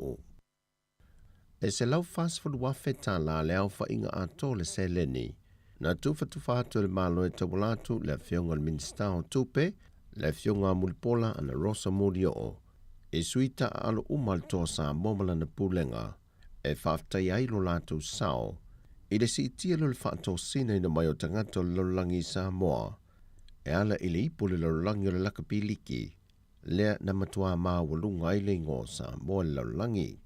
O lea se lau fast food wafe ta la na vaina, e le to lua se fumalevalu i lantou, lea e lima afe ta la le tangata e to tasi. Na whailua le fionga munipola, o le mea alofa ua ina, wa na o sina se le ne whailua i le nganga whaaftai ma le whaanga e tia so se tangata anu o Samoa, e le whaea le ua tu matila i Samoa i tunu o le laulangi. Mai whailua fo i le fionga minsta, o le nganga lava le tasi le komiti whaatonu, e mori atua i le whaaftai tele mai le malo, e ala i le amana ia leo tau mawhainga vai nei whanau o Samoa, sao latu tau ina le taua. Whailo fo i mulipola ua mai atu i nātu fo i se mea alofa mo le manu Samoa taitu o fitu, mai o naunau te inga, ia vave whaasa fua ia se leni, au le i mai a so fia le whaai unga le tausanga lua afe lua se fulma le lua, ma wha whaidua iai i le lua afe lua se fulma le tolu. O leo fo i nātu ni swafa matai, mo se tasi na te whaia se mea lelei mo Samoa, o ni whaalo mawalulunga ia, ma whaelo aile nganga whaaftai mai loto tangata Samoa mawhio anga po i tumalo, e se tasi na te whaia se mea lelei mo le atu nuu. O le nganga le tasi e ala le ele mod mawina le tai whaalo Samoa, e tawale le pūlenga mamalua li mwhai pule o le awhio anga whatausi sa fotu la whai. E na o la to se matu pala, au se inganga toe ala le swafa maua pule, e le sunga le whaia onga le toa Samoa ya Matt Parish. Maua avea i lea li papalangi, o se matai Samoa, o le aia tau aveina fo i le swafa matai so se vaenga o le neilarolangi, e malanga mangalue ai. Na momoli le anganga whaaftai whaapitoa mai a maua pule, le whaeaea mawalunga wa tō wha i eile pa ia o lea whio anga o whatausi, mawaia tau tino, wa vea i Samoa mo nanu moni. Wa le ngate le li whaia onga le tō Samoa, ai wa whape nā fo i se tasi o tama whana o lea whio anga, ia kalma tuilangi, e lona swafa matai olo i pola. O le wha le na whātau te le anso tō na i le whaai unga le vaiaso, au malanga ta amilo atu le awa le tō Samoa malana pūlenga, i le motu tele i sala whai. Wa whaatino niso esu e ngā malu le malo, e whaata tau le whaavilavelen tūla i mai le vaiason te nei se te mai 5.5 tau sango le matua le soifua, le te mai a tasi polonga tui pea, le na oso lo na saanga i lalo le mato i whanga whau, le ua wha mauni e mai am tanga luengo leo wa maliu, e le i mawhai le vaengo le fui mū ma leo, no la to wa ngai i lalo no whanga na palasi i ele ta amale awina e le tino maliu o le tama, ai na o le to lima mai lea fio anga na mawhai o no la to wha tino le ngānu wenga. O le tama ia tasi polonga tui pea, e mai lea fio anga o a sawi sa vai. O lewa amata ntoe adi ali mai, le toe maa ua leo se foi numero tangata wa a fir covitis furuiva, le ue totono le atu no. E le fitu aso taruai na wha mawina i reporte soi fua malo loina, le mo aio ni se to iwa mai siaki sa wha tau teia le soi fua malo loina, o la tau aveina le siama o le wha mai totono le atu no. E le malosi o le maua el pepesi o le wha mai o le fului totono le atu no. E tali tonu le sui o le soi fua malo loina viso tai ma telefou. E to te le atu i lanto o lo o feo i malisia mo le wha mai o le covitis furuiva, ai le o mawhai o nei loa le temi nei. Wa watu le tu alalo le tanga ruenga o soi fua malo loina le atu no. E na ia tautua nā le saunga le mo. Mai tā wa tele le malo loi a inga pe a whai a ngā se, ma whai tia le whaatasi atu i no whanga tumutumu, e whaate tele ai le pepesi o le wha mai. O le iwa lea, wa mauaile se fulu li maafe iwa se lau iwa se fumaltasi, o tangata wa wha mawina i wha maumonga soi fua malo loina a Samoa, wa a fia i le covitis fulu iwa. Wa whailo mai le fionga le minsta o tupe le fionga mulipola ana rosa ale molio. Tau forward swa umole nei masino Januari lua fe lua se fulu male tolu. Whai loe ana rosa, wa yei tau forward le a whaata wina ai le swa u. Le wasi itia i le 5 sene le tau le pensini mai le tau sa whaata wina ai le masina nte nei. 5 sene i le lita, le sa tolu ta la tos fulfa sene, au le ua tolu tā lātou 15 sene le lita. O le kiso, sa mawa e lona si itia le masina te nei, au le ua pau nei i le 10.9 sene le lita. Sa fata las 10 sene le lita le masina te nei, au le ua tolu tā la iwa 10 sene le lita i le masina le neo Januari. O le karasini ua pau i le 5 sene le lita, sa tolu tā la 5 sene, au le ua tolu tā la 5 sene le lita. Ta ua le fionga le minista, o le popolengo le laulangi le teimile nei, o le onu pa le o le tamau ainga le lumanai, whaatase ma le whaatontun wino le au whaingo sua unga osi le whaalapo ptongo atu nuu o lo ngā osia, ma tufa ina le sua u le OPEC, o le a avea matulanga le mautonu, ma fe sui ya i pea le tau sua u mai lea taimi i lea vaenga taimi, mai le o manino, po fea nga i le lumanai.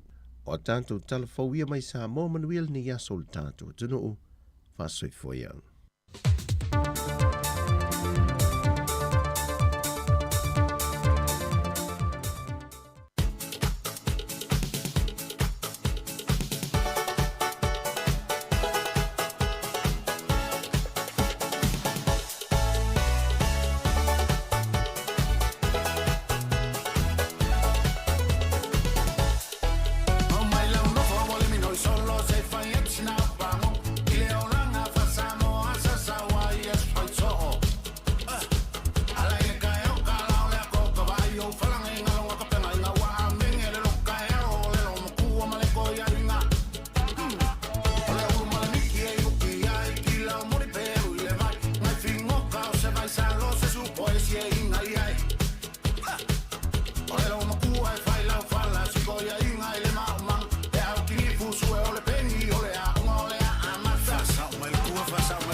saa afia mai a fuatino male a fine ali e saa ua lomo nei le nai a tea ua fofonga fo i le nai ama wa a ave mai chala ua numera tasile i tumano a ana matiri mala au o le vau wa a tau pati mai a sa le vau wa i tele malama wa una vana uwa wa a fai le leina o le tama na na na mai sa fatai a pe matutu i la tama ana tanuro na pute i tani malala wa ai nui ina me ni mamata talo fae wa feme mea i le tama ua tangi wa asanga i le lani Vea olo utina, vea fa asuma fanei oe ya tama ale lani. A ole malu fai to ana, ole to ala fana musa tuala. E a ina fa alangi langi, na fua ina foali. Meno foali e tuia ana fia le fa sa tua la fia mai a fuatino male a fine ali e sa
ana fia le fa sa tua la fia mai a fuatino ma le a fine ali e sa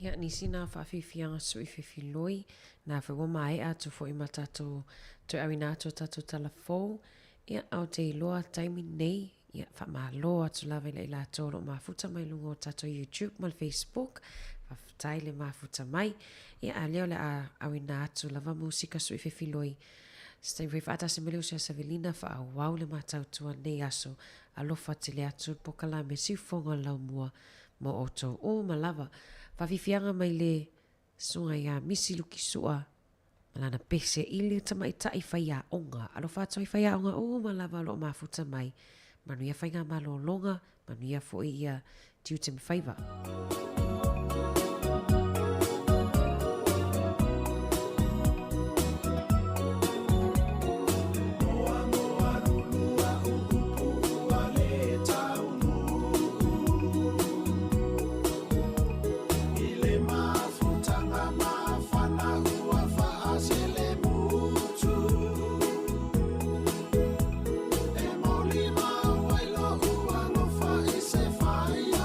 Oh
Ia, toi whamalo atu lea ua.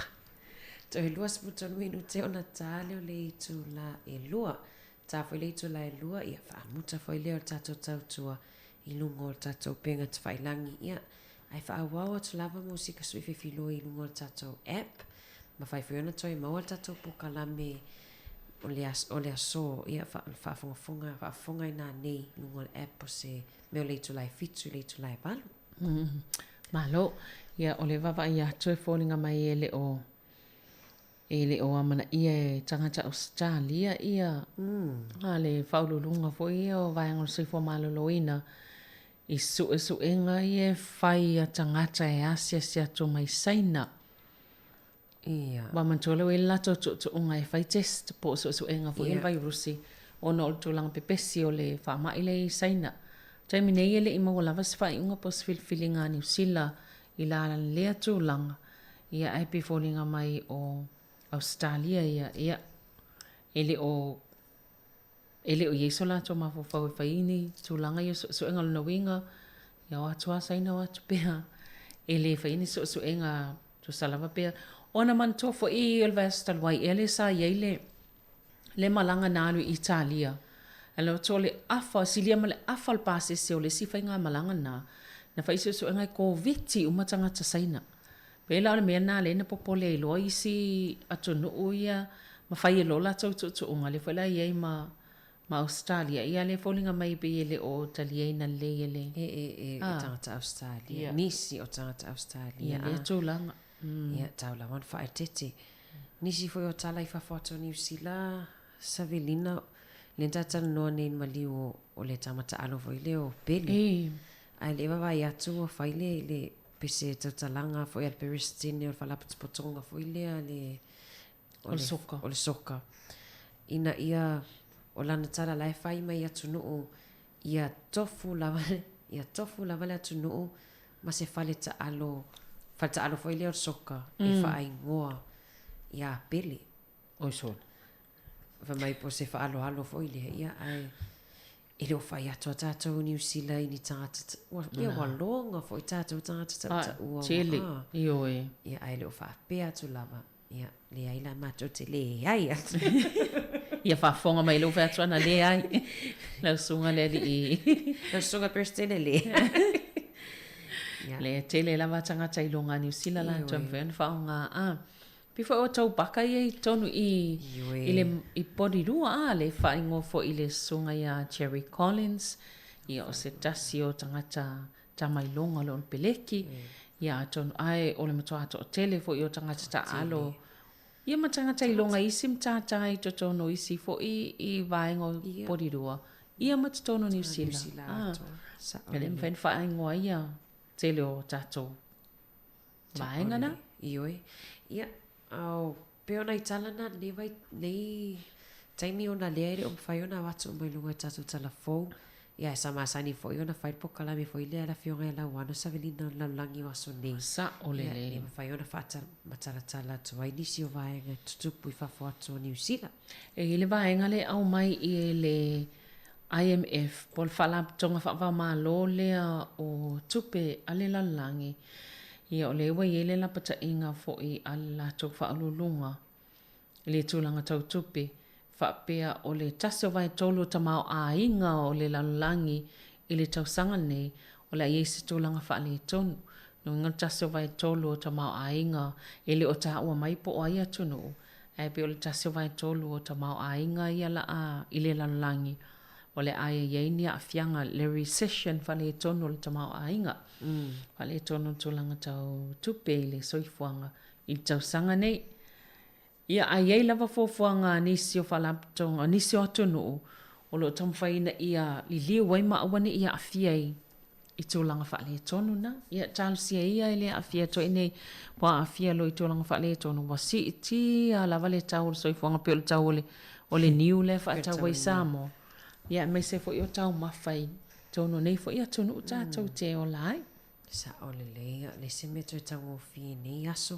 ai lo ia lava fo i vaenga fai ona fo ona fai titi a mele tupe fa alu tono a inga i lau lava paketi sa o le ma sani la monta tal no atuai pore sefele ele tise te le vai o faiona so sani tato pakit ia ai wale tu sala vaso ile tau o loa ia tato o to lo lai le tau malulu o ina na malulu walulunga pili o ele tise ia wa atili o istulanga fainga tal so te wai pe o loi taimina so te le na istangata i wa mali lia la mai e tafu e malulu ina ai le ai se fele pau ai o ine i taki ina ia pe e laki tangata ia le vai ngor fale fireplace in faiona watu fafie e laki la watangata fo ia le whainga ruenga i fale pin company e maua fua mai ia fafie ia alo tau fo e fafie ia ua ele oto e tau ofi sa olele ia ai ole mawai foi Savelina tois fulfitu minute tali tu lai lua tau tua si fongo la mua.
Yeah.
manuia le tau sana fo manuia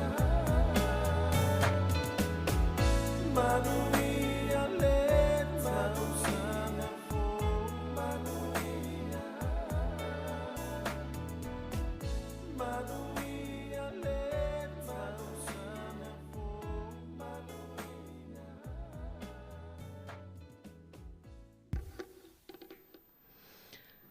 Ia toi sfutasi minute ona tālo lea ole itu la e lua, ian wha mota leo lea tātou tautua, ale si ufonga laumua, mole nei aso ole aso tolu o Januari, lua whelua tolu.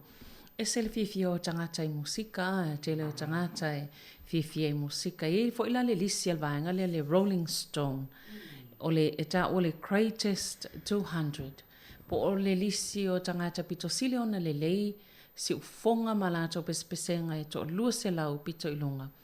Ai e te lua ana wate le whaitionga, ai lato I fia I tamaita ili o Celine Dion. Ia mantua fo ia te le fo I tangata I ofo ata o ita te fia. Wa fo le pese fo I o Celine Dion, le pese fo I le Titanic a. Le mata, oh, every night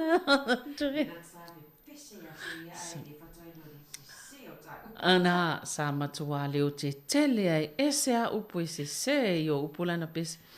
Ai o le lisi lana, o le ana mai ele o iaia Celine Dion I le lisi le mantolto o se lau pito ilu. Mua tanga tamaita I pese Amerika lea Aretha Franklin. Ia so o tuai ma Whitney Houston. Ia wha solo tuai ma isi vainga Sam Cooke, Billie Holiday, Mariah Carey, Ray Charles, Stevie Wonder, Beyoncé, le te fia vo iai, Otis Redding, ma Al Green.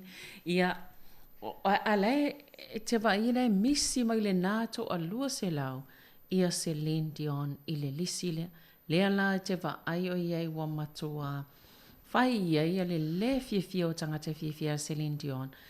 Ia la tau whaamtalanga, I le iai o Celine, I le lisi le wa mantot mai tai. A kanata a. Ia, ai manatua fo I pe o Celine Dion la vasa a mata mai sa le e maolunga se alona si fonga mai I tamaita I fo ia wo. Ia ai talo fai. Ia, te lelo e pa lota la fai o vaenga na. O te lelo pe fai wife pe o le vaenga ia le fai ala tau lisi le. Ia o te lelo la ie pe pa lota le fai o la tau lisi ia. Ia, ai awal tangata sa malo pese ia mantuai pe o pese fo ia I pese numero tasi au te ofo sa wele la vea I le lisi. Ana fa pe o ele na inau pese numero tasi fo ia lalo. Tua ele sa se lisi. Ele o la vea me la tato fa ili lisina. La vanga ina pese ne tawalunga tato pokala. La vanga ina pese ne le pese le fa uma pokala. Le ai toi titi. Si toi awa o fa le. Ia talo fai ia.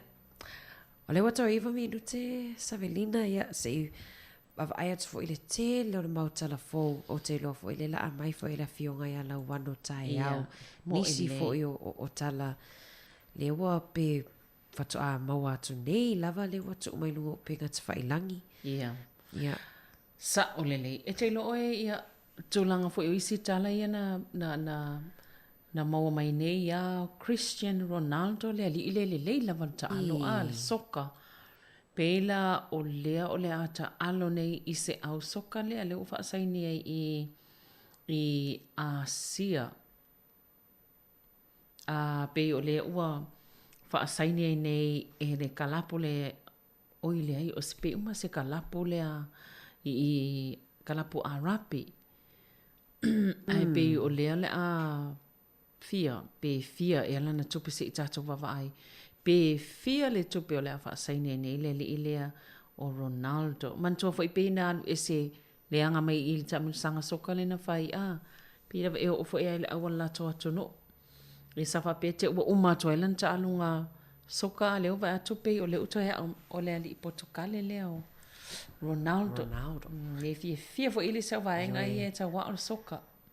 Sa ale le tatala no le soka ia wale wa maliwa tu ia sta mau pele. Io e. Ai le wa le safo ia tala. Ia se fo itala nei se fo itala o Taeao. Ia. Si le fo i matele fo itala Taeao le ole a tau tua mai ai. Mana ia toi fa manatu pe tau tua le nei tatuanga ni la tiu te mai Taeao i Samoa. E atau Taeao. Te roro wanga ia le la nonofo mai lunga la savelina e pe la tu mai la to niu. Sa ole la to niu ta isfulua tala. La to niu o tingi niu ala na inu mai ana. Mo ilelei.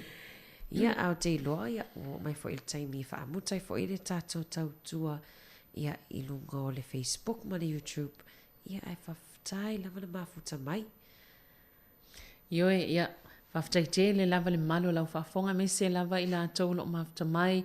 Whaftai le lava po whea lava o tau na New Zealand vaenga ese o New Zealand o lo mwhaina o tau maa o mele tato whaasalaunga.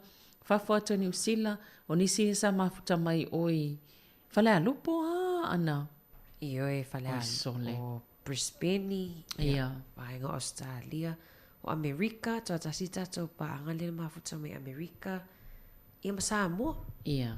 So say tu lava o lo mawo me tato tau tua. Ma lo whaftai le lava ia te utoi lo uto mafuta mai.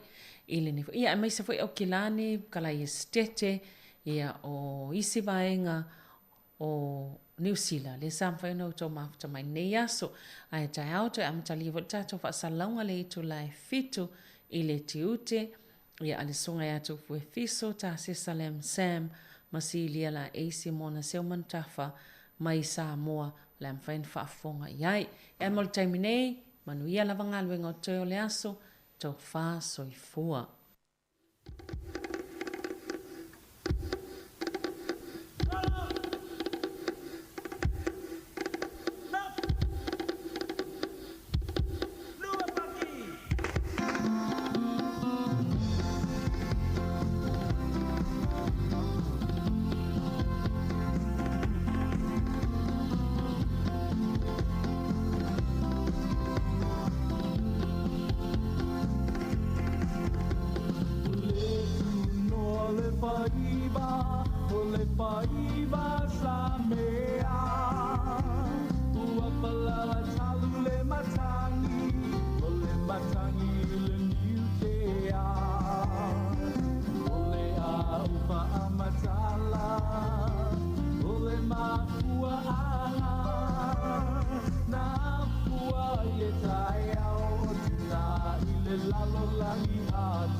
Samoa, o lo tu sia seti